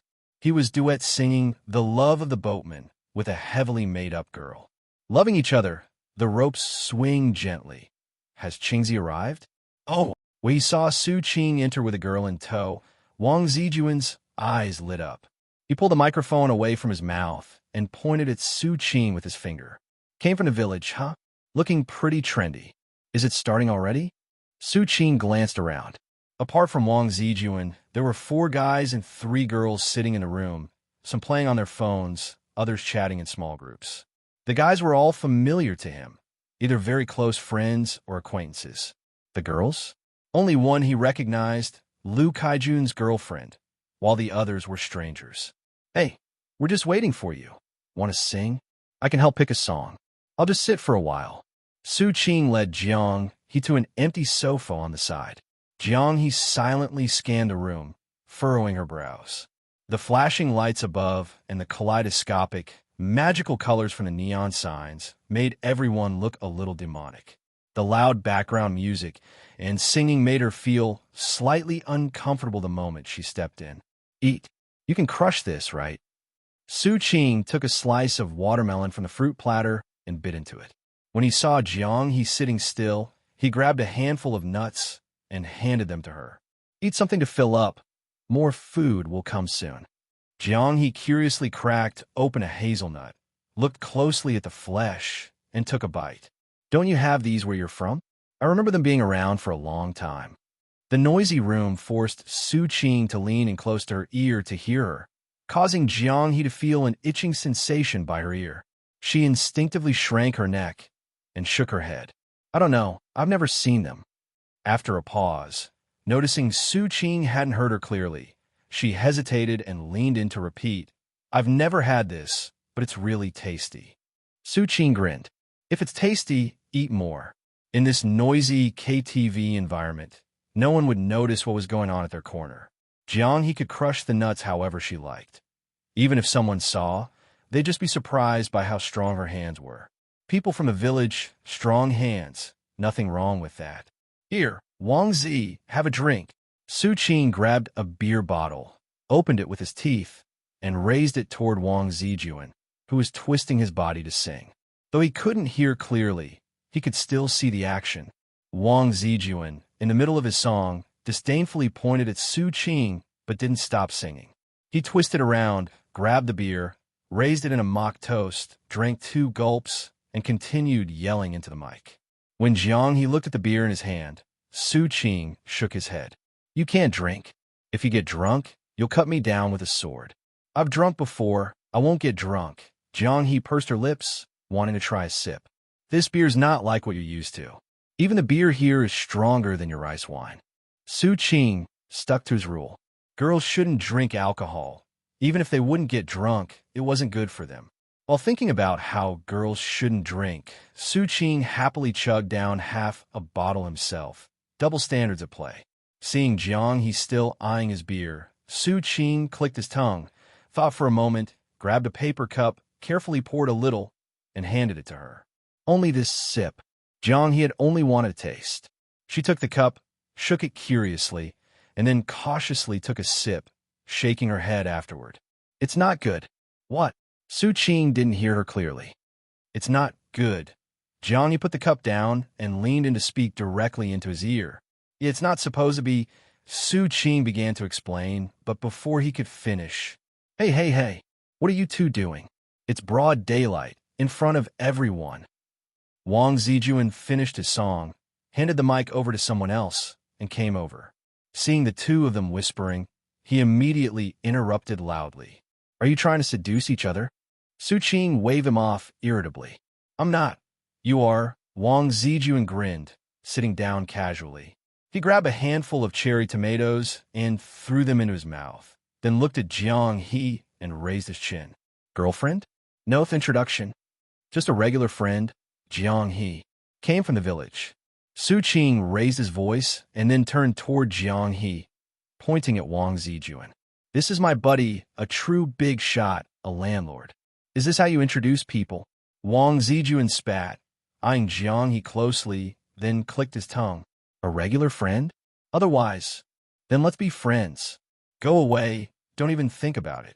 Hey, what's wrong with being just a regular friend? You tell me. Don't even call her a friend. Even if you don't know her, I'd feel sorry for anyone who falls into your hands. Su Qing shrugged. Don't even think about it. Being friends with you is a waste, really a waste. Wang Zijuan shook his head while munching on cherry tomatoes, looking at Jiang He with regret. Such a beautiful girl, and this jerk got her. A waste of what? Are you taller than me? Su Qing glanced at him. Are you more handsome than me? Su Qing asked again. Wang Zijuan thought for a moment. I have money. Damn. Su Qing leaned back lazily on the sofa, not bothered to talk anymore. He turned a glance at Jiang He, who was still nibbling on nuts, and urged, Has it started? Everyone who's supposed to be here should have arrived. A few people are still missing. Don't rush. Let's shout a bit first. Wang Zijuan stood up and pushed his way to the karaoke machine, turning back. Which song do you want? Anything. Then let's start with the cat's meow. You sing. Ha ha. I've always wanted to hear your Cantonese version of meow, meow, meow. Wang Zijuan's fingers were already scrolling on the machine. Wait until you need something from me. There's still the rat. Damn, I still have to work tonight. Does anyone still work these days? Rat's now a guardian of the people. What do you know about it? You lazy social parasite. Su Qing scorned, then turned back to continue whispering in Jiang He's ear. Bringing her to KTV wasn't strictly necessary, but if she was going to learn to live, it was best to experience as much as possible, including modern activities like this. It was all about integration in the long run. I think it's too noisy. Were we playing it here? Jiang He looked around, but still didn't understand the purpose of all the people gathered in this strange room. The people around them were on their phones, eating, drinking, or rolling dice. Sing, drink, eat, relax, Su Qing muttered with the ancient heroine in the corner. Mainly, it's because that guy's girlfriend is having a birthday, so we're making it lively. Everyone has different reasons for coming. Some just to drink, some like singing, some like the noise, and some come to make friends. Places like this help bring people closer. He glanced at Jiang He, who was cracking nuts so fast it was like eating sunflower seeds. This is useful. Help me crack a few. Jiang He paused for a moment, but handed him a few. So, is this how you celebrate? One way, mainly just for fun. Haven't seen each other for a while. Eating alone is boring, so we play games or something, Su Qing explained. A lot of people like singing. Can you sing? I can't. Even if you could, I wouldn't let you sing. Su Qing chewed on the nuts, thoroughly enjoying himself. Wait, I'll show you my singing skills. As he spoke, more people came into the room. One of them stopped when he saw Su Qing in the corner and then glanced at Jiang He, who was quietly peeling nuts for him.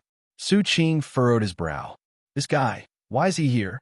The private room was quite spacious, and Wang Zijuan was the top VIP here. He not only had money, but also some connections.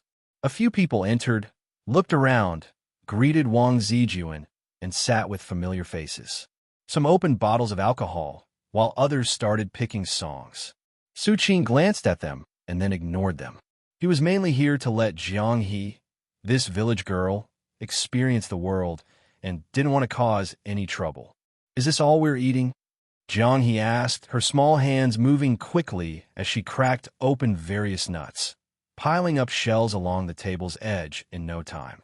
Are you hungry? A little. Wait a bit. There should be a huge cake coming soon.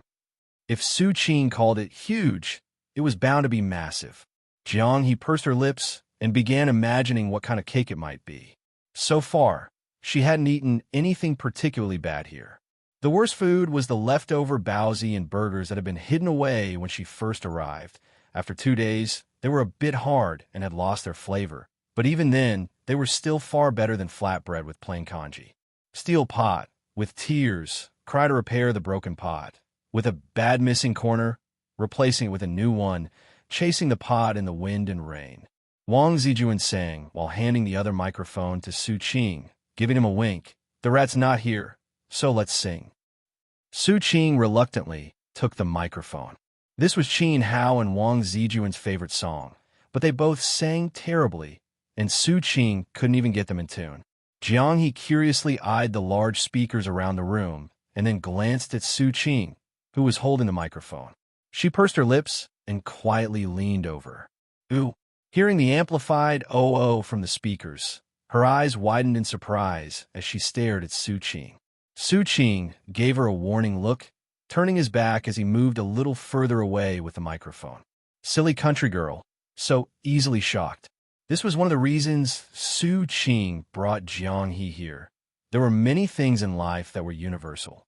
He couldn't explain every small detail to her, but she could discover them on her own and integrate them into her life. At least, next time she went shopping and heard an announcement, she wouldn't be amazed and say, "This person's skill is so deep." Singing, Su Qing stole a glance at Jiang He. Sometimes, the way she acted really hit the spot. "Do you like it?" In a break between the chorus, he asked Jiang He. Jiang He shook her head. "I don't understand it." "You'll understand it later." Su Qing got into the mood of the KTV environment, and, for some reason, felt a burst of courage to pinch Jiang He's face. Just as his hand lifted, Jiang He noticed it. With a look, he immediately sobered up. He'd have to try it eventually. During the course of the song, a few more people came in and sat down. After the song "Wide Ocean and Sky" ended, Wang Zijuan gave Su Qing a thumbs up, 10 times better than the rat. "You two are about the same. Don't badmouth each other." Su Qing snorted and handed over the microphone, looking around at the people present. "Is everyone here?" "Almost. We're not waiting for them anymore." Wang Zijuan glanced around, waved at one of the girls, and said a few words. She went out. After a moment, the big table in the center of the room was cleared by the waiter, the lights turned on, and the food was served. It was a music restaurant. No need to run between two places. Sing when you're hungry, eat when you're full. This was one of the reasons they often chose this place. "Today's my girlfriend's birthday. Hey, where's my girlfriend?" Wang Zijuan started speaking, but realized something was off when he didn't see her. He looked left and right, searching for his girlfriend. "She was sitting here just now. Where is she now?" "She seems to have gone out." A girl in the group reminded him. "Where did she go?" "Don't know."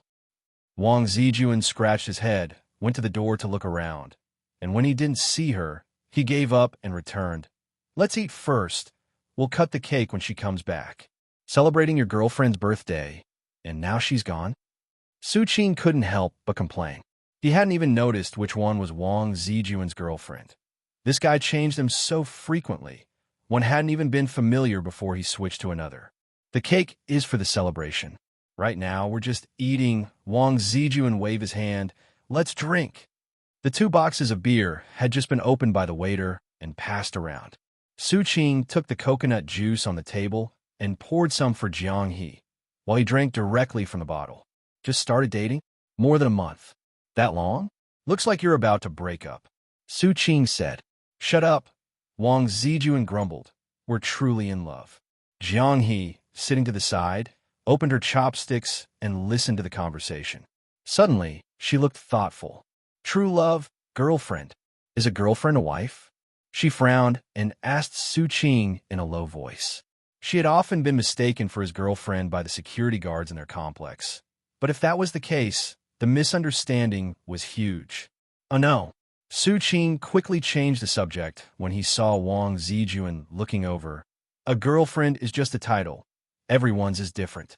For example, his girlfriend will eventually be someone else's wife." Wang Zijuan winced. Actually, that didn't seem wrong. Jiang He looked at Wang Zijuan in confusion, not understanding what he meant, but continued eating her food. After a moment, she asked again, "What about yours?" "I'm a homebody." For homebodies, a girlfriend can mean anything, like a paper doll, or even just a concept. Su Qing joked. He wished he hadn't fooled around last time. If he explained what a girlfriend was seriously now, Wang Zijuan would think he was an idiot. Ha ha, self-awareness.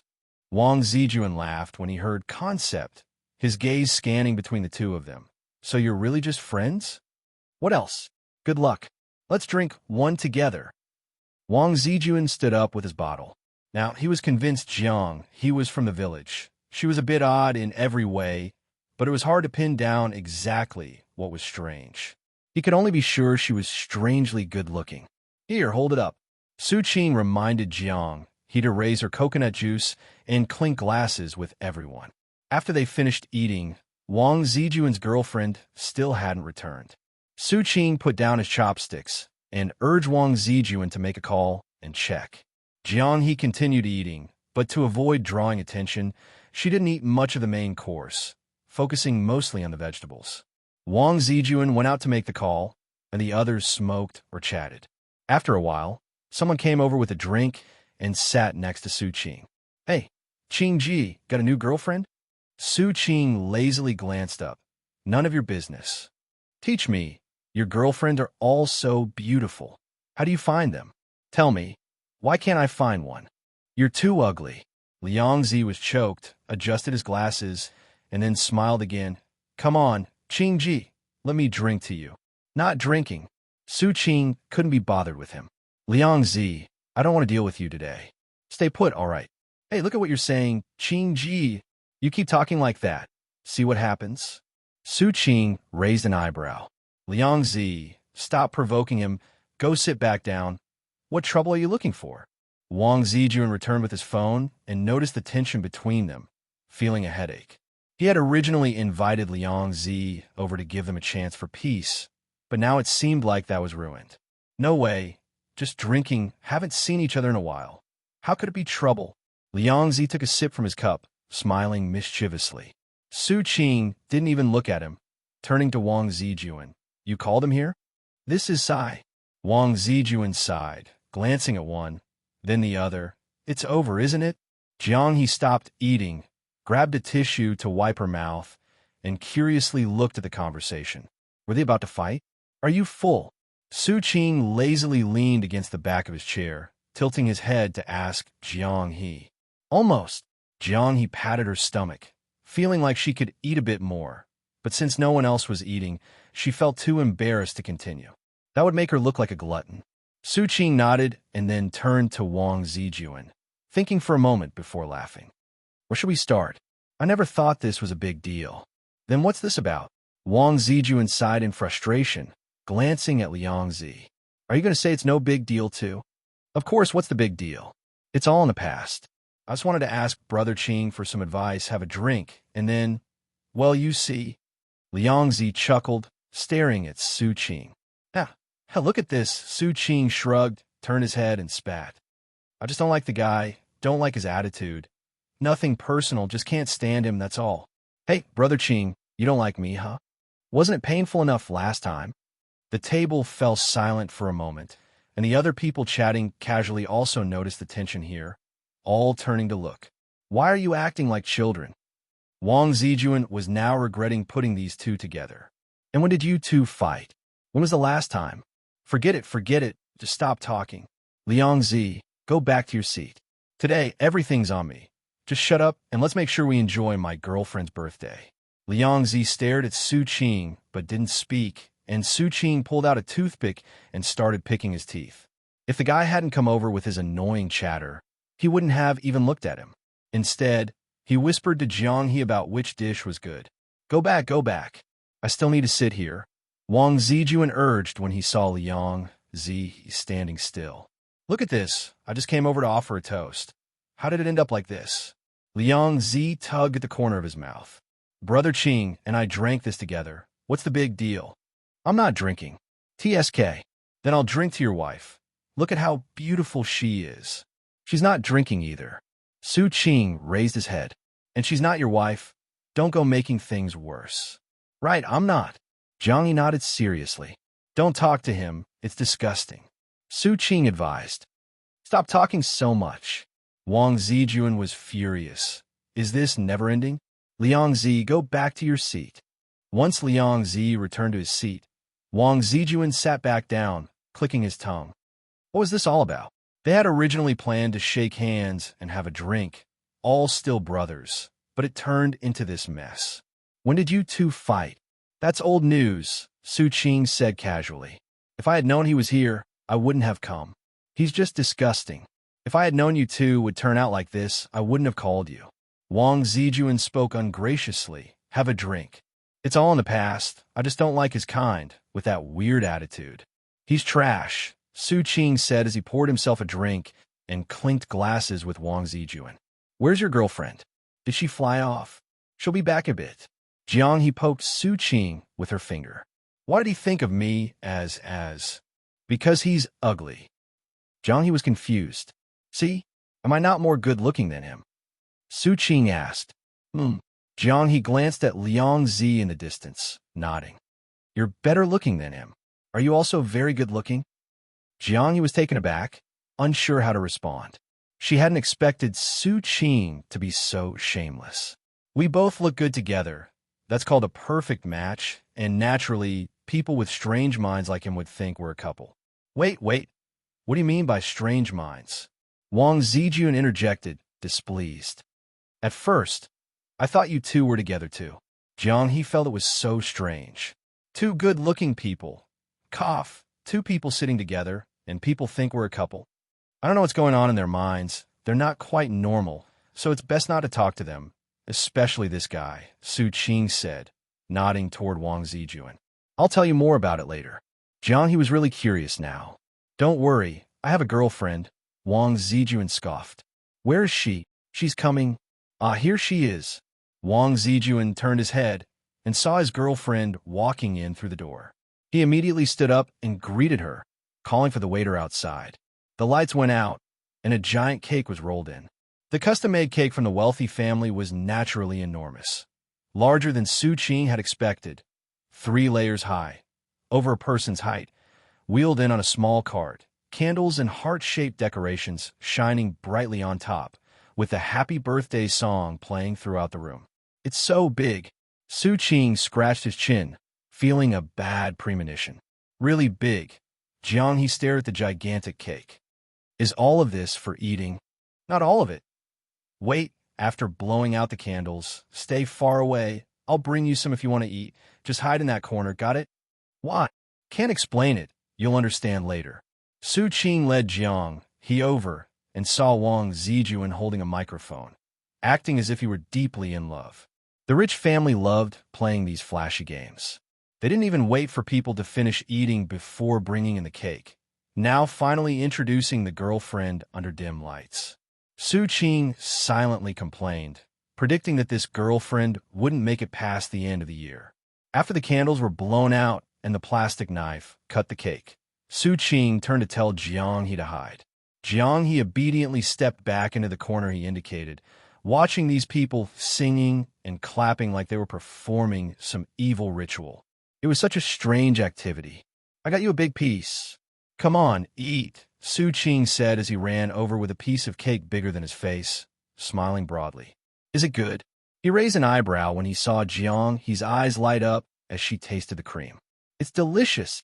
Jiang he nodded vigorously, cream still on her lips, nearly jumping up with joy. This was probably the best thing she had ever tasted. Her eyes wandered to the massive cake, and she asked, What about you? I don't like sweet things. Su Qing sighed, thinking that country bumpkins were easy to please. A birthday cake was enough to make Jiang he light up like she was eating the finest cuisine. Her eyes were almost sparkling. Why do I have to hide while eating? Is this piece you gave me too big? No, you just eat slowly, just hide, that's all. Jiang he's confusion was answered a minute later when the cake flew everywhere. Her thoughts instantly scattered, and she subconsciously reached out to protect the cake. She looked at them, feeling sorry for the chaos they were causing, and quietly retreated into her corner with her giant piece of cake. Taking a big bite, she suddenly felt a bit emotional. She really wished her second boss could taste this thing called cake. That second boss, who never wasted food and always drank large bowls of water, would probably smile with her eyes squinting if she tried this. It was really good. In the dimly lit KTV private room, cakes flew about haphazardly, and everyone laughed loudly. Accompanied by the surround sound music, the colorful lights flashed like a scene of demons dancing wildly. Jiang He stood quietly in a corner by herself. In the dim environment, no one noticed her. She held a cake, taking bite after bite, occasionally licking the cream off her lips. After a long while, the chaos subsided. Why throw something so delicious? Looking at the mess on the floor, Jiang He couldn't understand. Even if one was a wealthy landowner, money was still hard-earned. Because one of its purposes is this. Su Qing wiped the cream from his hair with a tissue, unsure how to explain. If you like it, I'll buy you one next time. We can hide at home and eat it, not wasting any. Jiang He stared at him, then looked down at the crumbled cake on the ground. A complex feeling rose from her heart. She suddenly realized, what is a prosperous age? Tall buildings, neon lights, computers and phones, the crowds, and the lights at night. These things amazed her, but they were merely a natural reaction to things she had never seen before. Su Qing said this is the best era. She didn't understand before, but now she truly felt it. She experienced the prosperous age in a nearly absurd form. I'll go clean up in the bathroom. You sit for a bit, and then we'll head home. Su Qing frowned, patting his hair. He gave Jiang He a quick reminder, then turned to leave, but came back a few steps later. Do you want to go? No need. Jiang He shook her head and picked a clean spot to sit, watching the people in front of the screen scream into the microphone, wondering what they were thinking. Hey, beautiful. Is Qingga leaving you here alone? After a moment, a voice came from the side. Jiang He glanced at him but didn't respond. Su Qing had said this person was disgusting and that she shouldn't talk to him. This clean one, you weren't playing with him just now? Liangzi looked at her, surprised. He reached up to grab a bit of cream from his shoulder and tried to smear it on her. Here, let me give you some. Jiang He dodged, coldly watching him. What are you doing? Everyone's dirty. You're so clean, it's not good. Come on. Liangzi reached out again, but was once more avoided by Jiang He. He gave up and smeared the cream on the sofa beside them, laughing. Just kidding. What's your name? I don't want to talk to you. Jiang He frowned and sat down in a different spot. Why didn't want to talk to me? Jiang He remained silent. What? Liang Zi asked with interest. He didn't need to be told. He was sure Su Qing had told her something. Once she said what Su Qing said, then he could, because you're disgusting. Jiang He looked at him in disgust and finally understood why Su Qing said this person was disgusting.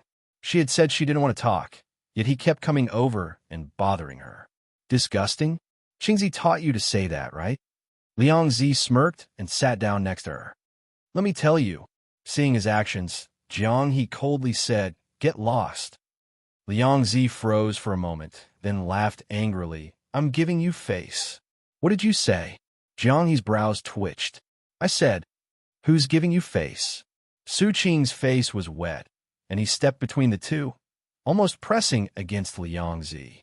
Liang Zi instinctively took a step back, looked at him with a smile, and was about to speak when he saw Su Qing had no intention of talking to him. He turned to Jiang He and asked, what happened? He cursed at me. Jiang He said expressionlessly, glancing at Liang Zi. She added, and tried to touch my face. If Su Qing hadn't returned, this guy would already be on the floor. You really know how to cause trouble. Su Qing chuckled. I wouldn't even dare take off my glasses. What? Liang Zi frowned. Then, a sharp pain hit his abdomen, and he instinctively hunched over. Trouble. Su Qing threw another punch into his stomach. Giving you face. Another punch. Hey, what the hell is going on? Noticing the commotion, Wang Zhijun rushed over, tugging but not able to pull them apart. He directly shoved his way between them, separating them, and shouted toward the door. Turn on the lights. Don't sing yet. I'll go. Wang Zhijun was shoved aside by Su Qing, and then the lights turned on. Liang Zi swung his fists randomly, hitting Su Qing's face and head. Su Qing simply squinted, throwing punch after punch into his stomach. Talking nonsense. Looking for trouble. Touching. This punch didn't land because Jiang He, who had somehow gotten up, grabbed him. Su Qing felt a huge force pulling him away. Just as he was about to ask, he saw Liang Zi spit out. Sensing the hand that had been pulling him loosen, Su Qing didn't rush to thank her. He kicked Liang Zi, who was coughing and hunched over, sending him crashing to the ground. "Stop fighting." Wang Jijun ran over and held Su Qing tightly. "What's going on? What is this?" "He just touched my girlfriend's face." Su Qing turned to look at him. "Are you going to let go?" Wang Jijun looked at Liang Zi, who was struggling on the floor and felt like a sheep in a stampede. He decisively let go of Su Qing. F***CK. Now he just wanted to slap himself. Why did he have to bring them together like this? Some people who had come over to help Liang Zi, seeing that Wang Jijun had let go, watched as Su Qing walked over. The helpers immediately stepped back, retreating to the side to watch the scene unfold. Wang Jijun, who was supposed to be in charge, didn't care. He just watched the drama unfold. And honestly, the violence in the scene was quite exciting. Bang! Bang! Su Qing continued kicking, seeing that Liang Zi was just holding his head and not trying to get up before stopping. Feeling the warmth of blood at his nose, he wiped it, took some tissue, and glanced around, giving Jiang He a warning with his eyes. "You're really asking for trouble." Su Qing spat, wiped his nose, and looked at Wang Jijun. "You want a couple of kicks too? You're the one who caused this mess. I'd like to kick you." Wang Jijun waved his hand to the others watching. "Disperse, everyone go on. We'll hang out another day. This situation is messed up." A few moments later, only Su Qing and his group of 5 remained in the private room. Wang Jijun's girlfriend was sitting in the corner, watching the show. "Can you get up? If you can, let's continue. If not, I'll leave." Su Qing spoke with a muffled voice, still holding his nose. He tore open some new tissues and shoved them into his nostrils. He watched Wang Jijun help Liang Zi up and waited for him to respond. One fight should be enough to quiet him down for a while. Liang Zi gasped, glaring at Su Qing, wanting to get back at him, but feeling too weak to do so. He was conflicted inside. Why fight more? "Are you all right, Liang Zi?" Wang Jijun was annoyed and decided never to let these two interact again. Fortunately, his girlfriend went out, and she hadn't had time to feed them alcohol. Otherwise, things would have been even messier. After a short break, Su Qing replaced the tissues in his nose and looked at Liang Zi, saying, "If you're not going to fight, then I'm going home." He paused, pointing at Liang Zi. "Next time, don't talk nonsense. If you have an issue, solve it now. Don't say I didn't give you a chance." Before Liang Zi could respond, there was a knock at the door. Wang Jijun frowned and told his girlfriend to open the door. "We received a report saying there was a fight here." 2 people in police uniforms stood at the door, looking inside. Su Qing's heart sank, and when he saw who it was, he froze. "Mouse!" Qin Hao looked at the messy room and was also stunned. Qin Hao was completely confused. When he received the address, he had joked with old Gu, saying that he often came here with friends and might even run into someone familiar. Well, it happened. "You guys..." He scanned the environment inside. Su Qing had 2 balls of tissue stuck up his nose. Half his face was covered in blood, and Liang Zi looked like a mess, with cake and vomit smeared all over him. Qin Hao couldn't help but grin. "Really having fun, huh? Do you know them?" Old Gu asked. "Too well." Qin Hao shook his head and entered, kicking a piece of packaging that was at the door. "What happened?" "We were singing, got too excited, fell a couple of times, and someone thought we were fighting and called the cops. See, this is what happens." Wang Zijun laughed casually as he walked over and winked at Qin Hao. "Damn, you're on duty? That outfit looks good on you." "Of course," Qin Hao said, his face serious as he whispered, then cleared his throat. "I didn't ask you. You two, what happened?" "Exactly what he said." Su Qing shrugged, covering his nose as he took a few steps, seemingly carelessly blocking Jiang He behind him. "You weren't fighting?" Old Gu pulled out a notebook and started writing. Seeing the blood on Su Qing's face, he instinctively thought Su Qing was the victim, so he asked about this side first. As long as this side was okay, the one with glasses probably wasn't in trouble. "Show me your ID card." Who brings an ID card to a birthday party? Su Qing pulled out the tissue in his nose to check if the bleeding had stopped. "Give me your ID number." 130688219. Old Goose scribbled it down, confirming. So you're saying you weren't fighting? No, what fight? I don't even know who's so bored, just messing around, Su Qing said. Better not be. Just celebrate your birthday properly. Don't cause trouble. Old Gu frowned as he gave a warning. Before he could continue asking, Liang Zi spoke up behind them. He hit me. Su Qing shot him a cold glance. Liang Zi seemed to have recovered, wiping his glasses with his shirt. Did you fight or not? Yeah, he hit me. Look at this. Liang Zi swept his gaze around the private room. Can you call this a birthday celebration? All right, come with me to the station, Old Gu said, tired of the bickering.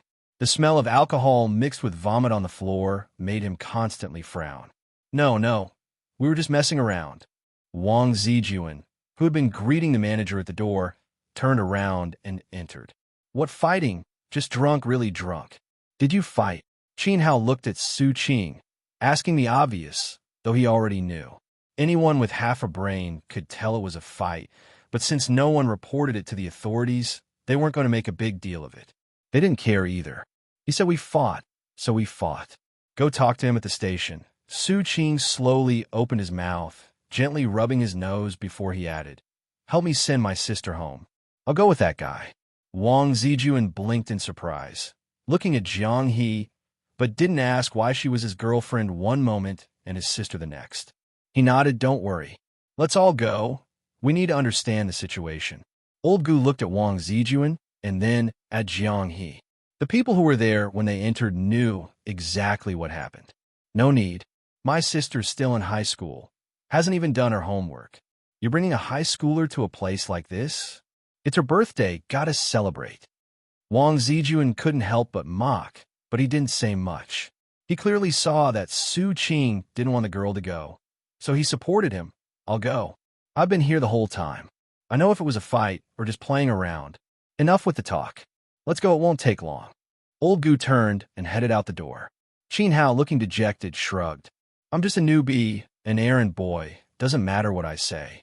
Jiang He, quiet and observing, could tell that Su Qing had purposely given her a heads up about what the police were like. But Su Qing didn't speak, and she didn't do anything either. Want to wash your face first? Qin Hao asked. No need, let's go. Su Qing shook his head, casting a glance at Liang Zi before looking back at Jiang He. My sister just came from the village, hasn't been to places like this, don't scare her. Jiang He noticed Su Qing speaking to others, but his eyes stayed on her. She quickly understood his meaning and quietly remembered. We're not going to eat anyone, just need to understand the situation. Qin Hao, not happy, looked back at Jiang He. Your sister? I didn't know you had a sister. All he had heard was that Su Qing had a girlfriend, and he had thought that was it, but suddenly he was talking about a sister. Where did that come from? Cousin. You heard nothing. Su Qing snorted. Cousin? What kind of nonsense is that? Wait, I'll say hi first. Wang Zijuan waved at the group before going over to the manager to have a low-key conversation. Cousin? High school student. Qin Hao stopped at the door of the KTV, waiting for Wang Zijuan, while eyeing Su Qing's so-called sister. He had grown tired of seeing Su Qing's old face. Checking household registration? Su Qing scoffed. It's useless. She's in high school, hasn't even gotten her ID, just came to hang out for a few days. TSK, your sister's my sister, huh? What's her name? Your Su family genes or something else? Jiang He. Su Qing winked at her. Got it. Qin Hao grinned and smiled at Jiang He. I'm your Qin Ji. Older brother. Older brother, huh? Don't scare her. You look so dark. All right, let's go. Wang Zijuan finished greeting the KTV staff, stuffed his hands in his pockets, and walked over with his girlfriend. You didn't come when called. Now that it's over, you're here to arrest someone. Came for what? Fighting, getting in trouble. Qin Hao glanced at Liang Zi, who was already waiting by the car. What really happened? Damn, it's all my fault, all my fault. Wang Zijuan clicked his tongue and sighed. Let's go, better resolve this quickly. Won't invite you next time. Jiang He quietly followed Su Qing, listening to their conversation without speaking. The night was deep, and the starry sky was dazzling. The group got in the car, and the conversation stopped. The car sped through the dark night, moving smoothly on the road toward the police station. When they got out of the car, they walked in small groups. They looked at the brightly lit police station. Wang Zijuan suddenly laughed. "Qingzi, you're home. Home your sister," Su Qing replied. He wasn't too concerned about the fight. It was just a formality. What he worried about was Jiang He's situation. This was what they called guilty conscience. Su Qing mocked himself. Raising an ancient person like this, he really needed to control his temper. Seeing them so relaxed, Old Gu glanced back but didn't say anything, leading the way forward. Liang Zi, grumbling, followed in second place, silent. He knew exactly what happened. Though he was in the wrong, he was the one who got beaten up. This trip to the police station might not win him anything, but at least it wouldn't cost him much. Su Qing started the trouble, so there was no way to escape it. Jiang he followed at the back, looking up at the national emblem on the door that exuded authority. Cousin, high school, no identity, birthday. Replaying the thoughts in her head, Jiang he sighed softly.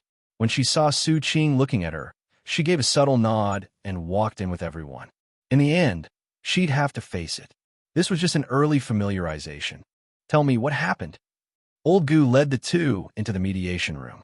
The others, including Wang Zijuan, let Qin Hao handle it, while Old Gu held a pen and a folder, glancing between the two. Who's going first? It was just a fight. I struck first because he insulted me. Su Qing leaned back in the chair, picking at his nails. Go into more detail. Well, let him speak. Su Qing shrugged. Old Gu turned to Liang Zi, sitting across from him. You go ahead, tell us the specific details. It was just a joke at first, just joking, Liang Zi started. Then he hit me. I didn't even know it was coming. I was suddenly struck. Old Gu put down his pen and looked at both of them, then turned back to Liang Zi. What do you mean by details? What kind of joke? What did you say? What did he say in return? And which part led to the fight? How did he strike? How did you react? Got it. Liang Zi froze for a moment. What are you spacing out for? Just say what happened. No need to think so hard.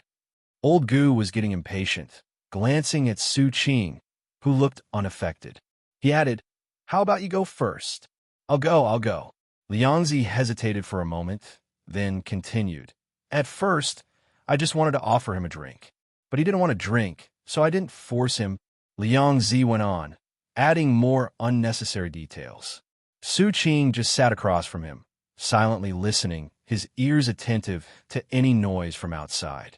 His concern wasn't about Jiang He's black household status, but her original identity. If her black household status was exposed, it didn't matter. She hadn't committed any crimes. Even if there were issues, they were from over 1,000 years ago, with no relation to the present. What worried him was the uncontrollable factors. If Jiang he was familiar with the situation, it would be fine. Even if she came to the police station voluntarily, admitting to her black household status, there wouldn't be much to it. But it was too early for that. If there was any misunderstanding, it would be hard to fix. Is that so? After Liang Zi finished speaking, Old Gu turned to Su Qing. You tell us. Roughly the same, except the beginning was wrong. He was insulting me, and that's when I made my move. Su Qing readily admitted it, asserting that Liang Zi had provoked him first, pointing at his face. Then we got into a fight. I was just joking, Liang Zi insisted. There's a limit to jokes. Old Gu ignored him.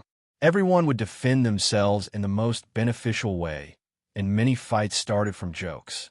But once fists were thrown, could it still be called a joke? Old Gu stood up and glanced at the door, where Qin had already finished. The two of them checked the statements.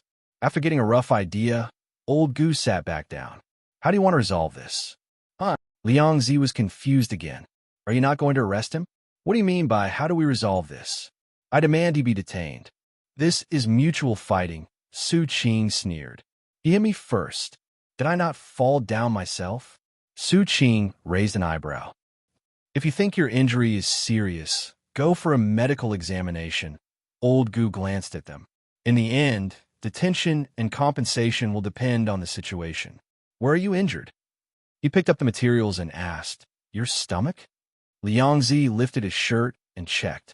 There were only red marks on his stomach, so a medical exam probably wouldn't show much. You can either reflect and reconcile, or both be detained, where you can get a medical check.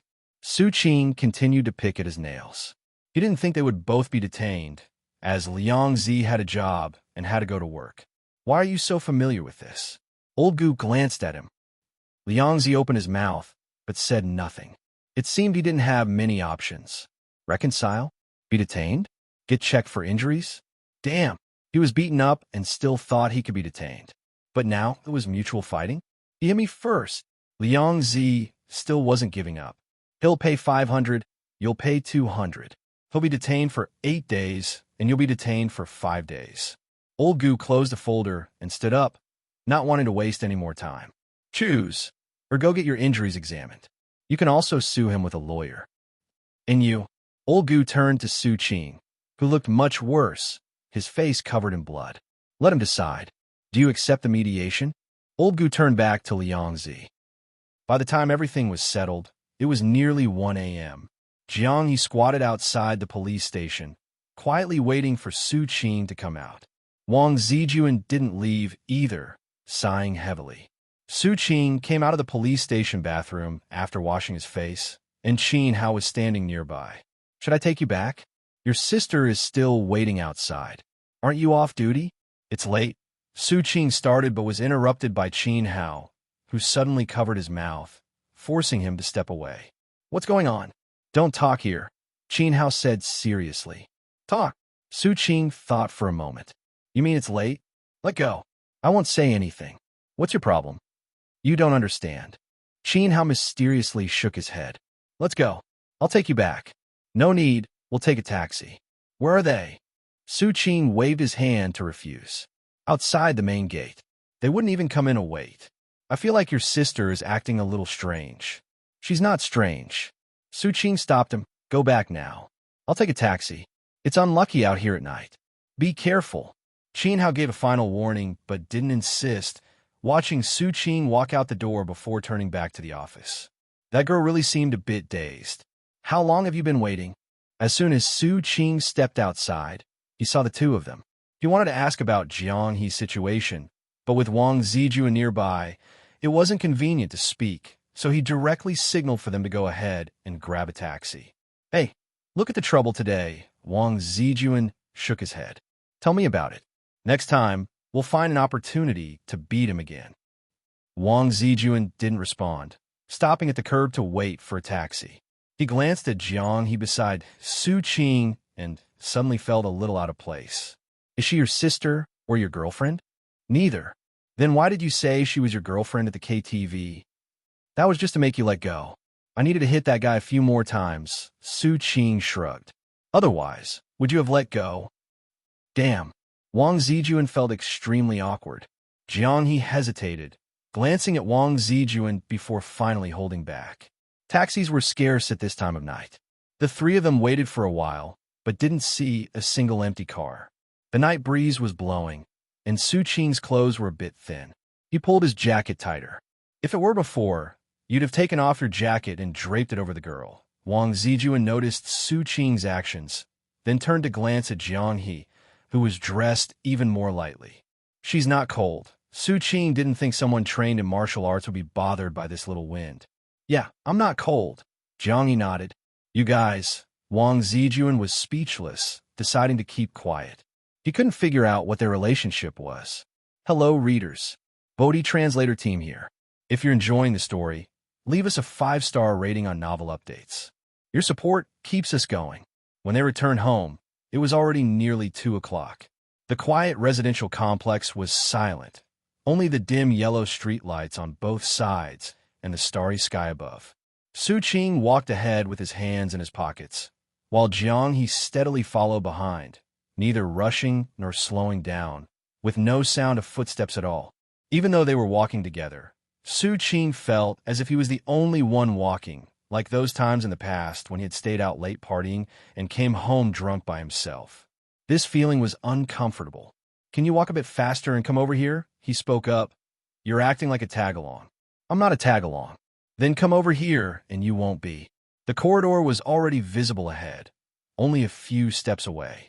Jiang He took 2 steps forward and walked beside him. They walked side by side for less than a minute before reaching the door. Opening the door and turning on the lights, Su Qing collapsed onto the couch, turned his head to look at Jiang He, and shifted his but a little to give her some space. What did they say at the police station? I'm your sister in high school, went for a birthday. And then, that's it. Jiang He shook her head. They asked other things, but I didn't speak. Su Qing understood why Qin Hao had called her a bit dim, laughing. You really are clever. Going to the police station this early caught him off guard, and he was worried that something had gone wrong. But now, it seemed Jiang He was adjusting well here.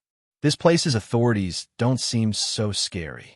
Jiang He thought about the people she had met, that short, dark-faced man grinning like a fool, trying to act like her brother. Of course it's not scary, as long as you don't show your violent side.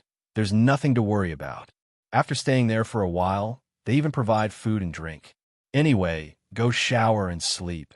Su Qing lay lazily on the couch, uninterested in moving. Today wasn't so bad. Thinking it over, he hadn't lost the fight, and after taking Jiang He for a little tour of the police station, everything had gone well, except for the time wasted.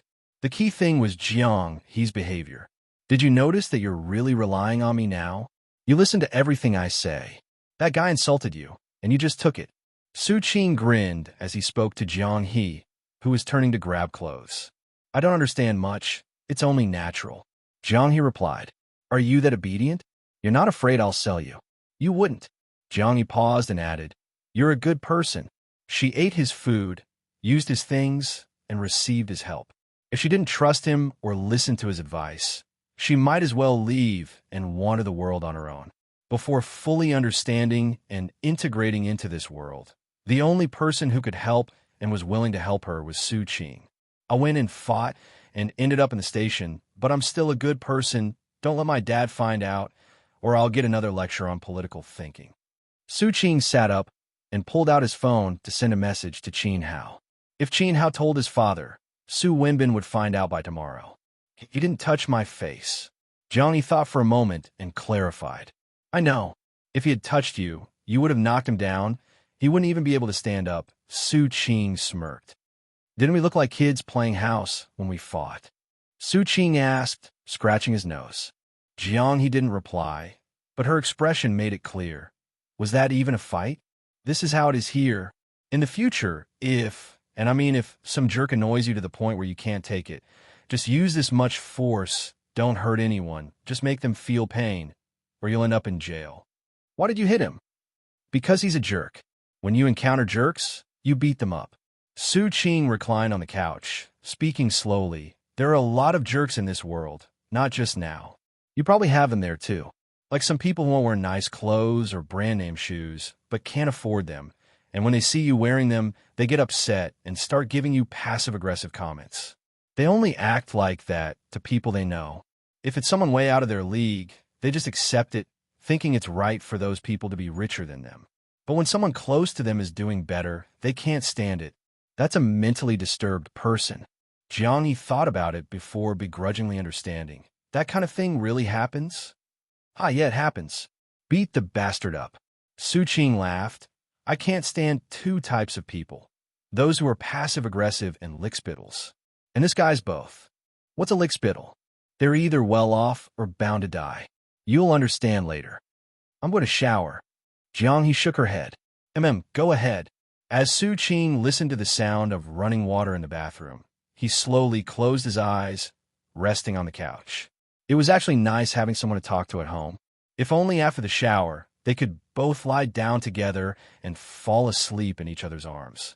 He suddenly snapped awake, blinking at the ceiling. Where did that strange thought come from? When Jiang He came out after her shower, her face was flushed with the warmth of the steam, drops of water dripping from her hair. As she grabbed the blow-dryer and looked at him, Su Qing found it hard to stay calm. Dry your hair yourself. I'm going to shower now. Trying to control his thoughts, he pretended to wave his hand dismissively and hurried into the bathroom to find his pajamas. The steam mixed with the scent of body wash. Su Qing slapped his head, throwing away the chaotic thoughts, fighting against his primal instincts. This was too much to handle. Jiang struggled to dry her hair with a blow-dryer. Though she wasn't used to it yet, it was certainly a good tool, drying her hair quickly. I see a lot of girls with short hair on the street. Is it common to shave your head where you're from? She asked as Su Qing came out of the bathroom. Hairstyles are a personal choice. If you like, you can shave it all off, Su Qing replied casually. After a moment, he added, Are you thinking of cutting it? Just asking. Jiang did find short hair convenient. It didn't take much effort to wash or blow dry. But her long-held beliefs made it hard for her to accept, so she would wait and see in the future. Don't cut it. Long black, straight hair looks so good. Su Qing stopped in his tracks and turned back. Let me help you. When blow-drying, you have to keep moving to dry it evenly. Jiang obediently sat down on the chair. As she listened to Su Qing rambling, she suddenly remembered something and asked, It's normal for men to blow women's hair here, right? Normal, very normal, Su Qing reassured himself in his mind. Late night, at 2 a.m, the lights were still on in the living room, the sound of the blow-dryer buzzing as hot air blew out. Neither of them spoke, and the room was filled with a strange atmosphere. Both of them sensed it, and the atmosphere grew more awkward, but neither said a word, continuing to pretend that everything was normal. After drinking a little wine in the evening, Su Qing became instinctively excited when he was hitting people. Now that he had finished his shower and helped Jiang blow dry her hair, he started feeling a bit tired. Good night, sleep early, he casually said as he turned off the living room light, went back to his room, and collapsed onto the bed, falling straight to sleep. Jiang stood in the dimly lit living room for a moment, then, seeing the moonlight shining through the window, returned to her room. She sat on the edge of her bed, took out her phone, and carefully plugged it into charge. Though it still had a lot of battery, she was afraid it would break like last time. Looking at the lit-up screen, Jiang thought for a while before opening the app called UC in the lower left corner.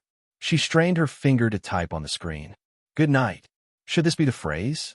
She pondered. She had never asked Su Qing what these trivial sayings meant, but she was curious. The Wi-Fi had already been connected by Su Qing, and the internet speed was fast at around 2 a.m. At the top of the screen was a song.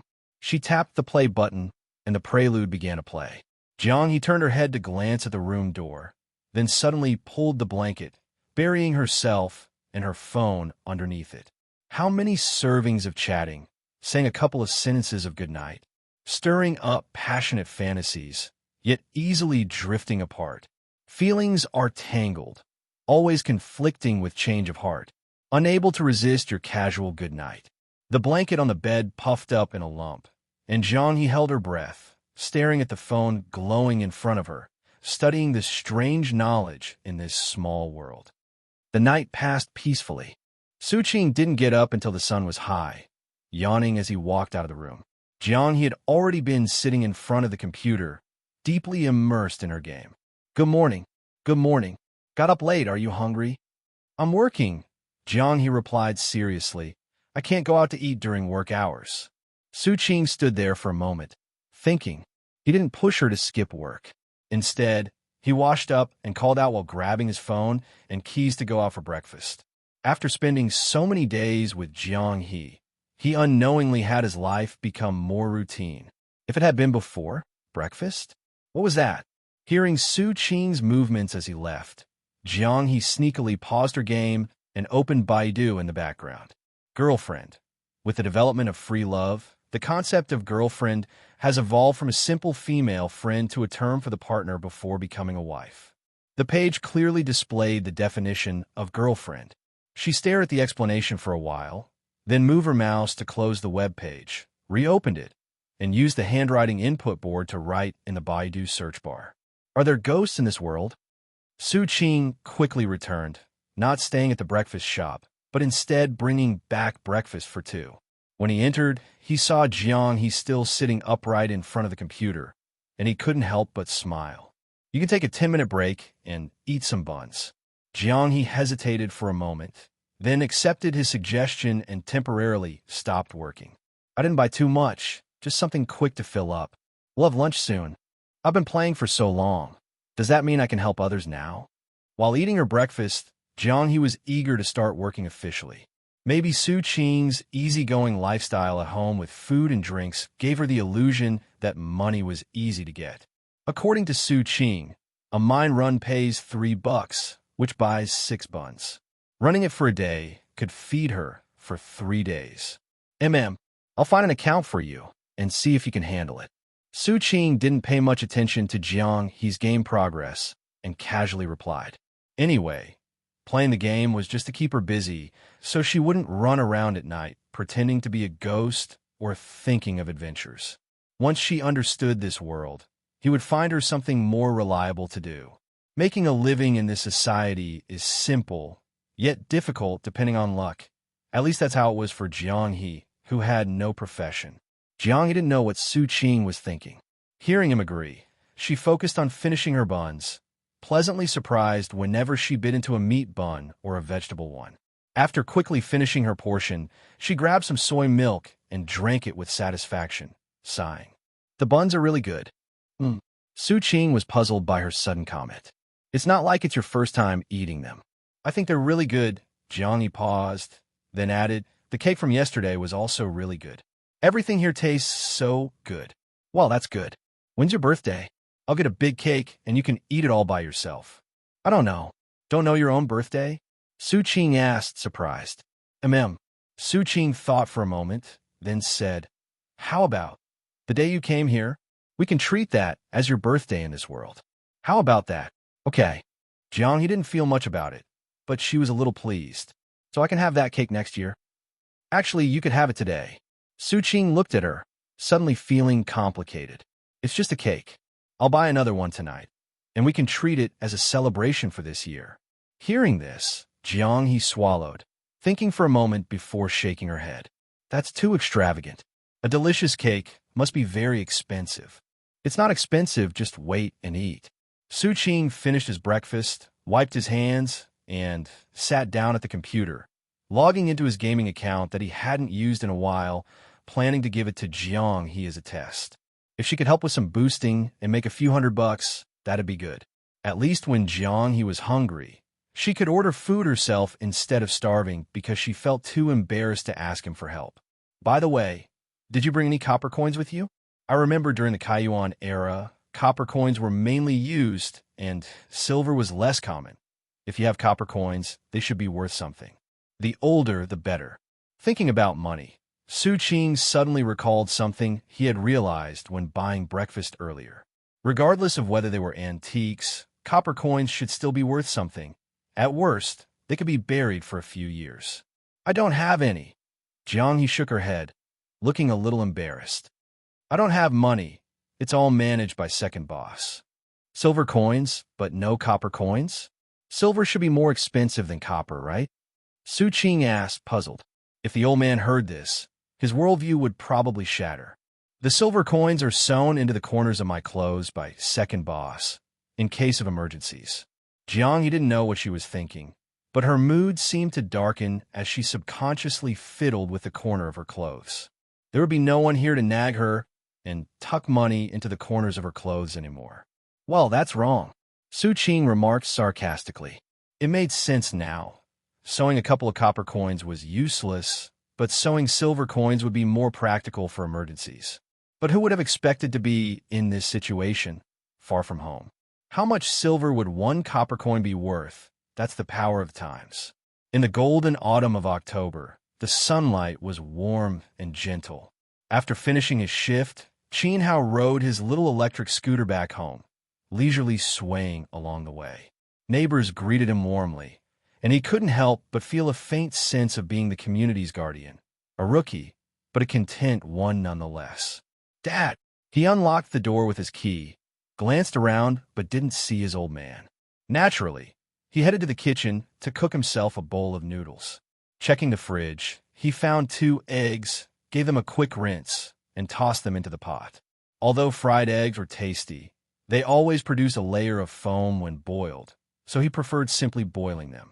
About 10 minutes later, Qin Hao was happily alternating between bites of garlic and noodles. Just then, Qin Maokai came in carrying a small puppy by the scruff of its neck. The little dog was silent, not making a sound. Where'd this dog come from? It's one of old Wang's Blackie's pups. Qing Maokai looked around, tore up a big cardboard box, placed the puppy inside, and said, "From now on, it's your job to train it. Make it like a police dog so I can take it on walks." How would I know how to train a dog? Aren't you a policeman? Can't you train police dogs? I'm a policeman, but I can't defuse bombs either. Qing Maokai thought for a moment. Well, if it's raised by a cop, it's a police dog. Qing Hao didn't bother arguing. Did they really think a humble community officer like him could do everything? What's its name? It needs a powerful, majestic name. Let me think it over and look through the dictionary. Did you even look through a dictionary when naming me? Qing Hao muttered under his breath, slurped some noodles, and then looked up. Oh, right. I've got something to ask you. What is it? That guy Qingzi, does he have a cousin? I've been friends with him since we were kids and never heard about this. Qing Maokai paused, his hand mid-motion as he teased the puppy. Never heard of it. Why? Got your eye on someone's sister? No, just asking. Qing Hao waved it off. The two families were very close. During holidays, they often gathered together. It was said that before he was even born, their fathers had joked about arranging a child marriage. But when Su Qing was born, it turned out he was a boy. Then, when Qing Hao was born, surprise, another boy. The child marriage plan was off the table. Why are you asking about someone's sister out of the blue? I met a girl yesterday. Qingzi said she's his cousin. She's quite pretty, but a little strange. Qing Hao couldn't quite pinpoint what felt off. It wasn't much of a big deal. He just thought the girl seemed absent-minded. But recalling Su Qing's behavior at KTV, not that it was wrong, just that the whole situation felt a bit contrived. Was he overthinking things, being too much a cop? Qing Hao chewed on a piece of garlic thoughtfully. If Su Qing hadn't mentioned the cousin beforehand. Pretty, huh? Qing Maokai raised his eyebrows, catching the key detail. All right, I'll ask old Su about her sometime. Qing Hao was speechless. We're not even on the same wavelength here. Where's your mind wandering to? Just leave it to me. Afternoon. Su Qing took his tag-along, Jiang He, to pick up the cake he'd ordered earlier that day. Pausing at the gate on the way out, he greeted Uncle Zhao. Uncle Zhao, no ghost sightings recently, right? None. That priest wasn't all talk. Ever since that ritual, it's been peaceful. Uncle Zhao lounged in his chair, swaying back and forth, sighing. There are some things you just can't not believe in. I've lived over half my life and seen all sorts of things, but this is the first time I've ever seen a ghost. All right, as long as it's settled. Take care, Uncle. Su Qing smiled. He figured he now understood where those ghost stories originated. In the future, when Uncle Zhao retired and spent his days babysitting grandkids or strolling with other seniors, he'd add embellishments to his tales. Pretty soon, it had turned into a viral story on some forum, my security guard days. Look at you scaring the poor guy, Su Qing said to Jiang He as they walked away from the gate. However, hearing that the issue was resolved put him at ease. Jiang He truly seemed to have stayed out of trouble, no longer sneaking out at night. It won't happen again. Jiang He pursed her lips. Now she didn't need to sneak out. Her computer could tell her whatever she wanted to know. They think I'm your girlfriend. Yeah, they do. But I'm not. Of course not. Didn't I tell them? They just don't believe me. Su Qing shrugged. Come on, let's grab some milk tea. Jiang He hesitated but didn't continue. She didn't understand why people thought that way. The two of them were innocent, sleeping in separate rooms, with no inappropriate behavior. Sure, they ate and shopped together occasionally, and sometimes Su Qing helped dry her hair. But as long as their conscience was clear, who cared? Sipping her kumquat lemon tea, Jiang He followed Su Qing, pondering as she drank. What do girlfriends usually do? We should avoid those things so people don't misunderstand. She figured rumors could negatively affect Su Qing, so she wanted to prevent them. Girlfriends? Su Qing thought for a moment. They might go shopping, take walks, eat together, or live together. Jiang He froze. Oh, and drink milk tea together, Su Qing added, noticing the cup in her hand. Then but you're an exception because of your unique situation. Normal rules don't apply to you. Really? Jiang He asked uncertainly. She instinctively wanted to throw the milk tea away, but couldn't bear to part with it. Of course. Su Qing nodded seriously. Then Jiang He struggled for words before finally saying, we just have to keep a clear conscience. Exactly. We're both upright people. Nothing to worry about. Su Qing agreed, turning to head to the cake shop. Jiang He nodded vigorously, taking another sip of her milk tea. Clear conscience, it's that simple. That's what young heroes believe. What does it matter what others say? The birthday cake Su Qing had ordered was already prepared. After paying, he carried the large box out. While it wasn't as big as the one he'd seen yesterday, it was still about the size of a wash basin. Jiang He estimated it must have been expensive, and she couldn't help but feel her debt to him growing. You said before that work is about solving problems for others and getting paid. That's right. Jiang He thought for a moment and asked, do you have any problems I could help solve, young hero? Su Qing looked back at her in surprise. So now she was planning to work off her debt to him? Clever, truly clever. I don't have any problems, and even if I did, you couldn't solve them. What kind of problem? I'm missing a girlfriend, Su Qing teased. Jiang He froze, lowering her head in silence. You're not taking that seriously, are you? Su Qing was startled. So bold? Then again, even if Jiang He agreed, he wouldn't dare take the leap. Sure, his mom would be overjoyed at such a pretty girlfriend, but just picking one up like this felt too hasty. I can't help you abduct decent women. Jiang He looked at him apologetically. That's against the rules set by the first boss. All right, clearly, he was overthinking things. Su Qing admired Jiang He for one particular quality. Whenever she encountered something unfamiliar or unheard of, her reaction was, oh, so that's a thing. She would then either believe it outright or remain skeptical enough to verify or ponder it on her own. She wasn't the type to scream, fake. Never heard of it in my life, at the sight of the unknown. Ignorance wasn't scary. Being smart enough to recognize one's limits was key. Jiang He wasn't foolish enough to think her small world was the entire universe. That saved Su Qing 80% of his potential headaches. Is it normal here to do such indecent things in public? Jiang He whispered to Su Qing as they passed a park and noticed a couple kissing on a bench. No, that is indeed indecent. Su, single dog, Qing replied with righteous indignation. Oh, I thought. Jiang He trailed off, shifting her gaze away. Watching others kiss wasn't of any interest to her. Full bellies lead to indulgence, she thought. In every sense, this was truly a prosperous age. Isn't your time supposed to be really open-minded? Su Qing asked, puzzled. He had taken time to learn about Jiang He's era during his downtime, and had heard that it was incredibly indulgent, with a thriving culture of hedonism, wine, and romance. Open-minded, Jiang He raised an eyebrow. Yeah, like Li Shimin. Are you uncomfortable talking about them? Seeing her shake her head, Su Qing continued. Li Shimin married his sister-in-law. Wu Zhao served both father and son as empress. And then there's that princess and the monk BNG. There's a lot of romantic poetry, too. I even heard some stories about exchanging concubines. As he spoke animatedly, gesturing to emphasize his points, Su Qing grew increasingly curious about the differences between reality and history. If Jiang He's version diverged completely, that would mean the historical records were wildly inaccurate, which would be quite the revelation for his historian father. I've heard those things too, Jiang He said. And then what? Su Qing felt something was off. So, with such an open-minded society, how is it that you're unfamiliar with what we just saw? He gestured toward the direction of the kissing couple. What do the affairs of emperors and officials have to do with me? Jiang He asked, confused. The emperor doesn't invite me to observe his intimacy, nor would anyone engage in such acts with the empress on the streets.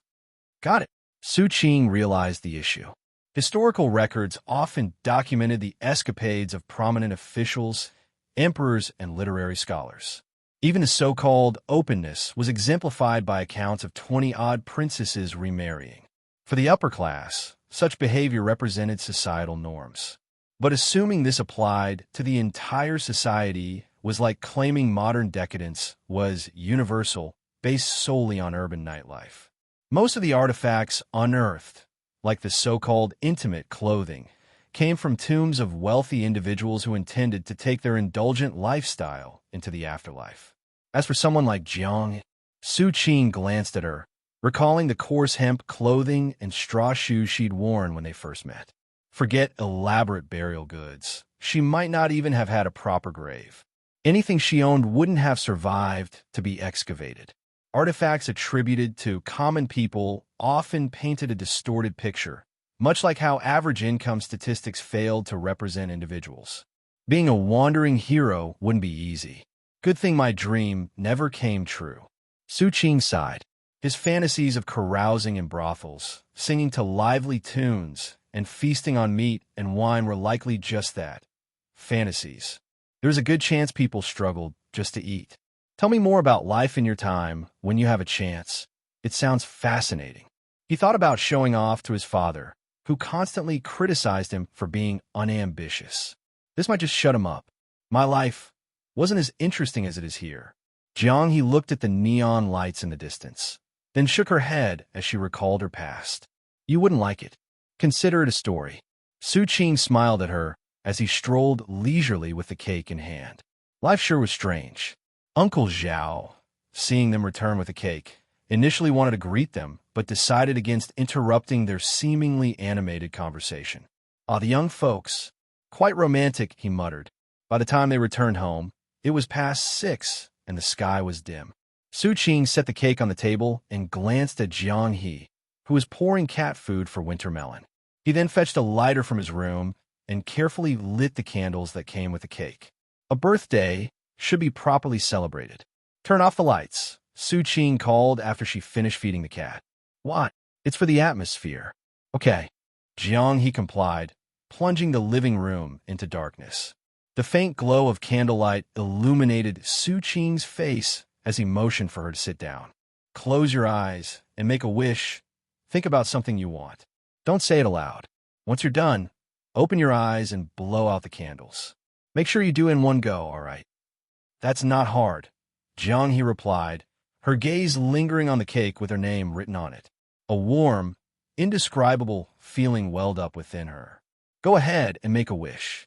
This is your first birthday here, or maybe the first one you've celebrated ever. It's bound to come true. Seeing Jiang He staring at him, Su Qing scratched his head awkwardly. What's wrong? I'm thinking about what I want. Decided yet? Jiang He closed her eyes and muttered under her breath. Su Qing leaned in slightly, trying to eavesdrop, only to be caught when she opened her eyes to look at him. Are you done? Su Qing quickly retreated, embarrassed by how it might have looked. Yes, that was fast. All right, blow out the candles. Su Qing casually stood by the doorway. As soon as Jiang He extinguished the candles, he turned the lights back on, filling the room with brightness once more. This is a strange ritual, Jiang He remarked, staring at the now smoking candles. It's a foreign tradition. You'll get used to it. We're even supposed to sing a song. Su Qing hesitated, then skipped that step. Singing is too awkward. Let's move on to cutting the cake. Here, take this. He handed her a plastic knife. Jiang He glanced at the cake, hesitating slightly before asking, Can you use the phone? Phone. Su Qing paused, then realized what she meant. You want a picture? Give me your phone. After snapping a photo of the cake, Jiang He carefully sliced into it, cutting out a piece with a delicate frosting flower and handing it to Su Qing. This is for you. All right, just this piece for me. The rest is yours. Go ahead and dig in. Su Qing accepted the slice, but didn't eat it immediately. He wasn't a fan of the sweetness of cream. Jiang He, on the other hand, methodically cut a piece for herself. As the aroma of the cream wafted up, she hesitated, almost reluctant to eat it. Why aren't you eating? Su Qing asked, retrieving 2 cans of cola from the fridge and passing one to her. Happy birthday. Thank you. Jiang He took a cautious bite of the cake, savoring it. It was as delicious as yesterday's. Too sweet. No, it's perfect. She smiled contentedly. Her expression reminded Su Qing of his first taste of cream as a child. Back then, he had also found it heavenly. At some point, he had grown tired of it. Maybe he had eaten too much, or maybe other delicacies had overshadowed it. But those moments of happiness remained, tucked away in a corner of his heart, pure, unadulterated joy. Here's to serendipity, Su Qing said, raising his cola as if it were wine. Jiang He nodded, taking a sip of her drink and letting the bubbles tingle her tongue. To serendipity, in the bright light of the living room, Su Qing and Jiang He sat across from each other, with the cake between them. Here's to this encounter across millennia. Enjoying the cliffhangers? Bodhi Translator Team loves your support, so drop us a 5-star rating on Novel Updates. Thanks for reading. In the 4th year of Kai Yuan, a locust plague struck the Lu region. Thankfully, Master Yao worked tirelessly to eradicate the locusts and combat the disaster, preventing a tragedy where corpses would litter the fields and human flesh would be cheaper than a dog's. But a disaster is a disaster. It was during this time that second boss fled from Lu, wandering until she ended up in Gusu. Jiang He slowly chewed her cake, occasionally licking the cream from the corners of her mouth as she recounted the past to Su Qing. She often said this was a prosperous era, and Master Yao was a saint. Oh, and in her room, she even enshrined a longevity plaque for him. Ever since she set it up, she's never had a full meal, no matter if the village was struggling or thriving. She'd always eat half, as much as others. The gang leader often scolded her for being foolish, but she'd just smile and say she could only enjoy half of the blessings. The other half had to be shared with benefactor Yao, so this prosperous era could last longer. You guys are supposed to be from the martial world, right? Why would you worship a court official's longevity plaque? Su Qing found it strange. This martial world didn't match the novels he'd read. Weren't martial artists supposed to be at odds with the government? Plus, this second boss seemed awfully superstitious. What's wrong with that? Jiang He glanced at Su Qing and shook her head. Without him, second boss wouldn't have made it out of Lu. Who knows how many more would have died? She says every day she's alive is a gift. She also says I don't understand because I haven't been through it. Su Qing clicked his tongue. Are you seriously from the Kai Yuan era? If that's prosperity, then what must chaos look like? What would chaos look like? History books didn't convey it vividly enough. Sometimes when the village harvest was poor and we couldn't get enough to eat, those working at home would ration their portions to give more to those working in the fields. Jiang He said, looking up thoughtfully, her gaze tinged with nostalgia. Without wars, corvée labor, or oppressive taxes, without man-made disasters, that's already prosperity. With saints like Master Yao fighting locust plagues and droughts, resisting natural disasters, that's great prosperity. That's what second boss always told me. We live in great prosperity and shouldn't ask for too much. She paused, looking down at the cake in her hand, her expression complicated. If that was great prosperity, then what was this? The 16th year of Kai Yuan, famine in the Yen region. Su Qing put down his phone and sighed. This girl wasn't exaggerating. That era of prosperity was indeed different from what he'd imagined. The year you came was both a prosperous time and not. An inexplicable pride rose in him, only to vanish just as quickly. He was just lucky to be born in this era of abundance. Unlike Jiang He. Eat up. The past is in the past. Su Qing leaned back against the couch, watching Jiang He, a girl from over 1,000 years ago, and felt a surreal sense of time dislocation. Thank you, Su Qing. Jiang He took a big bite of the cake, licking the cream off her fingers. Her gaze fell on the remaining half of the cake, where the words Happy Birthday Jiang He were carefully left intact in the center. I want to save the rest for tomorrow. Is that okay? It won't taste as good by then. It'll still be delicious. Fine. Su Qing didn't insist. He picked up the discarded box, reassembled it, tied it with string, and pushed it toward Jiang He. It's all yours. That's so nice. Jiang He licked her lips, glancing around the room. Her gaze finally landed on the bright lights overhead. Food could be casually wasted. Slender waists and long legs strutted freely in the streets. Even intimate gestures between couples were displayed openly. Second boss was wrong. This was the true prosperous era. Too bad she couldn't see it. Su Qing shook the can of cola in his hand and passed it to Jiang He. It is nice. Here's to the present era. To prosperity, Jiang He smiled. She wanted to see everything this world 1,000 years later had to offer. In the following days, Jiang He was diligent. During the day, she played games earnestly, and at quitting time, she secretly searched Baidu on her phone. To her, it was a miracle. No matter the question, farming, business, or daily living, there was nothing without an answer. Occasionally, when the answers differed wildly from her questions, she chalked it up to her limited knowledge. "Why is your face red?" Su Qing noticed when she came out of the bathroom, looking puzzled. "Nothing." Jiang He darted into her room like a startled rabbit. Su Qing scratched his head and went back to watching stock market charts. There are typically three kinds of stock traders. Those with less than 100,000 yuan, who spent their days cursing. Those with 100,000 to 500,000, who rarely spoke and focused on analyzing the market. And those with 500,000 to a million, who were cultured and enjoyed sharing strategies. Su Qing had started in the third category, but as time passed, he drifted into the second. Now, though, he was tempted to join the first. But alas, with just over 20,000 yuan in his account, his qualifications fell short. Just as he was silently praising the eternal godliness of Baijiu stocks, Jiang He appeared again, holding an empty bag of seventh space sanitary pads. Her gaze wavered.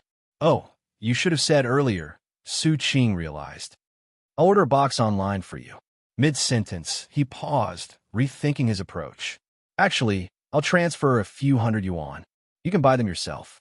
Later, I'll show you how to shop at supermarket." The first step to modern living, learning to shop. Online shopping might be convenient, but Jiang He should familiarize herself with the basics of modern society. She need to learn eventually. Also, about that Su Qing gestured, "white strip thing you threw it out, right? It's bad for your health, too tight." Jiang He glared at him, making him trail off. He muttered, "I'm just concerned. In this era, the priority is comfort. Everything is designed for people's well-being." "All right," Jiang He whispered after a moment, looking away. "What?" Su Qing was confused. Did she mean she agreed to throw it away? However, he hadn't noticed her washing anything other than her outerwear, so she must have quietly cleaned her other clothes at night and brought them back to the bathroom to dry. "That outfit makes my back hurt," Jiang He said quietly, gathering her courage. That was beyond Su Qing's expertise.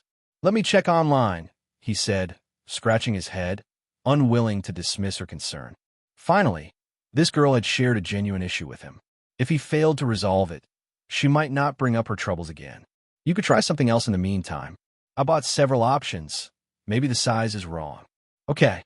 Jiang He turned back to her room, hesitating at the door. She glanced at Su Qing and asked, "We're normal, right?" "Yes, perfectly normal." Su Qing paused before catching on to her meaning and nodded solemnly. "There's nothing improper between us." "True, we're perfectly proper." Reassured, Jiang He closed the door with a serious expression. Yes, they were perfectly proper. They had nothing to hide. Everything was just normal. At the beginning of November, the weather was cooling down. With Su Qing's help, Jiang He finally managed to save up 100 yuan through grinding daily missions as a game proxy. She promptly returned the money to Su Qing. "Work hard, and you'll earn more and more," Su Qing said, feeling a bit awkward under her hopeful gaze. "Why do you have to look at me like that? It's not like I forced you to repay me. By the way, can you cook?" Su Qing changed the topic, noticing Jiang He's regretful glance at her diminished WeChat balance. He wanted to find something else for her to do. People are inherently greedy. At first, having someone to chat with felt great, but now he was starting to hope for someone to help cook. He justified himself by thinking he was helping Jiang He explore her talents, trying to find out what she was suited for. Apart from her ridiculously high combat skills, which were practically useless in modern society, Jiang He was otherwise completely unskilled. She had to pick up something. As the saying goes, mastering one skill can feed you anywhere. Another saying goes, the more skills you have, the better prepared you are. Whether it's just one skill or many, Jiang He had none. It's not like she could perform street stunts like sword swallowing or breaking bricks with her chest. And becoming a bodyguard wasn't practical for a young woman. Not to mention, Su Qing had no connections to find her such a job. I can make congee, Jiang he said after some thought, and reheat leftovers. You can learn, Su Qing replied. Of course I can learn. Jiang He's face lit up with anticipation. Should I learn to cook? Playing games didn't feel reliable to her. After all, who stays home playing games every day? But cooking was different. Being a chef was always a proper skill. I'm asking if you want to learn. I do. Then wash the pot. I'll teach you how to stir-fry potatoes. Su Qing glanced at the time and led Jiang He to the kitchen, which hadn't been used in ages. After showing her how to use dish soap and a scouring pad, he left her to clean while he grabbed his keys to go buy groceries, rice, and condiments. Girls should have no trouble learning to cook. Once Jiang He mastered the art of cooking, the idea was a bit optimistic, even Su Qing had to admit. He himself could only manage simple dishes like shredded potatoes and scrambled eggs with tomatoes. She'd have to pick up the rest on her own through practice. The Tang Dynasty didn't have stir-frying, relying mostly on steaming, boiling, and roasting. Most modern seasonings didn't exist back then either. While Jiang He enjoyed the food, she had no idea how these dishes were made. Now that she had the chance to learn, she was filled with determination. What did you buy? She asked, trying to suppress her excitement when Su Qing returned. She dried her hands and rushed to help. Potatoes. Oh, you probably don't recognize them. Here, take the rice. I'm exhausted. Su Qing rubbed his shoulders, regretting not bringing Jiang He along for the heavy lifting. The potatoes, green peppers, rice, and various condiments weighed dozens of pounds. He had to keep switching hands on the way back. She's so much stronger than me. So, these are potatoes? Jiang He curiously examined the dark, knobby vegetables. Are they tasty? They're delicious.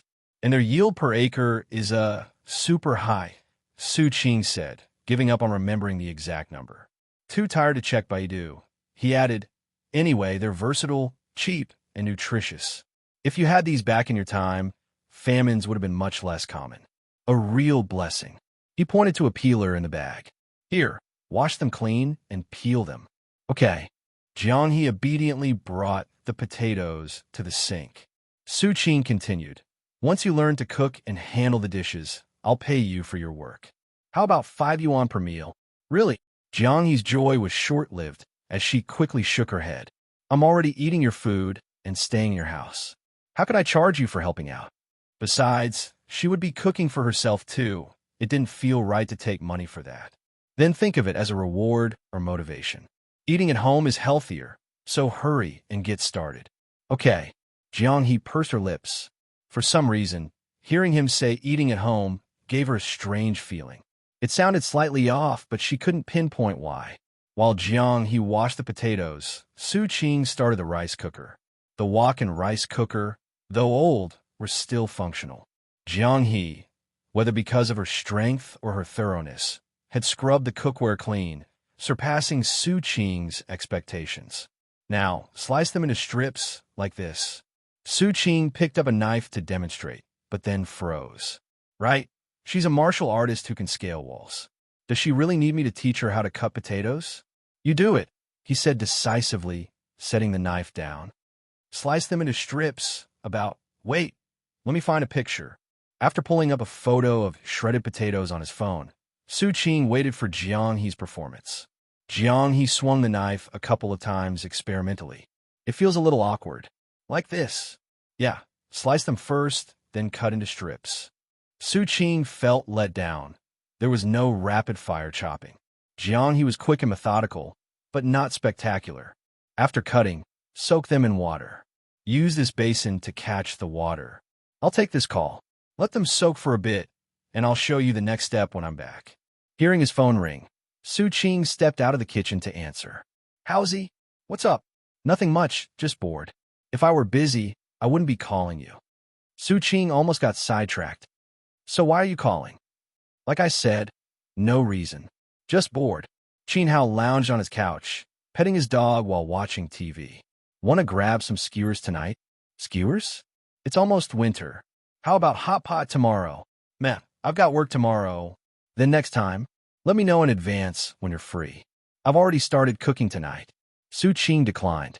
Leftovers could be used for fried rice, but wasting the already prepped potatoes was unacceptable. And then there's Jiang He. For now, Su Qing preferred to avoid introducing her to Qin Hao. You cook? Since when? Qin Hao was surprised. Since when did this guy become so diligent? Anyway, I'm busy frying vegetables now. Don't come over. I didn't buy enough food to share. Su Qing hung up decisively. Without that warning, Qin Hao might have shown up with his bowl and chopsticks. He'd done it before. Jiang He was fiddling with her phone in the kitchen while keeping an ear out for Su Qing, ready to hide her screen if he came back unexpectedly. Is it normal for a man and a woman to cook together at home? Baidu search. Looking at the results, Jiang He fell into deep thought. That's oil, this is salt, soy sauce, MSG. Pay attention now, and remember how much I use. Master Su patiently instructed, focusing hard on securing his own livelihood for the foreseeable future. Wait for the oil to heat up, then add the green peppers and stir-fry them first. Standing beside him, Jiang He watched intently, occasionally sneaking glances at him, deepening their bond, living together like a small family, eating together during the day, sleeping together at night. Did you get that?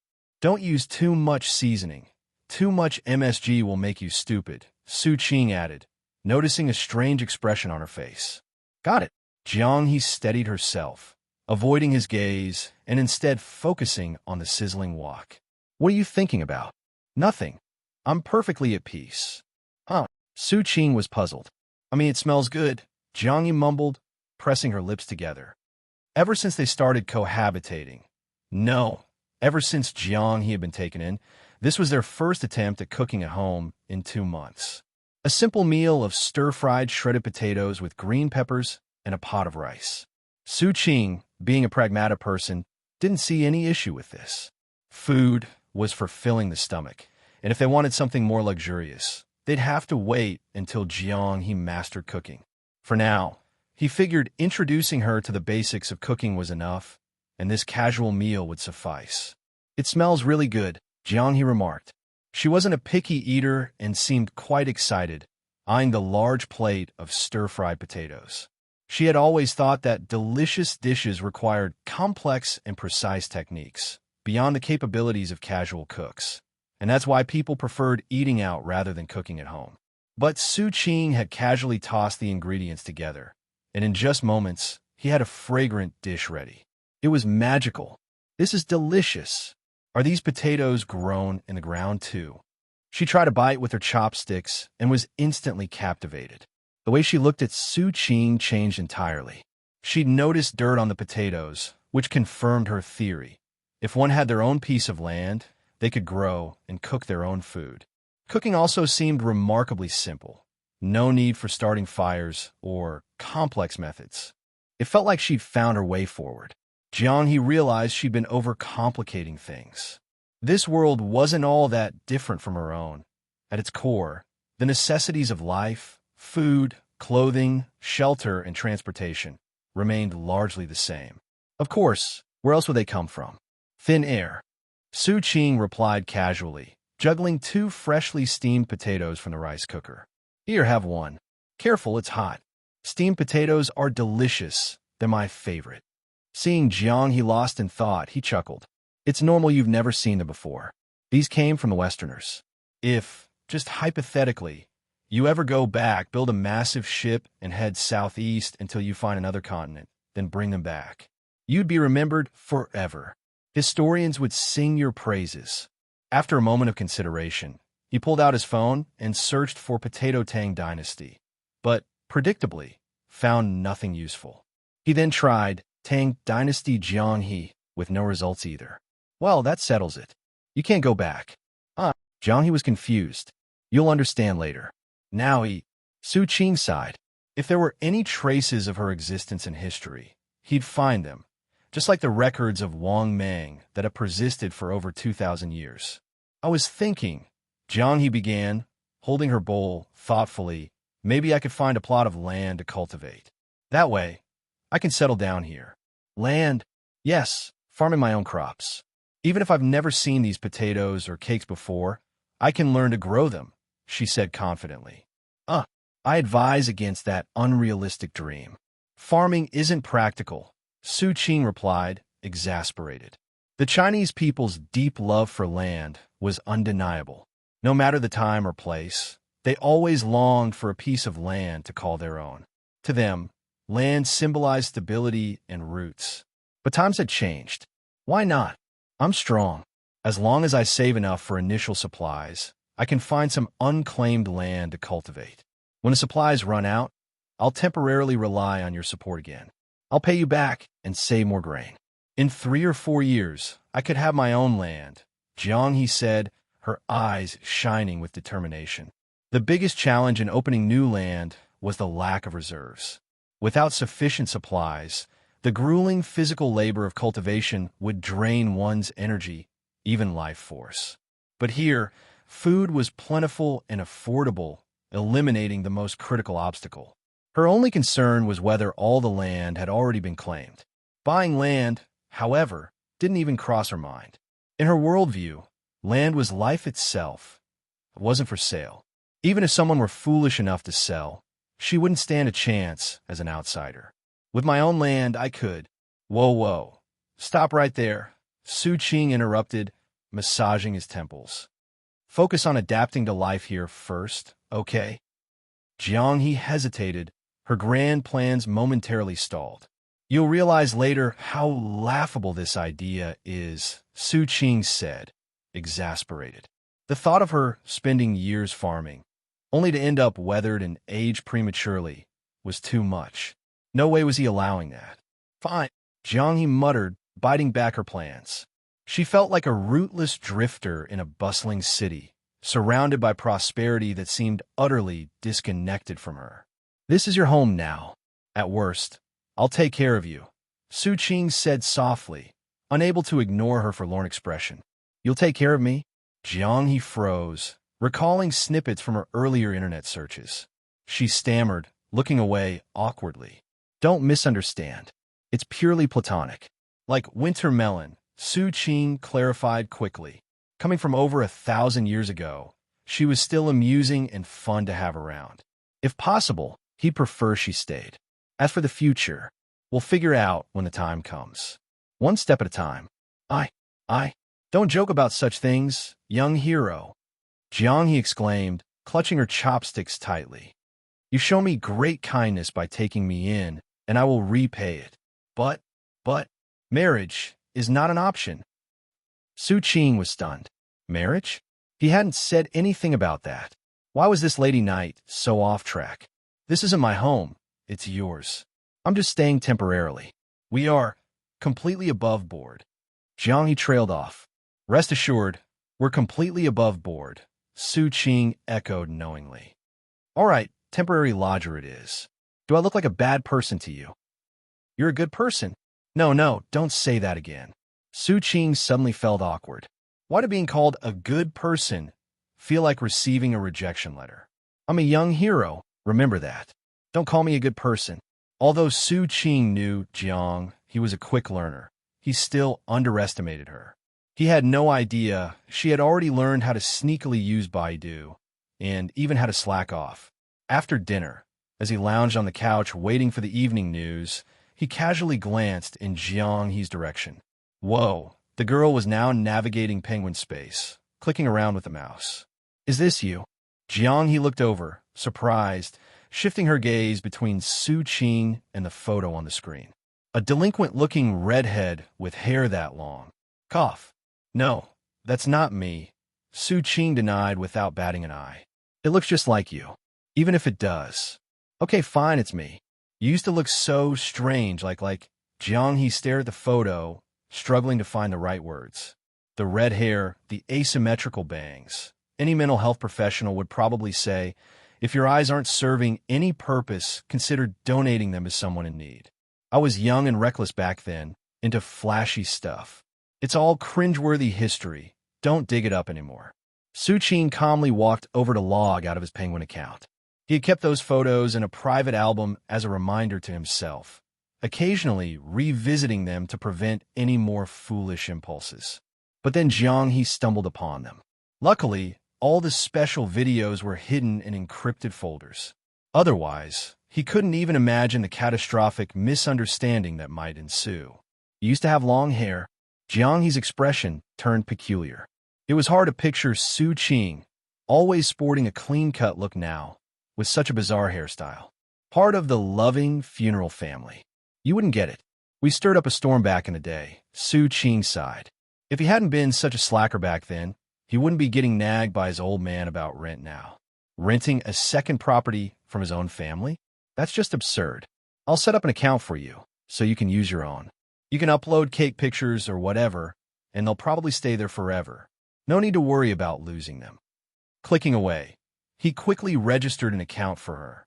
The password is your name and Pinyin. Wait, you don't know Pinyin. Okay, let's make it ASDF.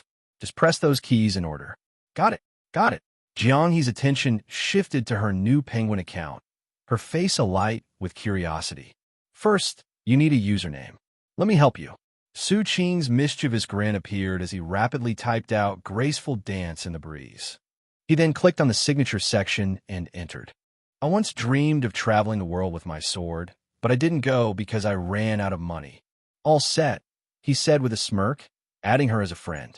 It had a nostalgic touch to it. Does it sound nice? He asked. Graceful dance in the breeze. Jianghe mulled it over and unexpectedly found it pleasant. Not bad. Is this my username now? Yep. It's like using an alias while roaming the martial world. Don't reveal your real information online. With everything done, Su Qing added her to a few Jianwang 3 groups. Read their chats. You can also try chiming in. The internet has all sorts of people, so if someone's annoying, just ignore them. If you're confused, use Baidu. Here, this is how. Successfully steering the conversation away from the embarrassing photos, Su Qing noticed that he had a new pastime after work. She was fascinated by the endlessly updating messages in the chat groups, scrolling up to catch up on each thread. As the news played, Su Qing occasionally glanced her way. This won't turn her into an internet addict, will it? Oh well, at least it's better than digging up mountains or running around playing the hero. After 2 months of living together, Su Qing had grown accustomed to her constant questions or her quiet focus on her own activities. He stroked Winter Melon, who was squirming in his arms, absent-mindedly pondering what the future held. She'd eventually adapt to this era, figure out her place, and blend into modern urban life. But then what? Both were just ordinary people. A speck of dust in the Kaiyuan era for her, a brick in a prosperous era for him. There wasn't much more he could do to help. The night deepened. I'm going to shower. Do you need to use it? Jianghe stood up, ready to shut down her computer. No need. Go ahead and turn it off, Su Qing replied casually, finally releasing the restless Winter Melon. He stretched and yawned. Take it one step at a time. It's fine. Oh, I bought a new bath towel. It's super absorbent. You can wrap your hair in it and rub it for a bit. It'll dry faster. Got it. Jianghe carried her clothes to the bathroom, carefully removing her undergarments. Some of Su Qing's earlier purchases had been too small, leading to discomfort. The new ones were much better and felt increasingly comfortable. He was right. Everything in this era seemed designed for comfort. Everything she saw was for people's enjoyment, not just survival like in her time. Using the towel as instructed, she found it surprisingly effective. When she emerged, her hair no longer dripped water everywhere. She paused briefly, glancing at herself in the mirror. It had only been 2 months, but she was no longer the same person who had first arrived. Come on, let's dry it. I need a shower too. Su Qing, holding a hairdryer, called from the living room. To prevent her from cutting her long, straight black hair out of frustration, he had taken to drying it for her before bed. After all, living together, it was nice to have something pleasing to look at. You should try growing out your hair. As long as it's not red, it might look good. Jianghe suggested as she sat down.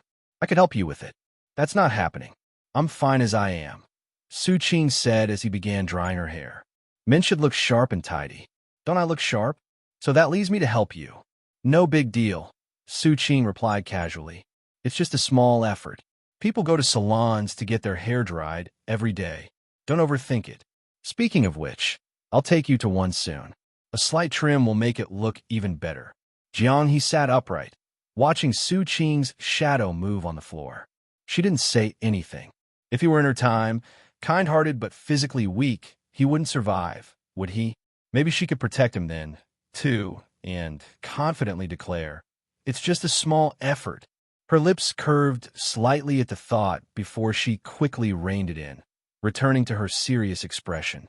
That prosperous era. He's better off not experiencing it. This right here is perfect.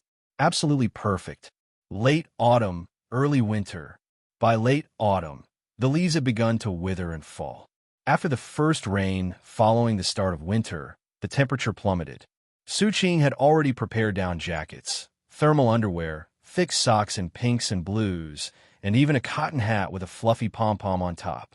Is this Miracle Nikki or what? Su Qing teased, snapping a few photos of Jiang He, now dressed for the cold. He grinned as he admired his handiwork. Look at you. If you'd gone out on your own, wouldn't you have frozen to death by now? Pointing at the frosted windows, he exaggerated a sigh. Good thing this great hero planned ahead. By the way, does your martial arts help with the cold? A bit. I'm more resistant than you. Jiang He toyed with the pom-pom on her hat, finding the fluffy texture amusing. Huh, with those straw shoes of yours. Aren't your toes just waiting to freeze off? All right, I'm heading out. If you get hungry, cook something for yourself. No need to make anything for me. There are still tomatoes and eggs in the fridge, Su Qing said, bundling up before leaving. It was already past mid-November, and Su Qing hadn't yet paid his rent. He initially thought of transferring the money directly, but reconsidered. After the landlord lowered the rent last month, he felt it would be better to visit in person. Otherwise, his parents might show up unannounced. Living with Jiang, he scratched that. Taking in Jiang, he might seem normal when explained to her, but to outsiders, it was anything but, especially to his parents. To them, their son suddenly cohabiting with a woman would inevitably raise eyebrows.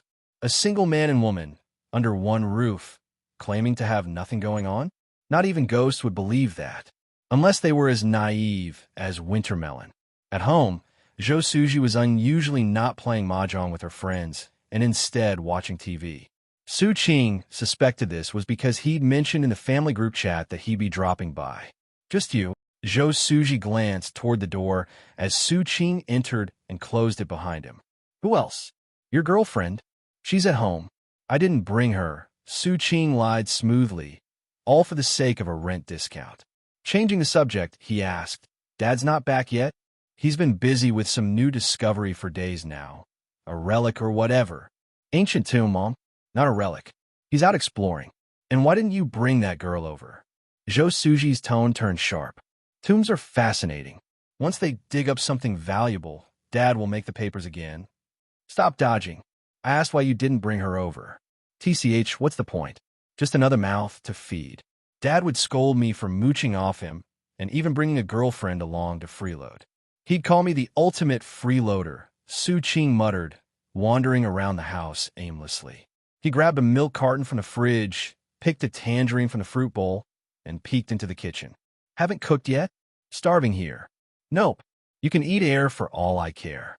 Zhou Suji eyed Su Qing sprawled lazily on the couch, peeling a tangerine. You two are living together? So young? What's her story? Don't tell me you picked her off the street. Ahem. Su Qing coughed, choking on the fruit. Where would I find a random stranger to pick up? We just got together, that's all. How did that happen? And why live together? She's new in the city, all alone. I helped her out here and there, treated her like a younger sister. Over time, things just clicked, Su Qing said, spinning a tale. That's it. Where's she from? Some rural mountain village. When I first met her, her shoes were worn through, and her clothes had patches. She was so pitiful, barely had enough to eat. Come on, Mom. You didn't see her. She's different from other girls these days. Poor kids grow up fast. She's not like those modern girls who have everything and just play games or drink milk tea all day. So, you're living together now. What's the plan? What plan? And hold on. We're not sharing a room. She sleeps in the storeroom. We're as pure as can be. Su Qing clarified hastily. Pure. Absolutely pure. I swear. Uffed. Zhou Suji rolled her eyes in a way only women could. Regardless, be careful. Careful about what? What do you think? Su Qing groaned internally. He hadn't even thought about that. Bring her over next time. If she's not suitable, you two should split up sooner rather than later. Zhou Suji concluded before heading to the kitchen to start preparing dinner. If she's suitable, will Dad waive my rent? Su Qing called out. We'll see. Su Qing had no intention of finding a conventional job. He believed in carving out his own path, even if it meant taking risks. Life, after all, was his own. Why live by someone else's expectations? As he chewed on his tangerine, he chuckled, leaning against the kitchen door. You know, Mom, times have changed. The government doesn't hand out housing or spouses anymore. It's not like Dad's era where iron rice bowls were the dream. At least those iron rice bowls kept you fed. And I'm not starving now. You and that girl cooped up together all day. How is that reliable? Su Qing grinned. We make money through skills, which is more than I can say for Dad. You see, Dad just happened to catch the right era. Got housing, got a wife. Who's handing out wives now? Are you saying I was some government handout? Zhou Suji was livid. Of course. That's what Dad said. Back in the art troupe days, didn't they organize meet-and-greet events? A bunch of guys and girls mingling, naturally pairing up. Isn't that government matchmaking? Out. Watch your TV and stop stirring up trouble. Zhou Suji banged the cutting board with a knife, muttering about free love. When Su Wenbin returned, it was nearly 7 p.m. The pot on the stove was bubbling with pork ribs, filling the house with a mouth-watering aroma. Just the smell alone lifted his mood, but seeing Su Qing sitting on the couch made him even happier. Here to pay rent? No, I'm here for dinner. Half of Su Wenbin's good mood disappeared instantly. Wash your hands and get ready to eat, Zhou Suji urged. She timed the meal preparation to match Su Wenbin's return. He could wash up, sit down briefly, and then start eating right away. About the utilities, I checked. It's 133 in total. I'll send it over now. Su Qing didn't keep up the banter, pulling out his phone and transferring the money in a few quick taps. Wait, last month you used nearly 300. I had a drop by more than half this month.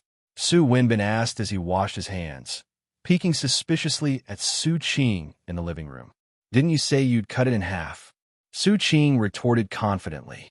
I said the rent, not the utilities. Enough. If you're cutting, cut it all. What's the point of quibbling over $100? Zhou Suji, bringing out a dish, ended the discussion. She shook her head, wondering what karmic debt she owed to deal with these two bickering all the time. That 100+ could have gone to another round of ribs, Su Wenbin muttered, drying his hands. He sat down and glanced at Su Qing fiddling with the TV remote. It's almost the end of the year. How's work? Mom already asked me earlier. Oh, that was enough. On this, Su Wenbin and Zhou Suji were in full agreement. No need to repeat themselves. Eventually, when this kid couldn't afford a girlfriend, he'd get serious about finding a job. Stop tinkering. Let's eat. Coming. Su Qing switched the TV to CCTV. Then happily went to wash his hands and scoop rice. Home-cooked ribs were always the tastiest. Why? No special trick, just the comforting familiarity of it. Maybe you should bring Jiang He over to try it sometime. Sitting at the dining table and taking in the aroma, Su Qing briefly thought about packing some to go. Then he dismissed the idea. Jiang He was probably already working overtime, playing games. Imagining her focused face as she pounded away at the keyboard, her character zipping around, Su Qing couldn't help but smile. Su Wenbin, noticing, frowned. What are you grinning at?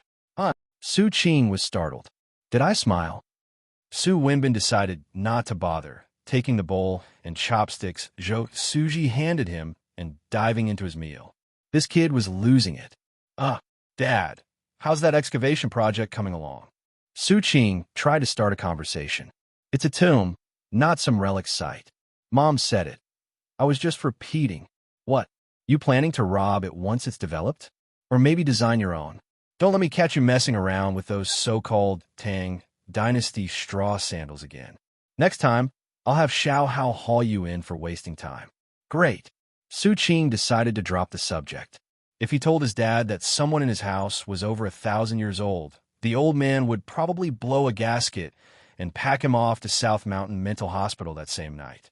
What straw sandals? Zhou Suji asked curiously, nibbling on her chopsticks and glancing between them. Last time I stopped by, he had a busted sandal, claiming it was from the Tang Dynasty, Su Wenbin said with a chuckle. He turned to Su Qing. Why didn't you say it was made by Liu Bei himself?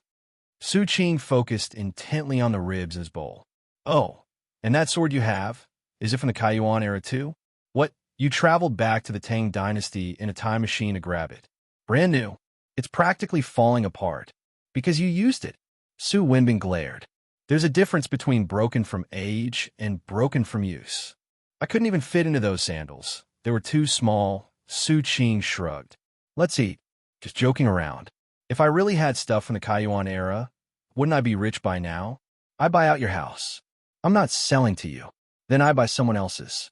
Your house is haunted anyway. I wouldn't want it. The friendly banter continued through dinner.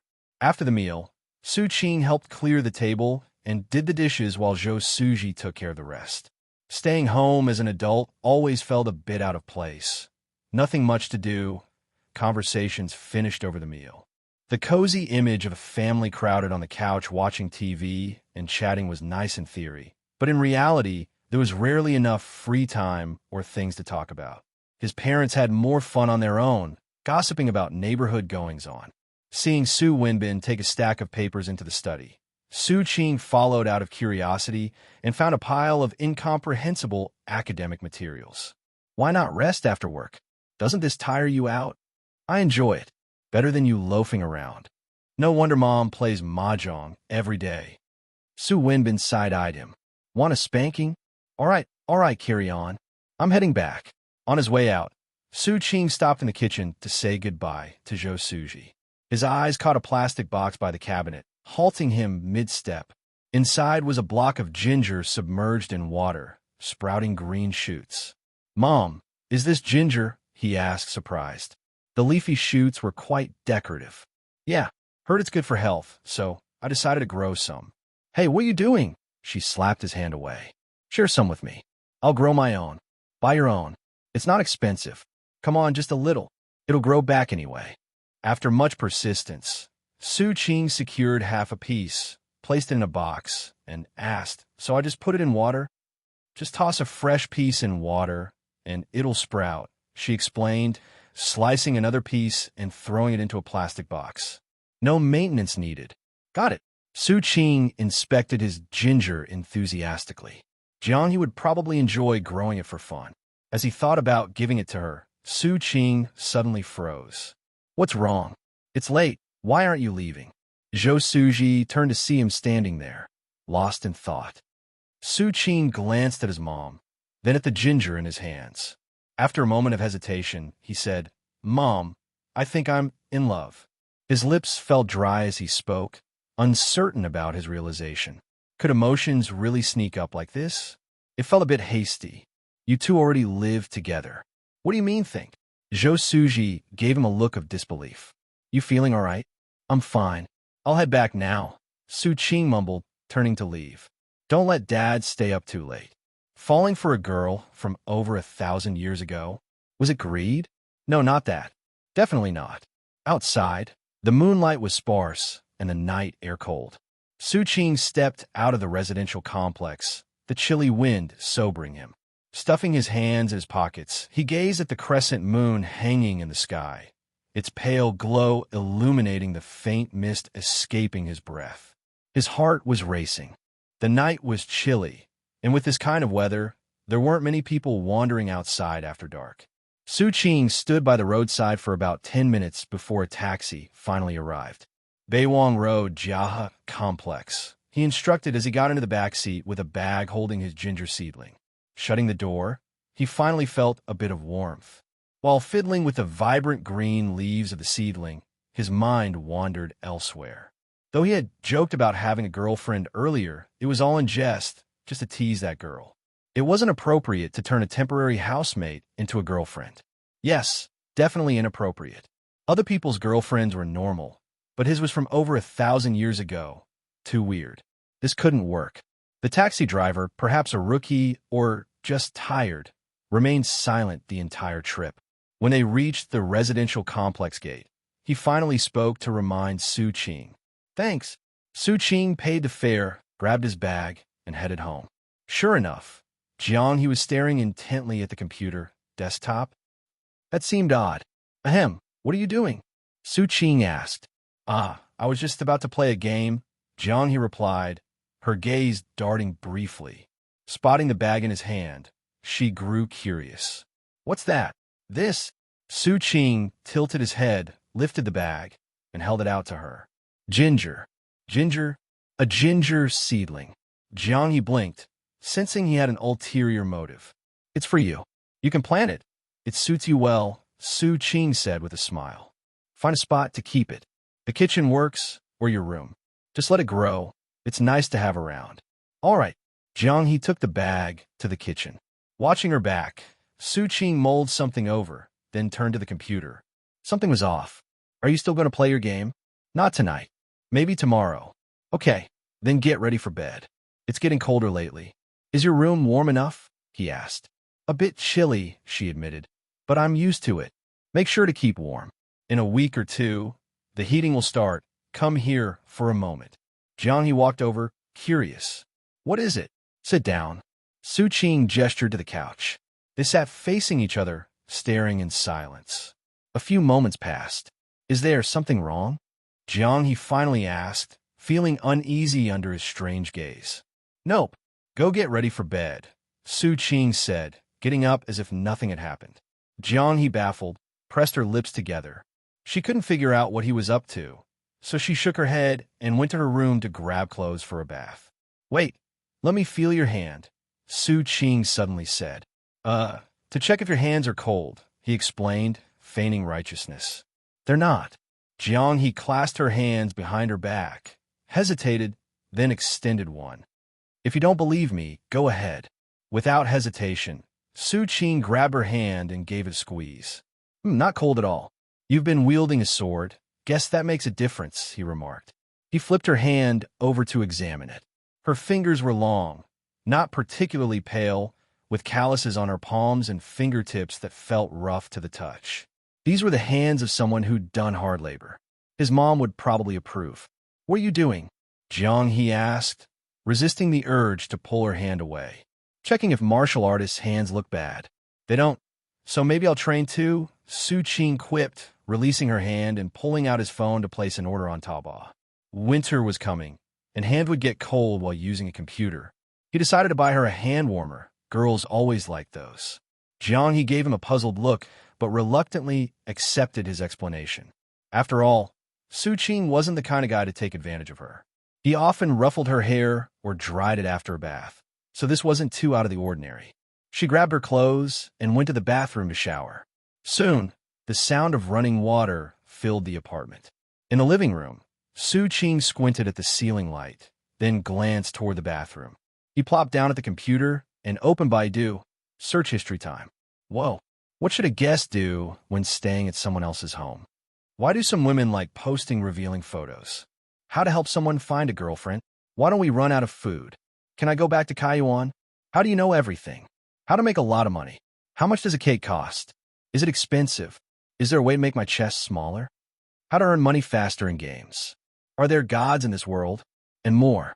A true Baidu aficionado. Su Qing couldn't help but chuckle. He glanced toward the bathroom and shook his head, not knowing whether to laugh or scold. Revealing photos, that must have been from her online game group. He decided to remove her from those groups later. As for shrinking, they weren't even big to begin with, so why bother? What on earth was going through Jiang's mind? Su Qing shut the computer with a sigh. When Jiang emerged, she noticed Su Qing staring at her oddly. Something about the evening felt off. Baidu isn't all-knowing, Su Qing suddenly said. It's just people answering your questions. You ask a question, and if someone knows the answer, they'll reply. It's just a platform where millions of people share their knowledge. Some are even bad actors trying to deceive others. So, don't believe everything you read. Oh, Jiang seemed thoughtful. Yeah, so be careful. Don't get tricked. It's late, go to bed. Having bought her a shower cap earlier, Su Qing knew she didn't wash her hair every day. Tonight, she quickly finished her bath and headed to her room to sleep. Late into the night, Su Qing lay in bed, snug under his blanket, staring at the dark ceiling. At this rate, Jiang would soon adapt fully to modern life. And then? Convince her to be his girlfriend? Or let her go? No, definitely not the latter. If a conflict arose, she might snap someone's head off. That would be a disaster. No, better to keep her here and handle her himself. If only she'd come over to warm his bed. Her small frame nestled beside him would be so cozy. He needed a plan to win her over. Su Qing figured it out overnight. He had an epiphany. This silly Jiang, he was someone he couldn't trust to others. Moreover, she probably wouldn't want to rely on anyone else either. With her lack of social connections and the unresolved identity issues that could take who knows how long to solve, she had no choice but to keep freeloading here. In this world, the only person she could currently depend on was him. Naturally, their relationship would take a step forward, totally normal. Besides, this girl wasn't so easily fooled. Slow and steady was the way to go. Regardless of how things turned out, there would always be other options. On another note, what if one day, before any progress was made, she just suddenly whoosh disappeared back to her world? Without realizing it, dawn had arrived. The trees outside were covered in a thin layer of frost, and the weather grew colder by the day. Jiang maintained her usual routine, getting up early to open the door and start her morning exercise. With her sword, she practiced her moves inside her small room, loosening her muscles. Once her body warmed up and she broke a light sweat, she'd wash up and begin her day. Impressive. Amazing. Su Qing turned on the faucet and let the cold water run. During winter, he always had to wait a few minutes for the hot water to kick in. While waiting, he stood in the living room, watching Jiang practice her sword moves. He clapped and cheered at the exciting parts. Her swordsmanship was crisp and sharp, a far cry from the flashy technique seen on TV. If not for your unique circumstances, you'd be perfect for starring in martial arts films. What's a martial arts film?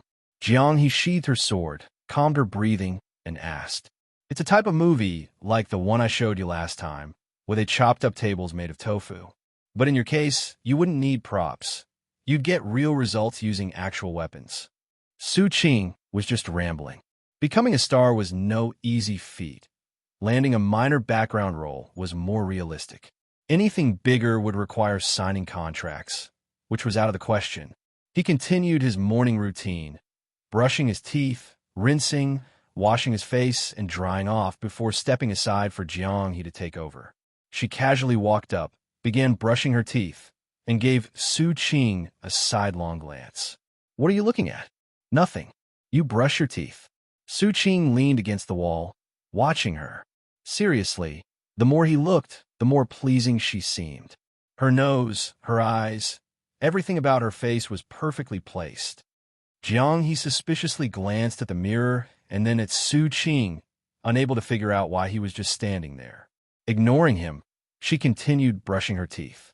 Come home with me sometime when you're free. My dad visited last month. He found it strange that the two of us are living together. So, just pretend to be my girlfriend and come over for a meal. It'll stop them from making a fuss. Pretend. Jiang paused mid-brush and looked at Su Qing through the mirror. She thought for a moment before vaguely asking, What do I have to do? Nothing much. Just eat. Jiang quickly finished brushing her teeth, mimicking Su Qing's way of rinsing her mouth. She hesitated before asking uncertainly, But don't girlfriends usually sleep together?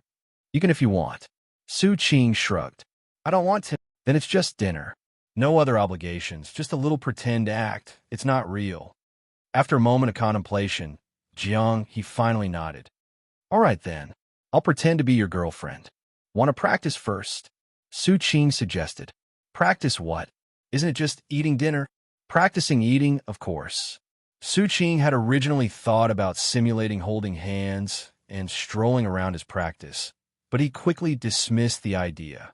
He couldn't rush things. Forget cooking lunch today. We'll eat out.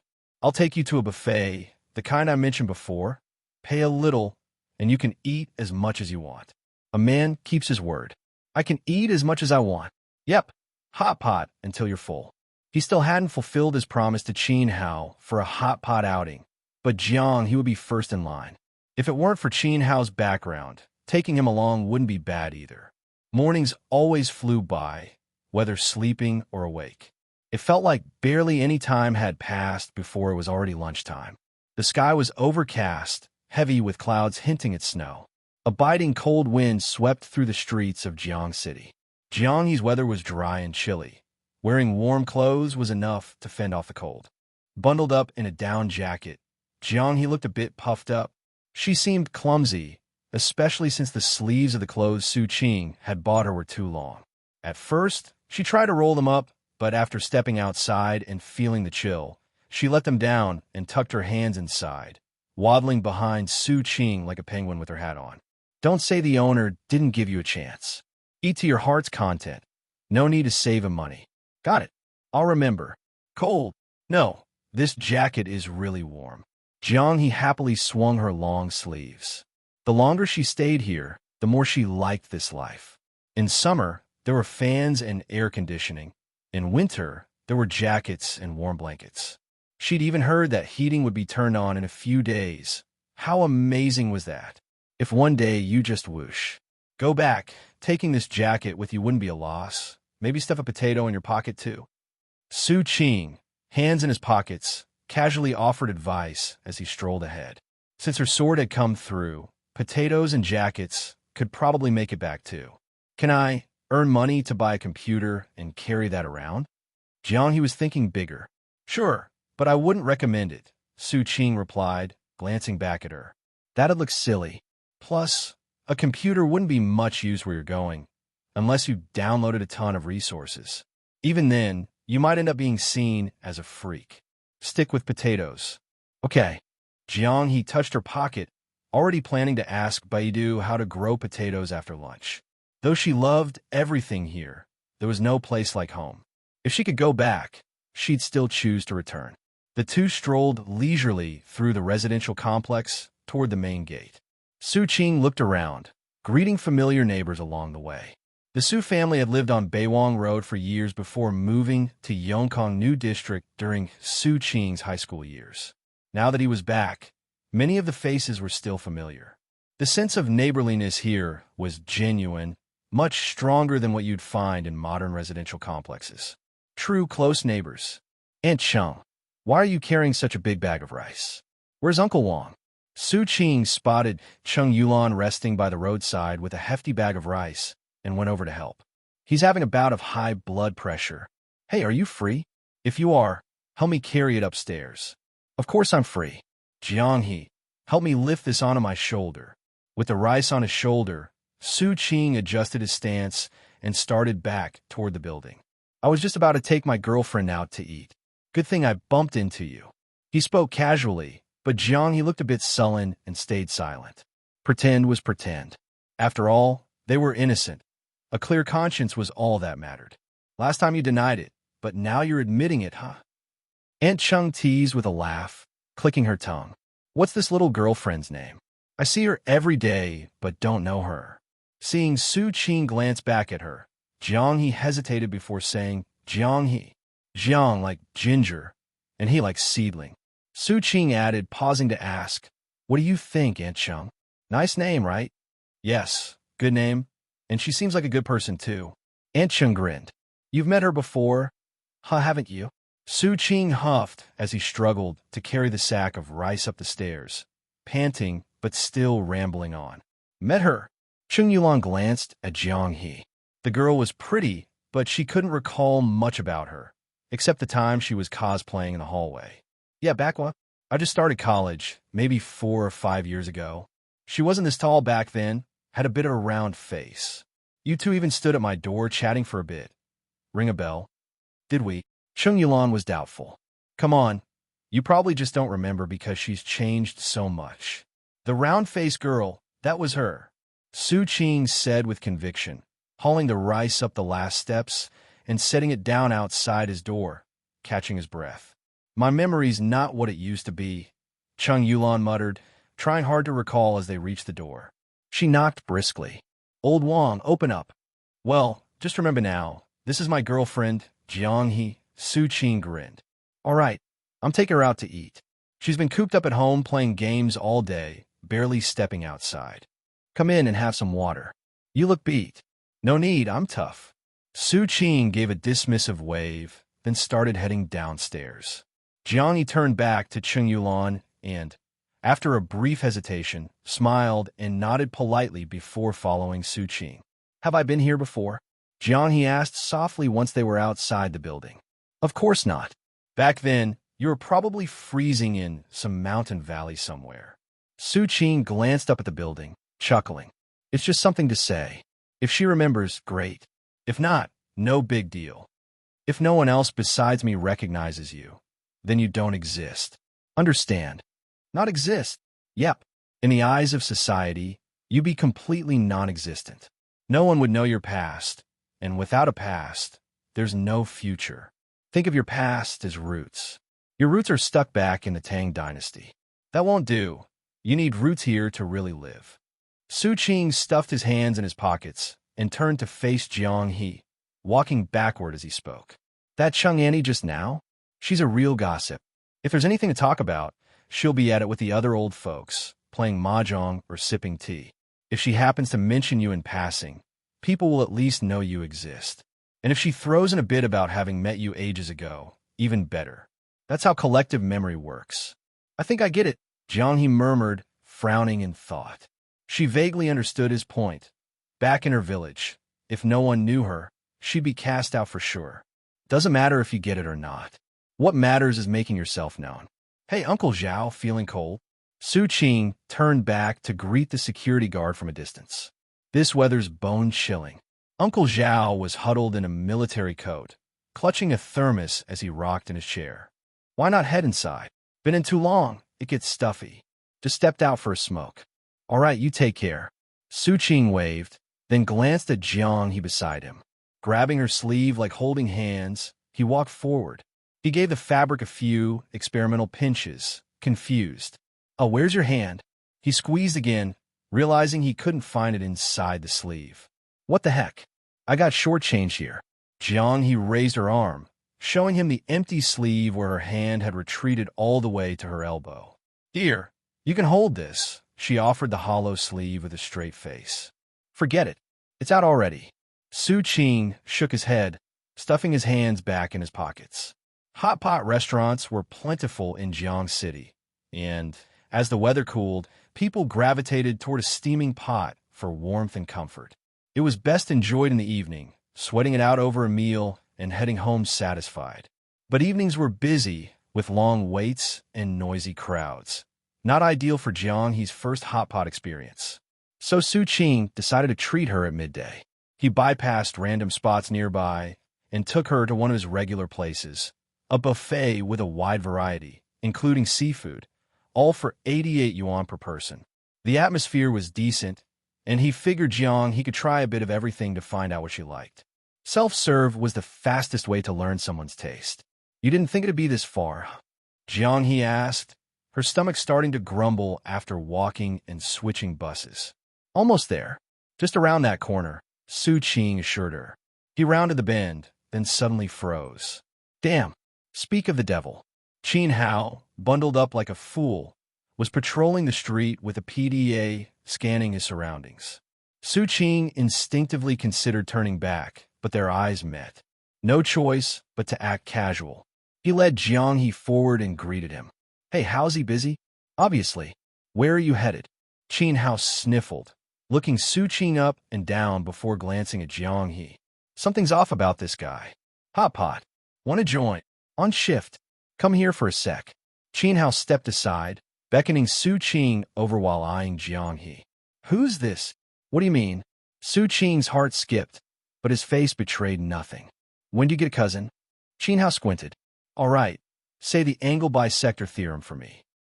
Su Qing was dumbfounded. Jiang He looked completely lost. High school? Younger sister? Qin Hao pressed.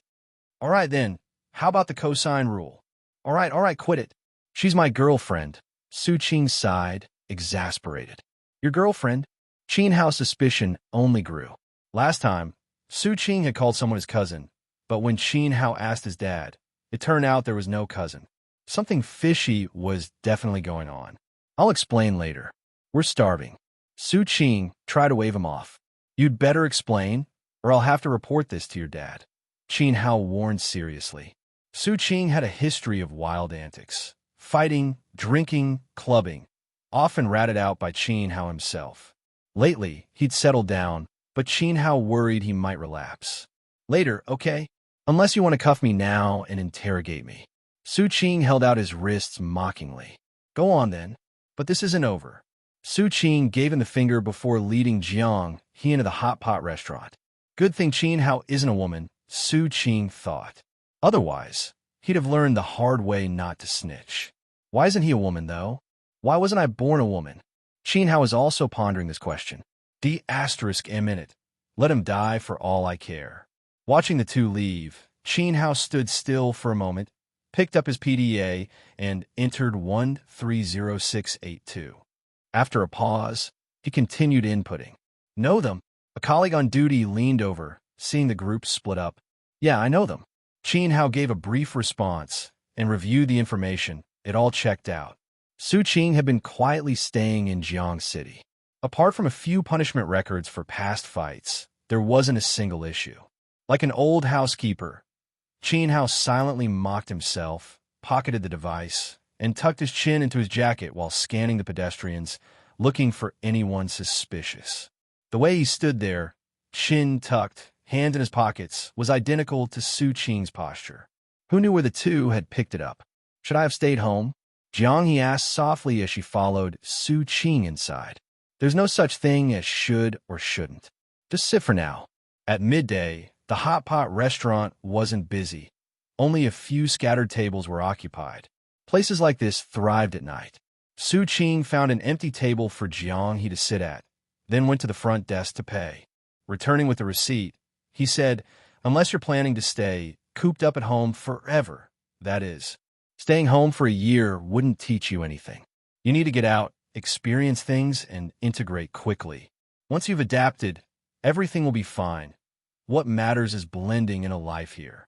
Jiang He glanced outside at Qin Hao and his partner loitering by the roadside. She didn't need Su Qing to tell her that they'd just encountered some trouble. But he wasn't wrong.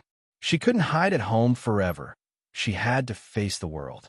Since arriving, the furthest she'd ventured was to a birthday party once. Don't worry about them. Observe and learn. It's the quickest way to fit in, Su Qing said, stopping when the waiter brought the broth to their table. Once the waiter left, he continued, don't overthink it. You haven't broken any laws or committed any crimes. What can they do? Arrest you and execute you. He chuckled, glancing outside. As long as you don't reveal your true identity, just say you're a wanderer. They'd have to help you find your family. Even if they can't, they'd eventually let you go. At most, you'd be under surveillance. Relax. Jiang He frowned. That's not what you said before. Things are different now. Go grab some food.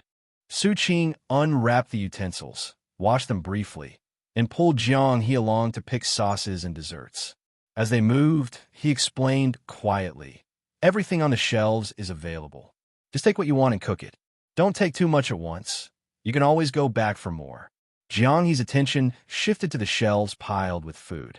She muttered something under her breath. What was that? Su Qing asked. I'm thanking the kind-hearted owner. Yeah, you should. Su Qing chuckled. He couldn't fathom where this girl's appetite came from. If live stream eating wasn't so heavily scrutinized, she could have made a career out of it. What a shame. After picking some lamb slices and skewers, Su Qing returned to their table. Looking out the window, he noticed Qin Hao and his partner still wandering around, stopping people to check ID cards. In this freezing weather, why aren't they staying warm indoors? Su Qing muttered. He ordered 2 hot drinks from a nearby milk tea shop via his phone, added special instructions, and didn't think about it further. As the broth bubbled, Su Qing added the ingredients Jiang he had chosen. Do you remember what you were like when you first arrived? He asked. What was I like? Always ready to fight. Back then, I even gave you an umbrella, and you still acted like that. If they'd stopped you then, what would you have done? He gestured toward the window. Jiang he stayed silent. Exactly. Back then, if you'd gone out, it would have been over for you. They wouldn't know your combat skills and wouldn't be on guard. You could have injured or killed them and escaped. Or, if there was a misunderstanding, the outcome would have been the same if you hurt someone. I get it, Jiang He mumbled. At the time, she'd drawn her sword to scare him. Fine, she'd been ready to beat him up and interrogate him. But when she realized he meant no harm, she tried letting her guard down. Turned out he was a good guy. Good. Things are different now. You've adjusted to this world. As long as you don't cause trouble or hurt anyone, even if you went to the police and claimed you were from Kaiyuan, they'd just send you to a mental hospital. Unless you scaled walls in front of them or jumped from a fourth-floor window. Su Qing wasn't joking. When Jiang He first arrived, her mental state left no other options. The police might have tranquilizers, but no one would initially believe she was a cold-blooded swordswoman from the past. None of them would approach her as if she were a major threat. They'd treat it as a petty issue, until something went wrong, leading to bloodshed. Good thing I was brave back then, though I still regret losing that TV. Su Qing sighed, recalling the incident. If it's about the TV, I'll pay you back, Jiang He said, embarrassed. And if you can't afford it? Jiang He seriously pondered for a moment. I'll make sure I do. Su Qing stopped teasing. Back then, he craved her martial skills. Now, he simply liked her. What could he do about it? Forget the TV. He could buy another. Eat up. I'll fatten you up, Su Qing said, serving her food with a ladle. Jiang He was still shy and reserved. Even though he'd told her to eat freely, she'd taken mostly vegetables and only a little meat. She silently tasted her sauce, then glanced enviously at Su Qing's bowl, thinking his mix might taste better. Amidst the steaming broth, the two sat in a corner. Shedding their jackets, they rolled up their sleeves, savoring the warmth of hot pot in the winter chill. Did you have hot pot back then? Su Qing asked. Something similar, but I never had it. Oh, I think there's even a poem about it. Green ant wine, red clay stove. The evening snow falls. Would you drink a cup? Watching Jiang He enjoy the meal, sweat forming on her forehead, Su Qing felt inexplicably content. Hot pot and good company. Who needed alcohol when there was plenty of meat to go around? Outside, the wind howled. Qin Hao, holding 2 cups of milk tea, exchanged surprised looks with his partner. Did you order this? Huh? Wasn't it you? They stared at the receipt, noting the signature. Lei foam. Drink it. It's a kind gesture, the partner said, happily sipping through a straw. The warmth chased away the chill, leaving him feeling unexpectedly moved. Not by the milk tea's value, but by the thoughtfulness of the gesture. Qin Hao, clutching his warm cup, glanced at the phone number on the receipt, then back at the hot pot restaurant. He subtly raised a middle finger. Isn't the seafood tasty? Halfway through the meal, Su Qing casually asked as he broke apart a crab, having already figured out Jiang He's preferences. He wasn't as voracious as Jiang He.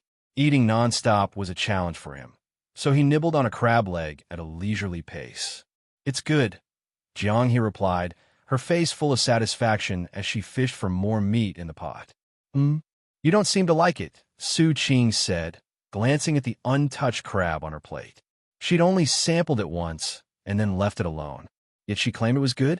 There's no meat. It's too much trouble to eat. I see. Fair enough. Crabs and shrimp are indeed a hassle to peel for such little meat. Su Qing immediately understood her perspective. To her, spending ages cracking shells only to end up with a tiny morsel wasn't worth it. She preferred hearty, straightforward foods that you could dig into with gusto. Fancy dishes that required delicate effort, those were for the idle rich, not her style. As long as you're enjoying yourself. Having figured out, Su Qing wiped his hands and began peeling shrimp. He meticulously shelled 5 or 6, arranged the shrimp meat on a clean plate, and pushed it over to her. Thanks. Jiang He happily dipped a shrimp into the sauce, took a few bites, and then hesitated. Something felt off. Aren't you eating? I'm full, Su Qing said, smiling. You go ahead. Given the choice, no one would willingly wander a perilous world on an empty stomach, wielding a sword. Who wouldn't prefer to sit in a cozy room on a cold winter's day, enjoying a hot pot meal? This side of Jiang He, content, cozy, and far from her usual combative demeanor, was much more endearing. All that fighting? Forget it. The best life was being a lazy homebody together. I can peel them myself. Jiang He mumbled, feeling a bit uneasy. Just focus on fishing out the meat. I'll peel them for you. It's faster this way. Friends help each other, don't they? Oh, eating at a buffet meant getting your money's worth. Jiang He was beginning to grasp the concept. Buffet simply meant friends help friends. It made sense. On the table, a precarious tower of plates and dishes stood as evidence of their feast. Su Qing clicked his tongue. Even when eating with 3 or 4 others, including Qin Hao, the human vacuum, they hadn't amassed such a pile. No wonder people often went hungry in ancient times. Who could afford this kind of appetite?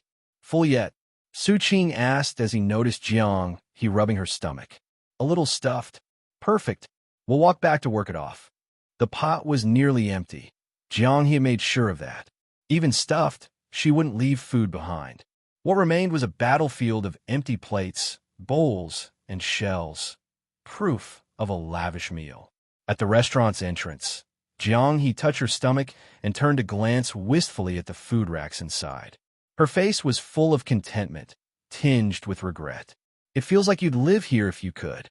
Su Qing, now outside and feeling the chill, pulled his hat down snugly and hunched his shoulders. He glanced at Jiang He and adjusted her hat as well. On the steps, he looked left and right. Qin Hao was nowhere to be seen, having wandered off somewhere. Su Qing began plotting. He needed to think of a way to rope Qin Hao into helping with the next phase of their identity preparations. He looked up at the surveillance cameras mounted on the streetlights and then decided, let's walk this way and take a stroll to digest. I want to go back and play games. There's plenty of time for games later. Since we're out, we might as well explore a bit. Stuffed and itching to play, Jiang He reluctantly followed Su Qing, her hands tucked inside her sleeves. Why are those officials, police, patrolling when things seem so peaceful here? She mused. Jiang He often pondered random things during idle moments. To her, patrols only made sense during chaos. Everyone here seemed to live peacefully, so why keep watch when there was nothing to find? You've got it backwards, Su Qing replied, glancing at her. I used to wonder about these things too.